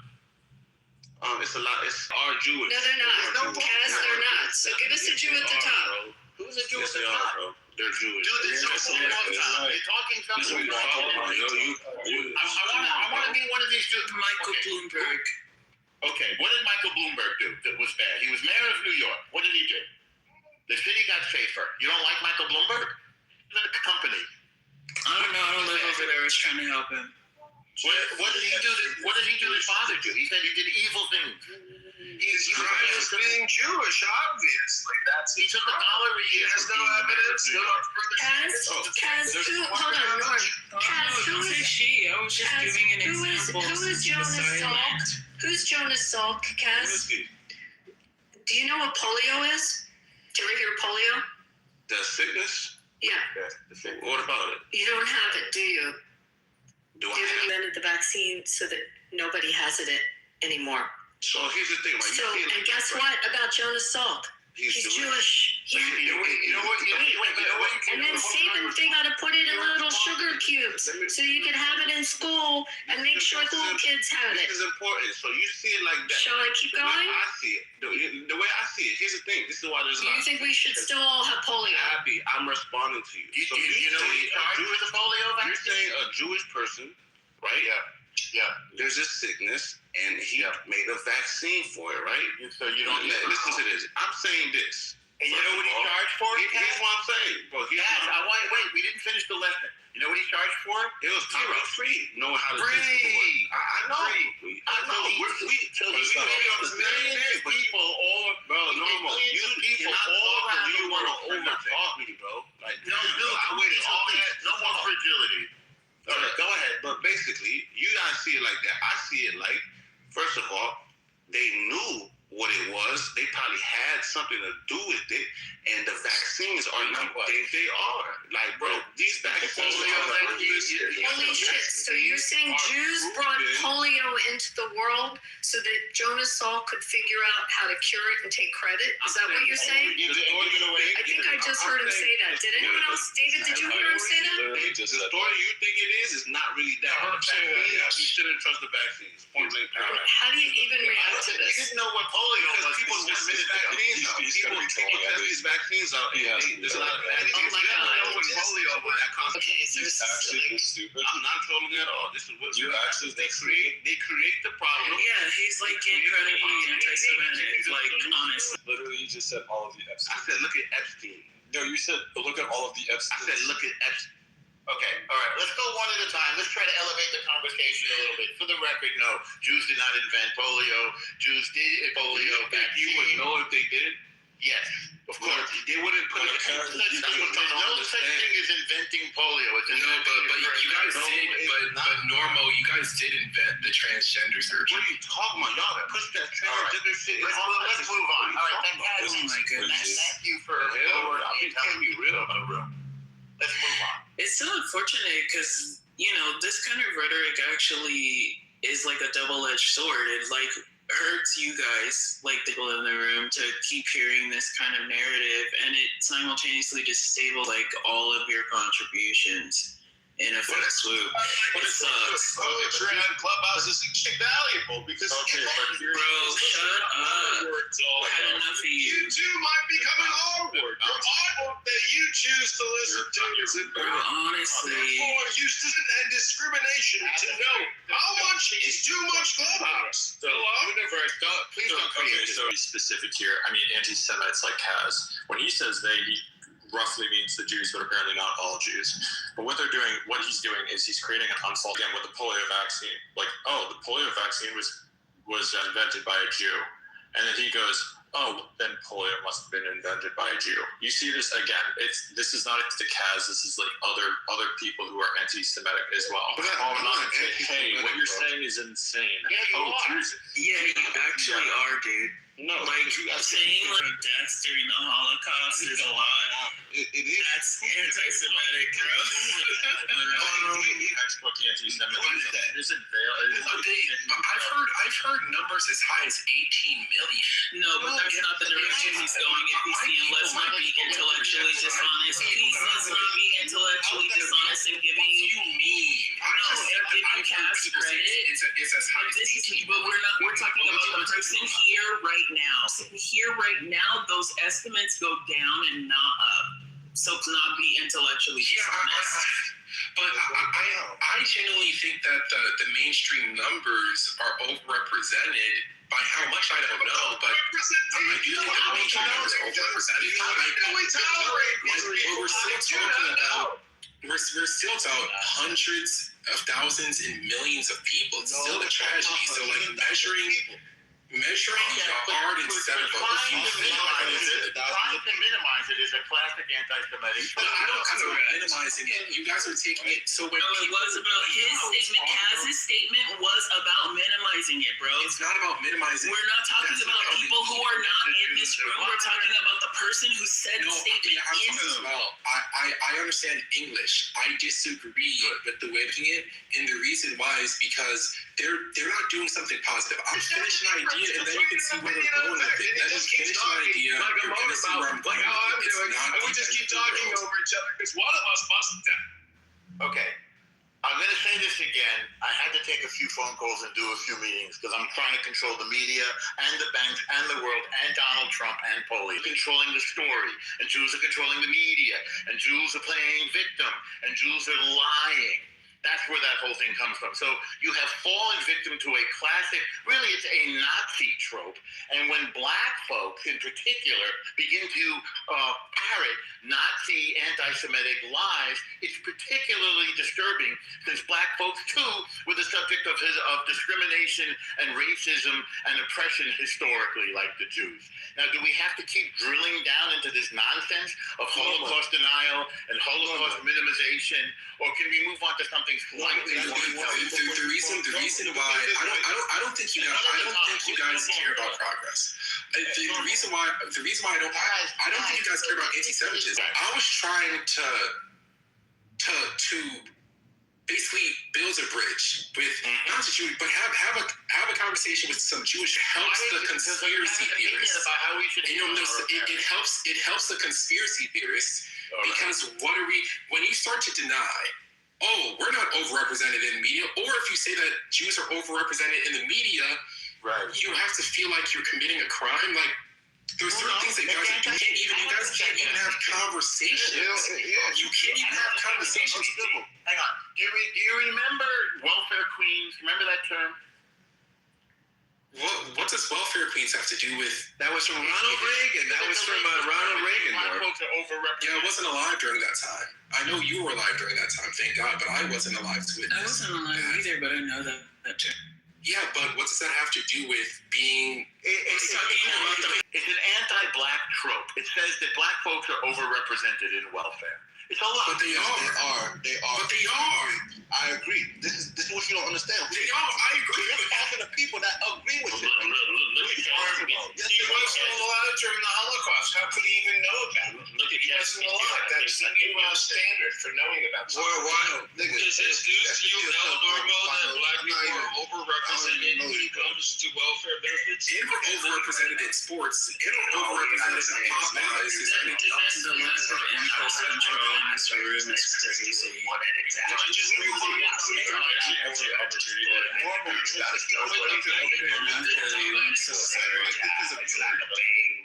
This is kind of crazy, and I'm sorry that includes moderators. Norm, did you just learn something today? Norm, you got to control. No, I'm trying to teach you about racism, and you're proving impervious. But here's the thing, Norm. So what if they tried different strategies? Oh my God. People say this, right? People say people are racist against white people. Black people don't like white people, right? And I tell them, do you realize only a small majority Black people don't like white people. Where do you get that from? Bro, can you shut the fuck up, please? No, you can shut the fuck up, bitch. You look like a thumb, nigga. Who is that talking? You are a thumb, bitch. Like this. Oh boy, now we got black people on black people. This is just fun. I tell black people, like, bro, you realize only a small percentage of white people owned slaves back then, right? I'm that type of person. I'm not caping for anybody. And I'm telling you that 6 million Jews, that's been a folktale in the Jewish community. Not a folktale. Let me land it, bro.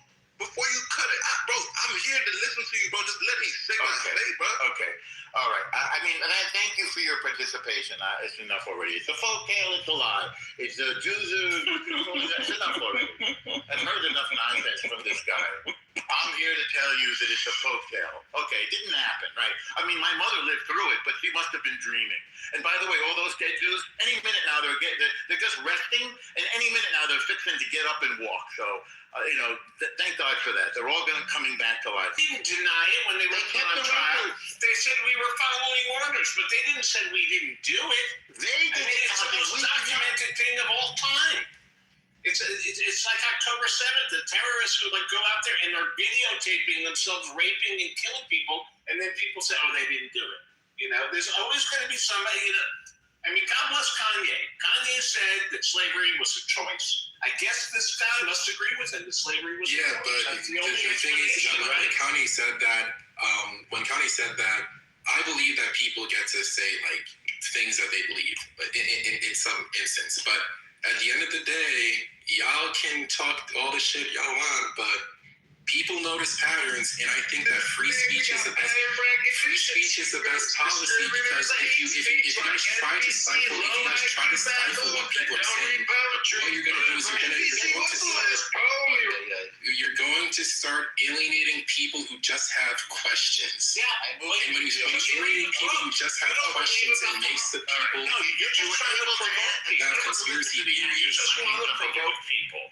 You're trying to provoke Jews when you say the Holocaust didn't happen, or it's a folktale, 6 million. Wait, you don't have a source. Yeah, NPC didn't say that. Randy, NPC didn't say that. But whoever said that it's 6 million is a that person's been removed. Read that in the book. But there's no source for that. They just made it up. Yes. Yeah, What? Norm, let me say something. Yeah, go ahead. First of all, to NPC's point, Jews control the world or Jews control the media.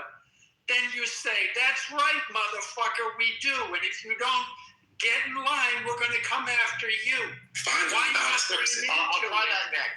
I mean, you know, there's always multiple ways you can take things, and it's like, there's something like Jews control all the banks. That's right, and if you don't get in line, we're going to come and we're going to default your mortgage, and you're going to be living on the street, you motherfucker. So thank you, Alan, for being some comic relief to this room, because clearly that was meant to be funny. So no again for you. Right, exactly. So was that sarcasm? This is where I said no soup for you. This is where was that sarcasm? It's from Seinfeld, and I wasn't trying to be funny. There's a strong difference. I don't know. I'll take care of it. Good, thank you. I think that there's a difference between Kaz and NPC. Between Kaz and NPC. NPC, I don't actually think that you're anti-Semitic. I think that you're saying, hey, we should be allowed to ask questions without being labeled anti-Semitic. I have 100. I'm sure that if I went through his voting record, all those things, there's things that he's done that I don't like. That's fine. Again, I'm not a Jew. Probably things you like and things you don't like. Please let me finish. But here's obviously Norm is getting triggered, and that's understandable. I'm not triggered.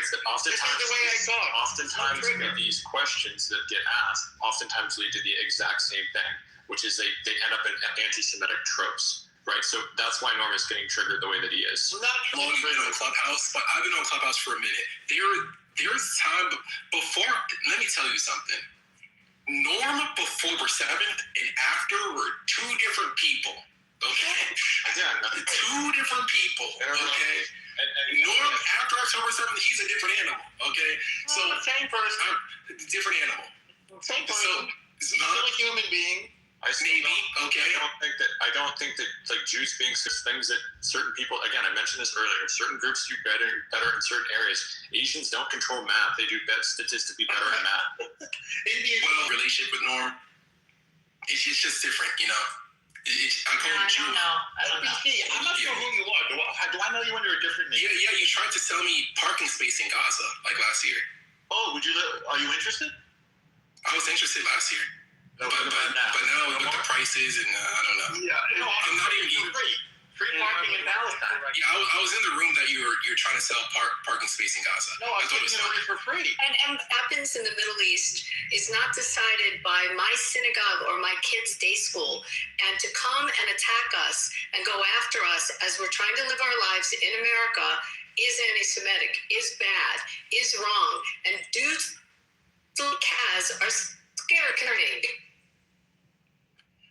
Just coming after religion in the United States. We don't decide the military moves and political decisions of a nation on the other side of the planet. We decide what we do in our temple or if we want to eat pork or not. It's just not right to go after us personally and attack us and send death threats and want to harm us in our lives in the United States. That's what I wanted to say. I agree. Thank you, Abby. Welcome. Great. Wishing death on people is bad, and being mean. And by the way, the U.S. has been planning to invade Iran ever since they took over our embassy. And it's the most one of the most planned. We understand why they made the decision when I do want to correct something that Ben said.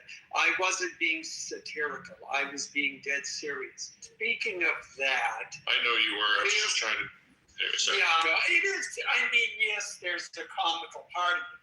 But, you know, the trope of Jews control Hollywood, you know, we've heard that for years. Well, actually, there was an article a couple of years ago written by a Jewish guy who said, damn right. And he listed everyone everyone, all of the Jewish CEOs, all of the Jewish heads of the production companies, all of the Jewish heads of the talent agencies, et cetera, and his was, yeah, we're here in Hollywood, we're successful at it, and stop complaining. That was it. It's funny. A lot of Armenians, other than MGM, don't. I mean, it's not an attack on. It's not. No, I know you're not. I'm saying it in a loving way because he was a client of ours. He also controlled the casino here at the MGM. But he was people leaning into it and saying, "Yes, we are successful. Too bad." And I've used that argument as well. Then you go to Hollywood. You start a company, you get a media thing, and then you can do whatever the fuck you want. Well, that's true, but then the question, I think that last part's a little bit right. But I will say, I did say this before you got in here, Alan, that the conjecture, the negative conjecture around this statement actually doesn't afford anybody the ability to give Jewish people in the media, and specifically Hollywood, their flowers, right? And so as a person who cares about, this kind of medium, film and television and literature and plays and all that stuff, I find that it's strange to listen to people say it in this way, and I can't really think that they are meaning anything but negative things, because when people respect the art form and they are speaking about a large number of Jewish people and their prominence in Hollywood, they don't say the Jews. They say people of Jewish descent, or they say the Jewish people or a Jewish person. So when somebody says the Jews, it's like pulling a trigger. You already know, right? But I see the blacks. Yeah, I have to see the Jews. If I don't see the Jews, then the blacks. I mean, if you say the blacks, that's weird. Yeah, but look, it's a lot. What is with all these microaggressions? Like Alan, you're almost 80, bro. What is with all these we have actual anti-Semitism. Why do we have to round up? This is the issue. Why are we constantly looking for different ways to round up to anti-Semitism? Why can't a person just be flatly anti-Semitic and just call them that instead of these microaggressions? If the label isn't for you, you don't actually have to be reactive toward it. And saying that Jews doesn't mean you're anti-Semitic. It's objectively not anti-Semitic. It's not about me. What you just said, it doesn't apply to anybody. But what I'm saying is, if it's not you, then you don't have to react. I don't think that's true, dude. I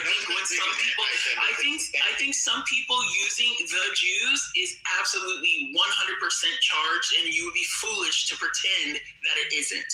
So when some people fully obtuse, this is what the left does.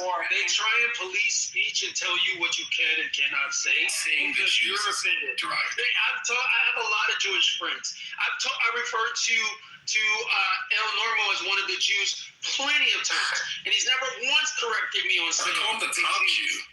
Here's a person that wants to come in and police speech because she got a badge from the Liberals of America Society. Bro, when? Excuse me, running your mouth about nothing. You've been sitting up here on mute the entire time. Now you're talking big? The Jews. There's nothing anti-Semitic. Bro, I'm trying to bring the conversation into a space of peace so people stop going at each other's mouths. We're tired of hearing your antics. Are you tired of hearing my antics? Then leave the room, bro. Nobody asked you to be here. Move the conversation along. We don't want to hear. Okay, move the fucking conversation along. What do you have to say? Pedantic though to say you shouldn't say the Jews. I mean, we say Jesus was king of the Jews. We don't. I mean, this is fucking silly. If they're Jewish, then you say the Jews. You have to understand the English language. You can say something and sound offensive. Well, then don't be offensive. I don't really think they care. I mean, Norm, do you care? I think her voice is annoying. I think her voice is offensive. Should we tell her to stop speaking? I'm against racism for the record. Or the Persians. Right, but I think El Normo has the intellect to understand when he's talking to a foolish person and when he's talking to somebody that has integrity. I mean, he did get nominated for multiple prizes. he's already shown us evidence that he knows how to differentiate the two. So that's why I wouldn't feed it to someone actually calling me the N-word, you know, being a black person. Me personally, I don't engage with people like that. They're automatically have been. Have you used the N-word before? I mean, yeah, I've used it before. Yeah. He is a black person. I'm a black guy, yeah, absolutely, my nigga. Whoa. So a lot of it is the intention behind it, right? So if somebody says the Jews in a certain way, you know where they're coming from. And if they say it in another way, like the way PC said a minute ago. But why are we even talking about it? Let's It's move on. I agree. It is silly. It's a waste of time. Yeah. Well, I want to comment on the article if you want to get back to that. But don't say the article. It's offensive. Okay, we're talking about the Jews now. I was just going to say, Xerxes, you know, in the entertainment business, there's a lot of people who aren't as successful as they want to be. And instead of blaming themselves for their own shortcomings or lack of dedication, it's easier just to blame somebody else. So that's it. Yeah, blame the Jews. No, yeah, I totally agree with that. And I think, you know, there are multiple structures at play. Anybody who's involved in entertainment knows that there are multiple structures at play. I mean, you know, get good. Yeah, in any event, as far as that article on the Hill, one of the things that struck me, and I'm trying to find the paragraph, but they said how Trump has dominates the news cycle and has been creating chaos. I can't find it now, but yeah, I think you understand what I'm saying. And what I find hypocritical about that and ironic is the fact that, yes, that's left office and Biden was the president. They didn't shut up. Way out there, man. We're in the Ventura County. Still, David, I don't know what you're saying. Thank you. So, and they still kept talking about Trump. And what I've come to realize, it's not Trump that's creating the chaos, it's the left. They thrive off of it because they actually believe that it's actually going to work as a strategy against him. And all it did from 2020 to 24 is it got him reelected. And thank you, the left, for reelecting Donald Trump. That's the only point I'm making. What is up with Donald Trump? The left is the reason why Donald Trump is president. Why they can't understand that it was high inflation. It was the border. It was the border. It was the disruptive international conflicts that couldn't get managed. It was all of these. And it was Kamala Harris, a failed candidate. The sad part about it, they have learned nothing. That's the sad part about it. They have not changed the Democrat Party. But Norm, can you mute David? I'm sorry, man. You know, I think Kamala's going to run again. This other guy, weirdo guy, and they got Gavin Newsom. Yeah, Gavin. Oh my God, Newsom. Oh my God, he's like Joe Biden's son. They kind of look alike. Last week I noticed it. I'm like, wait a second. It's just like another Joe Biden. He was married to if Newsom becomes president, shit, I might be moving forever, bro. I ain't telling that. I mean, when Biden left the country, I mean, he went to the White House and looked pretty comfortable there. Yeah, Newsom had a mental breakdown a couple of months ago on camera. I always equate him to Greg Stilson from the original Dead Zone with Christopher Walken, who's like, he's sick. So that's Newsom to me.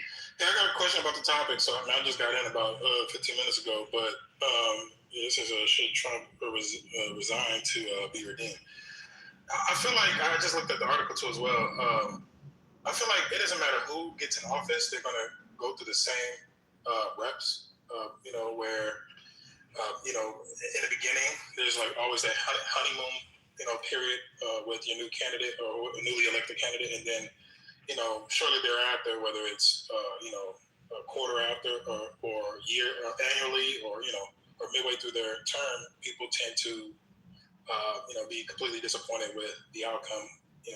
Because a lot of people are going to the polls, emotionally charged, which is unhealthy. So this is a bunch of tribalism happening right now, which is unhealthy for the country. So I think that this is just going to be the nature of the political cycle, or the political scene, at least for the next decade or two. So, I mean, he could resign. I don't think he really cares about his reputation. I mean, he's an older guy. He can't run again, so he just doesn't give a fuck.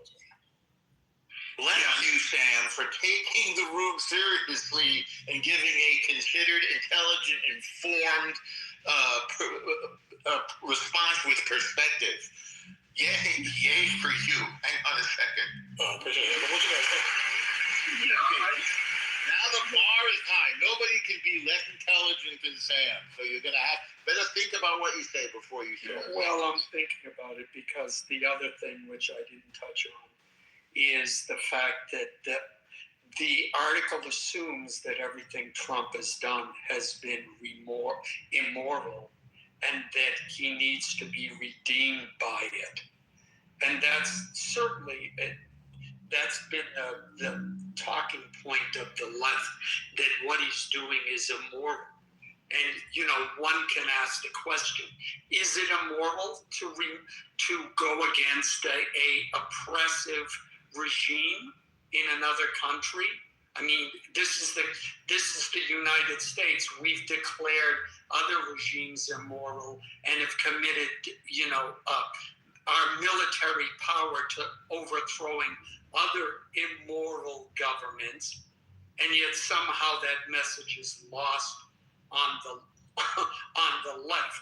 Never mind the fact that the IRGC in Iran is oppressive to women, that they make them cover themselves because, of course, if a man sees a woman's hair or any part of her body, he will be upon women to cover themselves. I mean, that's the reason why they dress the way they dress. And for some reason, the left seems to ignore simple things like that, and continues to say, well, Trump is immoral because he's trying to go against this government. But you know what I mean? Like, the immoral, label is subjective, man. Like, it really depends on. Of course.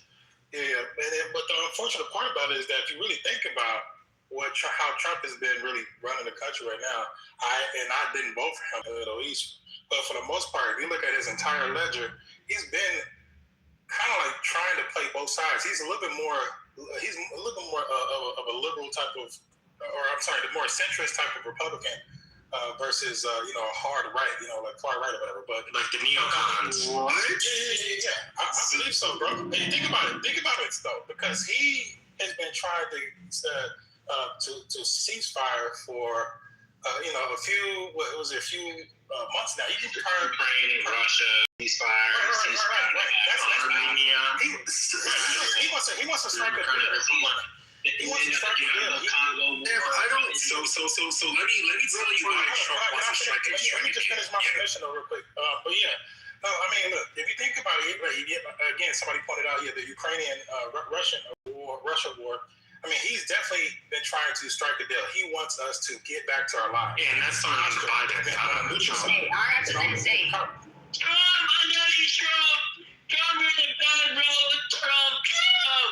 Change your banter, bro. Change your banter. Yeah, but I mean, I'm gonna go ahead and land there. But ultimately, I mean, look, like I said, he can't really please everybody. I know he's trying to make the attempt to, and it's only an attempt. I don't know personally. I don't feel like he cares about how people feel about him. I think that if somebody wants to put together an article like this, a journalist wants to put one of these pieces together, I think he's at a place in his life right now where he can care less. Yeah, so it's amazing to see like people's different perspective when it comes. The reason why Trump doesn't care isn't because he's a moderate. It's his neocon friend to be stronger. He's talking about populist issues. He's talking about bread and butter issues. The Democrats are talking about booty getting transgender shit. Okay, we're gonna vote for Trump. The markets are gonna be better. He does the one thing. He does the one thing that it's almost like last year when Trump was doing all the deportations, and then he had to slow them down because the deportations were actually affecting his rich friends and their cheap, labor. This is the same reason why he's trying to come to the negotiating table now, because he did something incredibly stupid, and now the markets are paying a price. And this is like the world's market. Like, even if this conflict gets solved today, the economic impact for losing that amount of oil, it's still going to affect us for years, even if this is solved today. This is a royal fuck up. This isn't him being bipartisan. This is him being a partner. Let me respond. The funny thing about NPC, he forgets the failed diplomacy that happened in Russia and Ukraine, that Biden and Kamala failed to mediate, has repercussions. The gas prices on average $5 on average across the United States in 2022 underneath Biden. With those sanctions, oil suppliers, Russia, if you sanction them, dude, what happened in that situation dwarfs what's happening now in Iran. Iran had, they admitted they had 60% uranium enrichment. And Donald Trump, his first election, the reason why people voted for him again, because he was right. The coronavirus did come from China. These motherfuckers knew about this shit. Talking about some came from some wet market. I remember I got my Twitter account canceled off that shit because I knew it came from the lab. They was like, "Oh no, you get the fuck up out of here." People was losing their jobs over this shit, and it come to find out he was right. Guess what? We just went through Biden and Kamala. He was right about that shit. They don't give a fuck. They don't put us first. These Democrats will tell you that in our faces right now. Yes, I don't give a fuck about you. Yes, I want to care about. I want to get your money, give it to everybody else. I mean, damn, dude, this dude is right. Nathan, when we go back and forth, one thing that always amazes me is how you never acknowledge how similarly. A lot of shit we agree on, and a lot of the shit that you said we agree on, that's the reason why I'm confused. That's the reason why I'm confused, because if you're going to criticize unnecessarily going to war that fucks up the economy, you pointed out the sanctions with Russia and how the sanctions with Russia was a double-edged sword. So how can you point out that the economic ramifications of Russia was bad for the economy, and then blame the Biden administration, which I agree with you on, and then when the Trump administration does this, which they didn't need to do because the whole entire proliferation is a lie. It's a lie. God damn it, David. The secretary cheerleading from the fucking audience in front of the stage. Like, holy shit. That's a copy right there. There is no dispute about the level of enhancements that are. The Secretary of State said the reason why we went in is because Israel made us go in. We went through the. I trust Marco Rubio more than you. Marco did not dispute the enhancement of the uranium. No, but he said the reason why. He said the reason why we went in. No, we didn't go in because that's not true. Okay. I have a question. All right, I've asked you to the audience for a second and give you a timeout, NPC, because we went through this before. Marco Rubio said that in terms of the timing, it was necessary to stop their nukes, stop their ballistic missiles, stop their sponsorship of terror, and stop their slaughter of their own people. Another big reason that we went in is because they were slaughter. Now trying to deflect to Marco Rubio is fundamentally dishonest. We went through this whole thing before, then you repeated it, which is showing that you're not really listening. Who wants to go next? Yeah, I think we should let Manfinity go. Good idea. Manfinity. Yeah, good. Why was that mod as good as I'm not prepared to contribute at this point.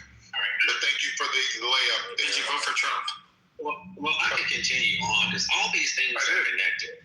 Let's go. The last 12 months and stuff like that. Iran, when the war started in Ukraine, guess what Iran was doing? They was giving Russia the Shahed drones in masses. And countries don't give you anything for nothing. Like they're gonna, how you doing, Russia? I'm just gonna give you these bombs and these drones for shit. No, they got something in return. Guess what? Last year, Russia sent nuclear scientists to Iran. This is in the news. People don't pay attention to shit like that. And then the world became a more dangerous nuclear. China had nuclear engineers in Iran as well, some of whom got killed when we bombed their nuclear. All these because that's the. Yeah, Joe Biden made this world a dangerous place in Kamala. When they went to war, it was pretty much a proxy war because this dumbass Biden felt like he was like in some Soviet Cold War in his demented brain. You know what I'm saying? Like it was craziness. But does that mean? Does that mean that America was never ready for a black president in the first place? That's totally. It was. Let me continue on because I was onto something, right? Obama was not trapped. Does that count? That the nuclear treaty is gone now. Yeah, people don't realize what that means. That means that no matter who you are, where you are, Israel too, it's more dangerous. It's way more dangerous. Ukraine attacked Russia, triad system, attacked international bombers. Putin said he's not going to sign it. Right now, I think we have about 4,000 nuclear bombs. Russia has about 4,000, 5,000. Now it's off the table right now. It expired last month, I believe. Now Russia can ramp up. See, back in the Cold War, we had like 50,000 between us and Russia. Now all these effing nuclear bombs is going to be ramped up. Hey, slip them to a terrorist hands? Maybe. Can they still off? It's hard to track down 50,000 or 80,000. We don't know what's about to come.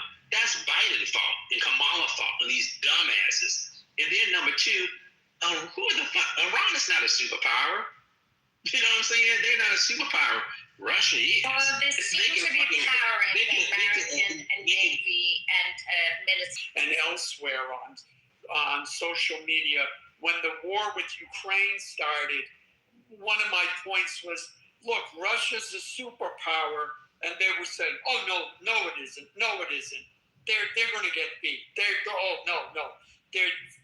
nothing to worry about here. It's absolutely ridiculous. Alan, from the bottom of my heart, Biden and Kamala sent these people to the slaughterhouse. It's over a million Ukrainians are dead right now. 1.5 to 2 million people have been died in that war. Exactly. I agree with it, by the way. If they had gone and told Ukraine, look, you're getting nothing from us. You got to negotiate with Russia, make peace. Then there would have been no war. They would have come to some agreement, and those people would be alive. Instead, the U.S., and this is what the U.S. is responsible for, push for Ukrainian NATO membership, which the Russians had made clear they didn't want. They made it clear for 8 years. And so then that's how this happened. But, where we're at now, it's how many years later, Russia still holds the same territory it held for the last 2 or 3 years. And that, for all of their bluster about we Democrats saying we don't want any more endless wars, get out of Afghanistan, what did they do? Biden pulled out of Afghanistan, and 2 months later, however long it was, we told Ukraine, tell Russia and Putin to fuck off, fuck himself, and we went right to the front. Alan, I have a projection for you. Okay, check this out. What I'm thinking, Alan. This is especially for you, but could be for everybody. Yeah. So, or Soviet Union. Now, China is ascending as a major adversary, and Russia has really been split away from them. So this is what I think Trump's big plan is, because who's going to be the next big problem in the Middle East? Our old friend Turkey. And who is Turkey's biggest enemy? Russia. So what we're doing is we're getting a little closer to Russia, dividing Russia again against China. China is a big funder of Iran and a big customer of Iran. And it'll be the United States and Russia against Turkey, and they'll finally get what was coming to them going. That's a good idea. The problem is, now I haven't been on top of it lately, but Russia was making deals with Turkey. And the last I heard, which would kind of goes against what you just said. I just made that up, you realize. It was pure speculation and fantasy. Oh, well, good. Well,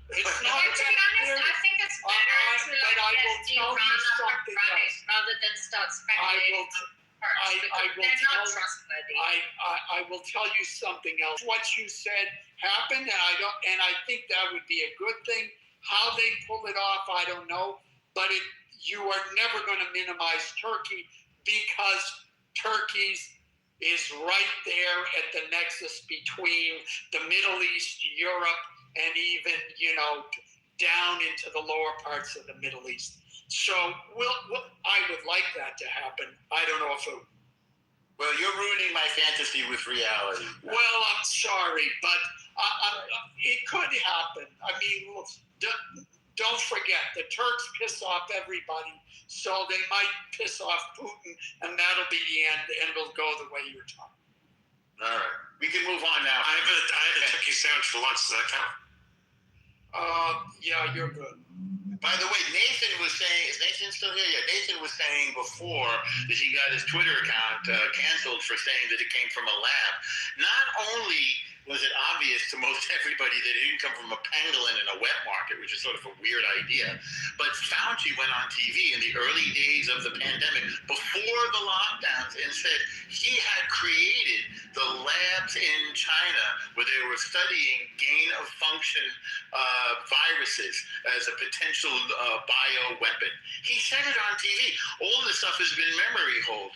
He admitted that he was indirectly supervising gain-of-function research, which, again, called the Wuhan virus. And he said, and his joke was, it's as if an outbreak of chocolatey goodness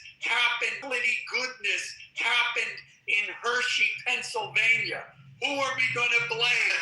Hershey's, of course. It was hilarious. But Colbert was like beside himself because, Stewart is his boss. Stewart is his boss, essentially. And he couldn't say anything, and he tried to mitigate it. But the fact... Everyone who understands English understood the logic that John was putting down. But Colbert, it was almost like he was trying to stop his friend from jumping off a cliff. Like, you don't really want to do that now, do you? Like, oh no, don't do that. Oh. Like, it's like, damn, like, I think that John knows that he's not able to say it, but John understands that his celebrity is way too far out. And also, he has a plausible deniability of being a comedian. Everybody knows that shit came from a lab, man. I didn't even know you and John were in China, right? Yeah, me and John are best friends. Yeah, but it's also very coincidental what happened straight after with Russia and Iran, 7th of October. It's like, when the world was at its weakest. Under Biden. But they wouldn't dare to do that during an American Republican governance, would they? I don't think it matters. Honestly, I think that we should be past partisan lines as Americans at this point. I don't think for the working class American, playing partisan politics does us any good whatsoever. Like, the differences between the parties aren't big enough to where I can write somebody off for voting D or R. They're more similar than they are different. And then that, even though most of the things that are affecting us now are policies that were written 10 years ago. So that's just what it be. Like, we just find a person to blame, and the president is just the most popular person to blame if there's a problem. Sometimes it's their fault. A lot of times it's not. What is it that's going to get the Black Americans behind a president like Trump? This is what I don't understand about minorities in America. Yeah, to your point about the differences between the parties, come to California. There's a big difference, number one, and number two. There's old saying, the way California goes, so goes the nation. They're trying to, the same policies that they've implemented in California, that's what they're trying to get on a nationwide scale. And those do affect the middle class and working class, definitely. Because if you got, certainly if California, and it's reprehensible. And so that will affect people. What do you mean by get rid of the tax structure? Well, right. Well, specifically, Prop 13, which was enacted, I forget, way back when, your inflation increases. It's not reassessed every year by the city or local governments. So at number one, it gives you as a homeowner predictability. You know what your tax costs are going to, property tax costs are going to be. And then the other thing is that it keeps it low. So once it keeps taxes low, so that, you know, over the year, it's not getting jacked up by thousands and thousands of dollars. They are actively, there's a now thing, they want to do split rolls where it's like, okay, if it's under $3 million, then it'll stay the same, but if it's over, it'll get reassessed, et cetera, et cetera, et cetera, et cetera. And they're trying to slowly chip away at those protections. I mean, and why is that a bad thing? Unrealized capital gains, Alan. These people don't even have that money. Yeah. It's like it's speculative. Why is it a bad thing? Because they introduce, first of all, they introduce it as, oh, well, this is just for the rich and they can afford to do it. And then eventually it comes down to their bar for entry of who they're going to tax gets lower and lower. For example, we had Prop 19 in 2020, which essentially also used to be you could will your property to a child or grandchild, and the tax base would, your tax assessment would stay the same. They would inherit that. And they changed it in 2020 to say that yes, that you can do that as long as it's the property is worth under $1.5 million.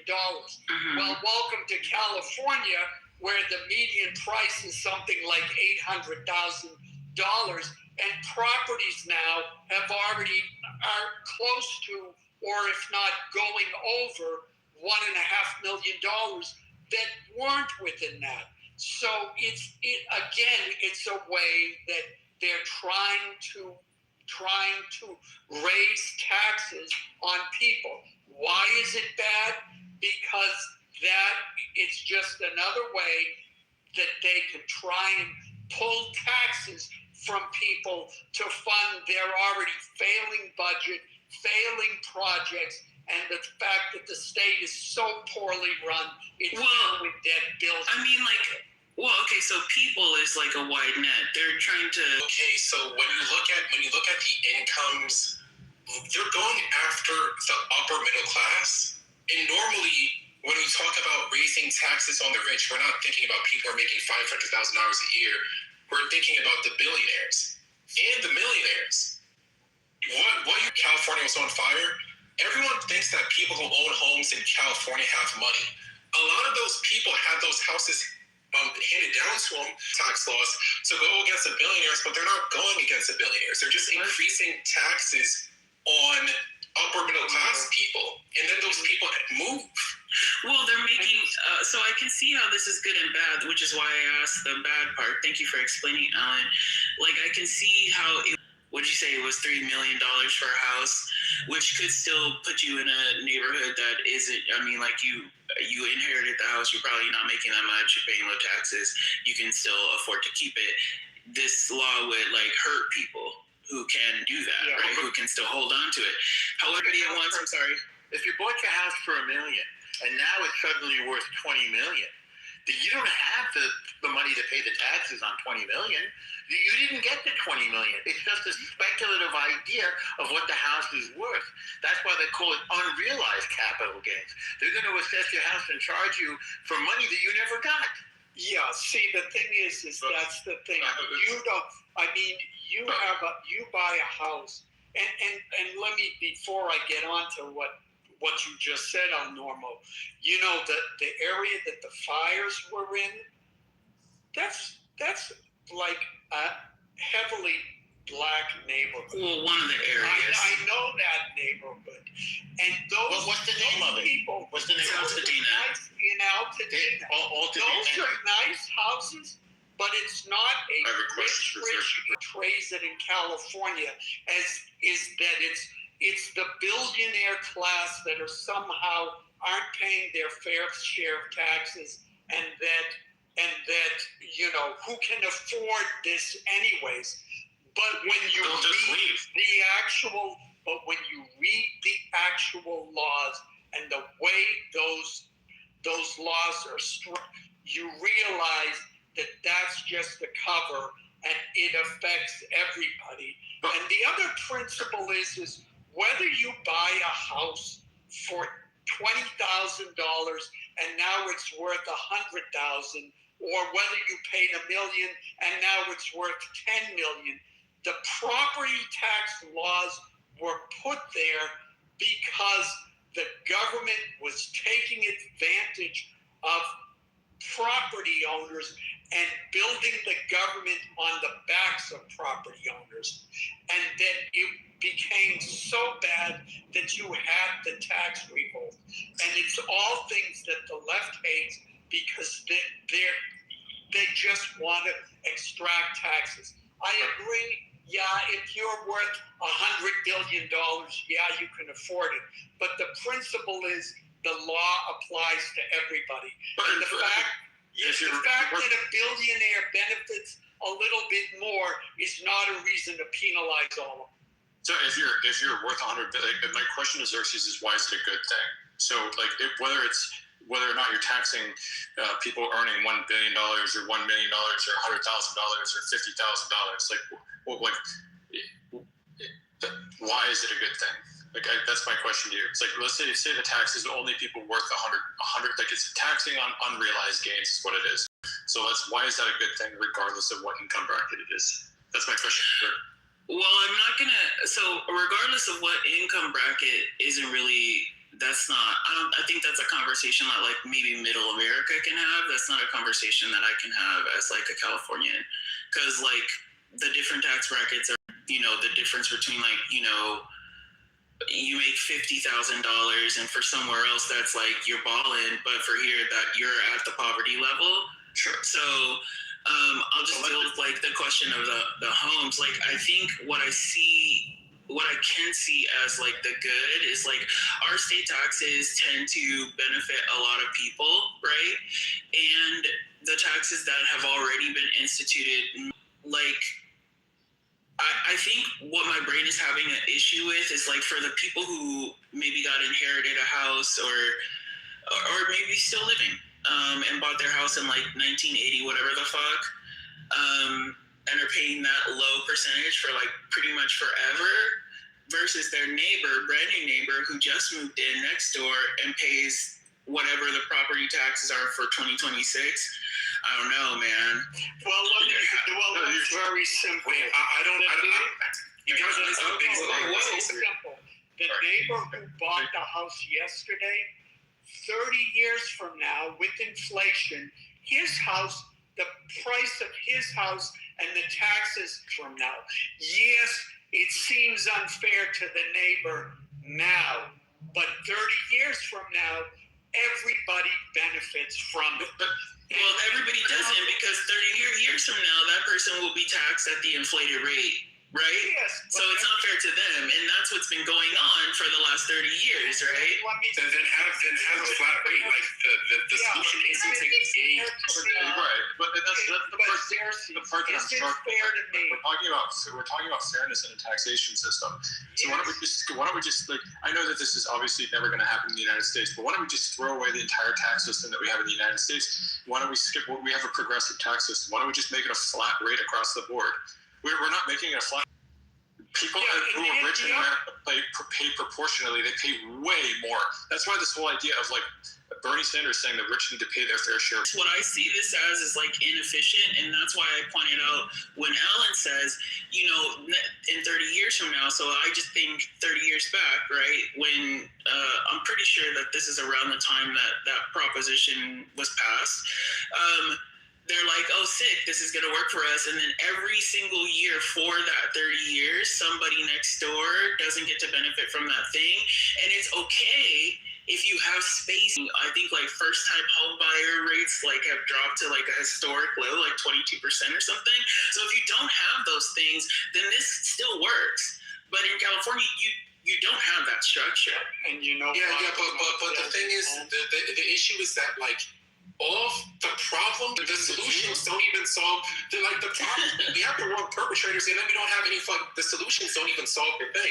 So raising taxes does not help more homes. Yeah, but I don't know. This language, using the language of perpetrator is a little bit weird to me, though, because like our rich people in the state are not always thinking that they're being antagonized by these things. They often want to help. And everything that we blame all economic problems on rich people for the most part in the United States. It's all my fault. So I just want to finish the idea. You've been on it the longest, Alan. So of course not.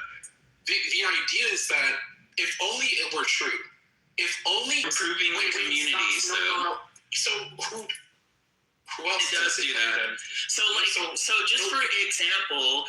Our extra stimuli for low-income and needy families, free meal programs, people are brokering deals to get people stuff because we had a surplus from those people being taxed, right?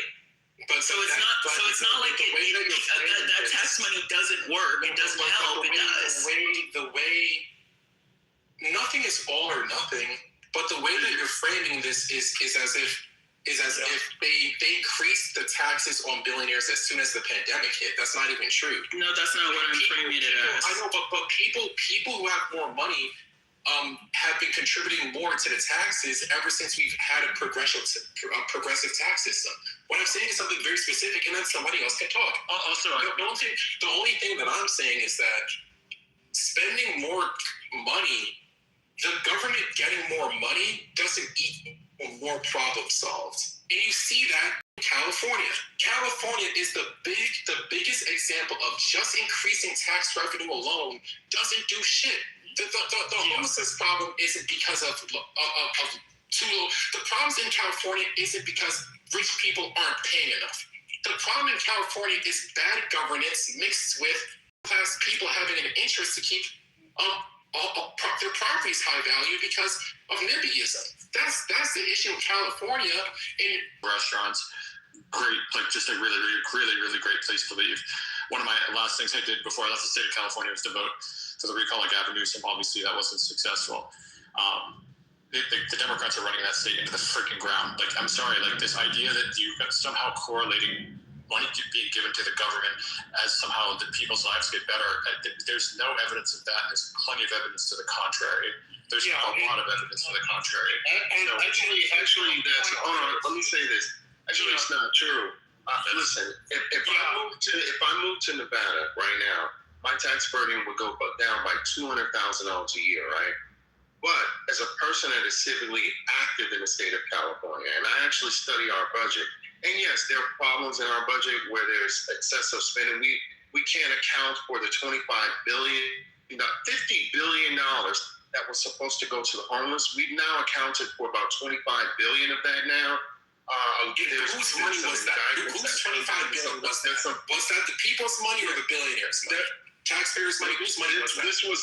This was the taxpayer money. This was the measure. $25 billion. Hold on. This was the measure. But however, let me say this. California has a lot of programs. And yes, it does benefit. In fact, the life expectancy and the health of get your mammograms and all the things that you need. There's a lot of programs that service the poor in this state.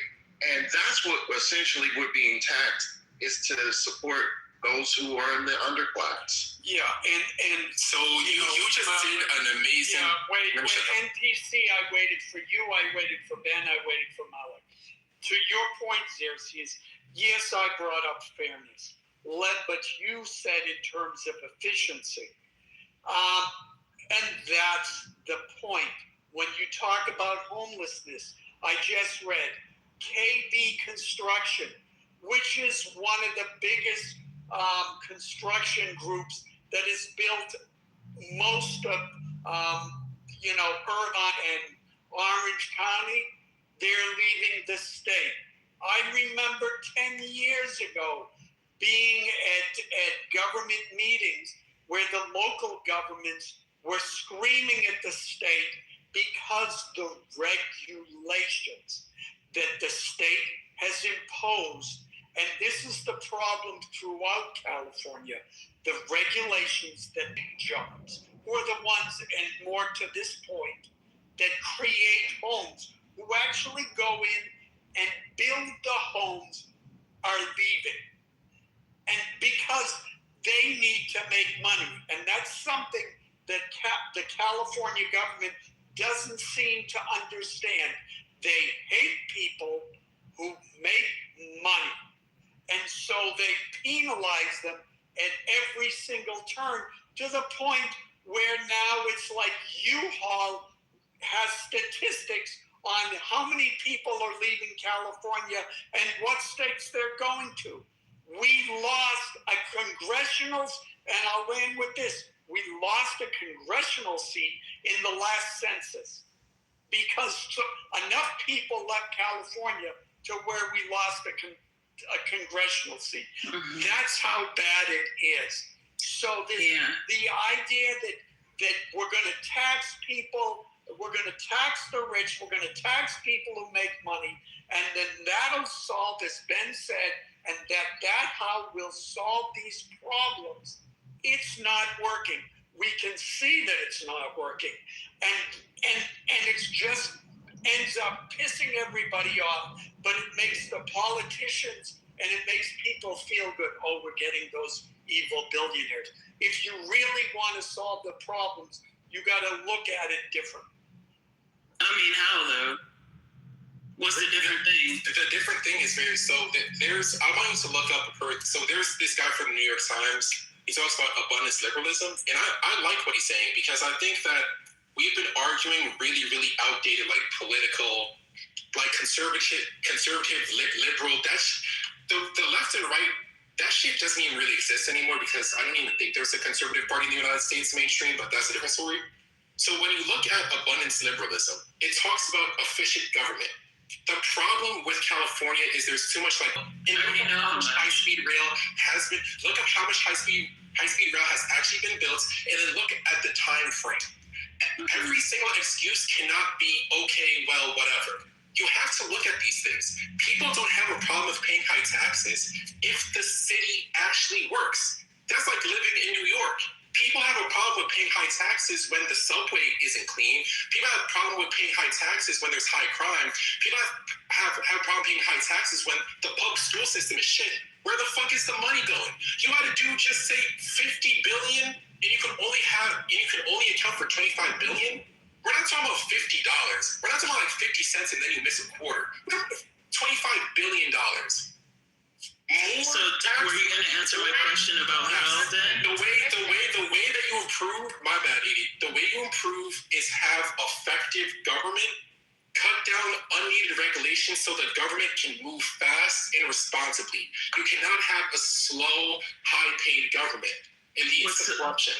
Okay, so since, you guys have all of this insight, so can you give me 3 examples of unnecessary regulations that significantly limit the progress of the state? Yes. So the forest fires that happened, one of the reasons why the forest fires happened is because there was an air quality statute that the fires at the beginning of last year? The wildfires.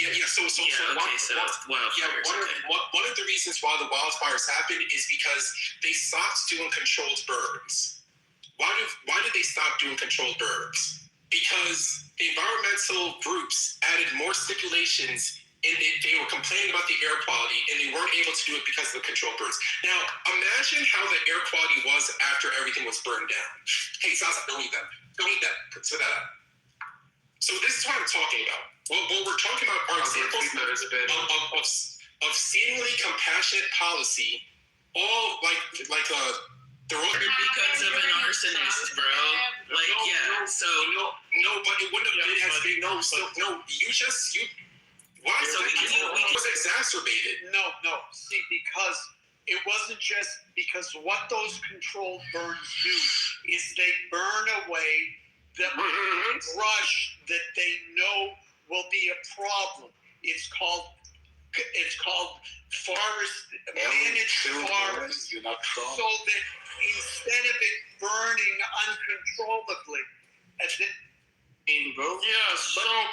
California, that was the norm. So you did not get as many wildfires, number one. And number two, the other part of this whole thing was they closed down, the city didn't have enough water to fight the fires. I know people, they were literally trying to fight the fires on their own properties, Smoke some and weed. the city cut off their water again because there was some minnow that they, or two fish they were. Alan, I'm just gonna say, like, I feel where you're coming from. I'm just gonna address the statement as it was said to me. The fires begin because of an arsonist, the confluence of like really strong Santa Ana winds and like really extreme, unseasonable weather conditions. None of those things have to do with regulation, and none of those have to do with controlled burns. I'm gonna continue. Continue. It is true. Were you here? Because I was here. Okay. Hang on. So for Al Gore about this. About smoke jumpers in Montana. So is it Nathan or no? It's NPC and Alan are 100% correct, and I'll explain to you how it is. California is a desert. That means we're not really. It wasn't designed for people to live there because there's not ready access to water, and it is very, very dry. It rains very seldom.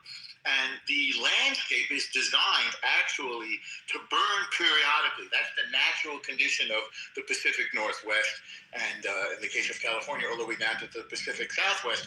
It's supposed to burn periodically. That's just the way the flora have evolved. So what the controlled burns would have done, and what they used to do, is they clear away, as Al was suggesting, all of the underbrush. They clear away the fuel. If people had been held to the rule of keeping the fuel away from their homes, then the homes wouldn't have burned. This is basic wildfire science. Sure. There are many books written about this. Yeah, sure. And I think that would be true if we were not talking about this one specific example. Oh my God. See how I just let Norm? Did you see how I just let Norm speak? No, but you interrupted me to say okay, well then fucking talk, bro. Because clearly you just need to. Yes, of course. Thank you so much. Okay, even though he was addressing me. You and that stupid that I didn't say. I can't make you do anything. No, but I didn't say what you said. What I'm saying is that I'm not saying what caused the immediate fire. I'm talking about what made it worse, what turned it into a catastrophe, because it wasn't, even if there is a fire, it's not supposed to get that big, even if there's strong wind. The way that they contained these fires was by doing controlled fires. That was my point. My point is that due to over-governance, bad governance, and in bad policies with good intentions, California was turned into an inferno when it didn't have to be if they just did controlled fires. They didn't do controlled fires, even if there is an arsonist, which is proven. Even if there was an arsonist with the controlled fires, it would not have been the catastrophe that it was.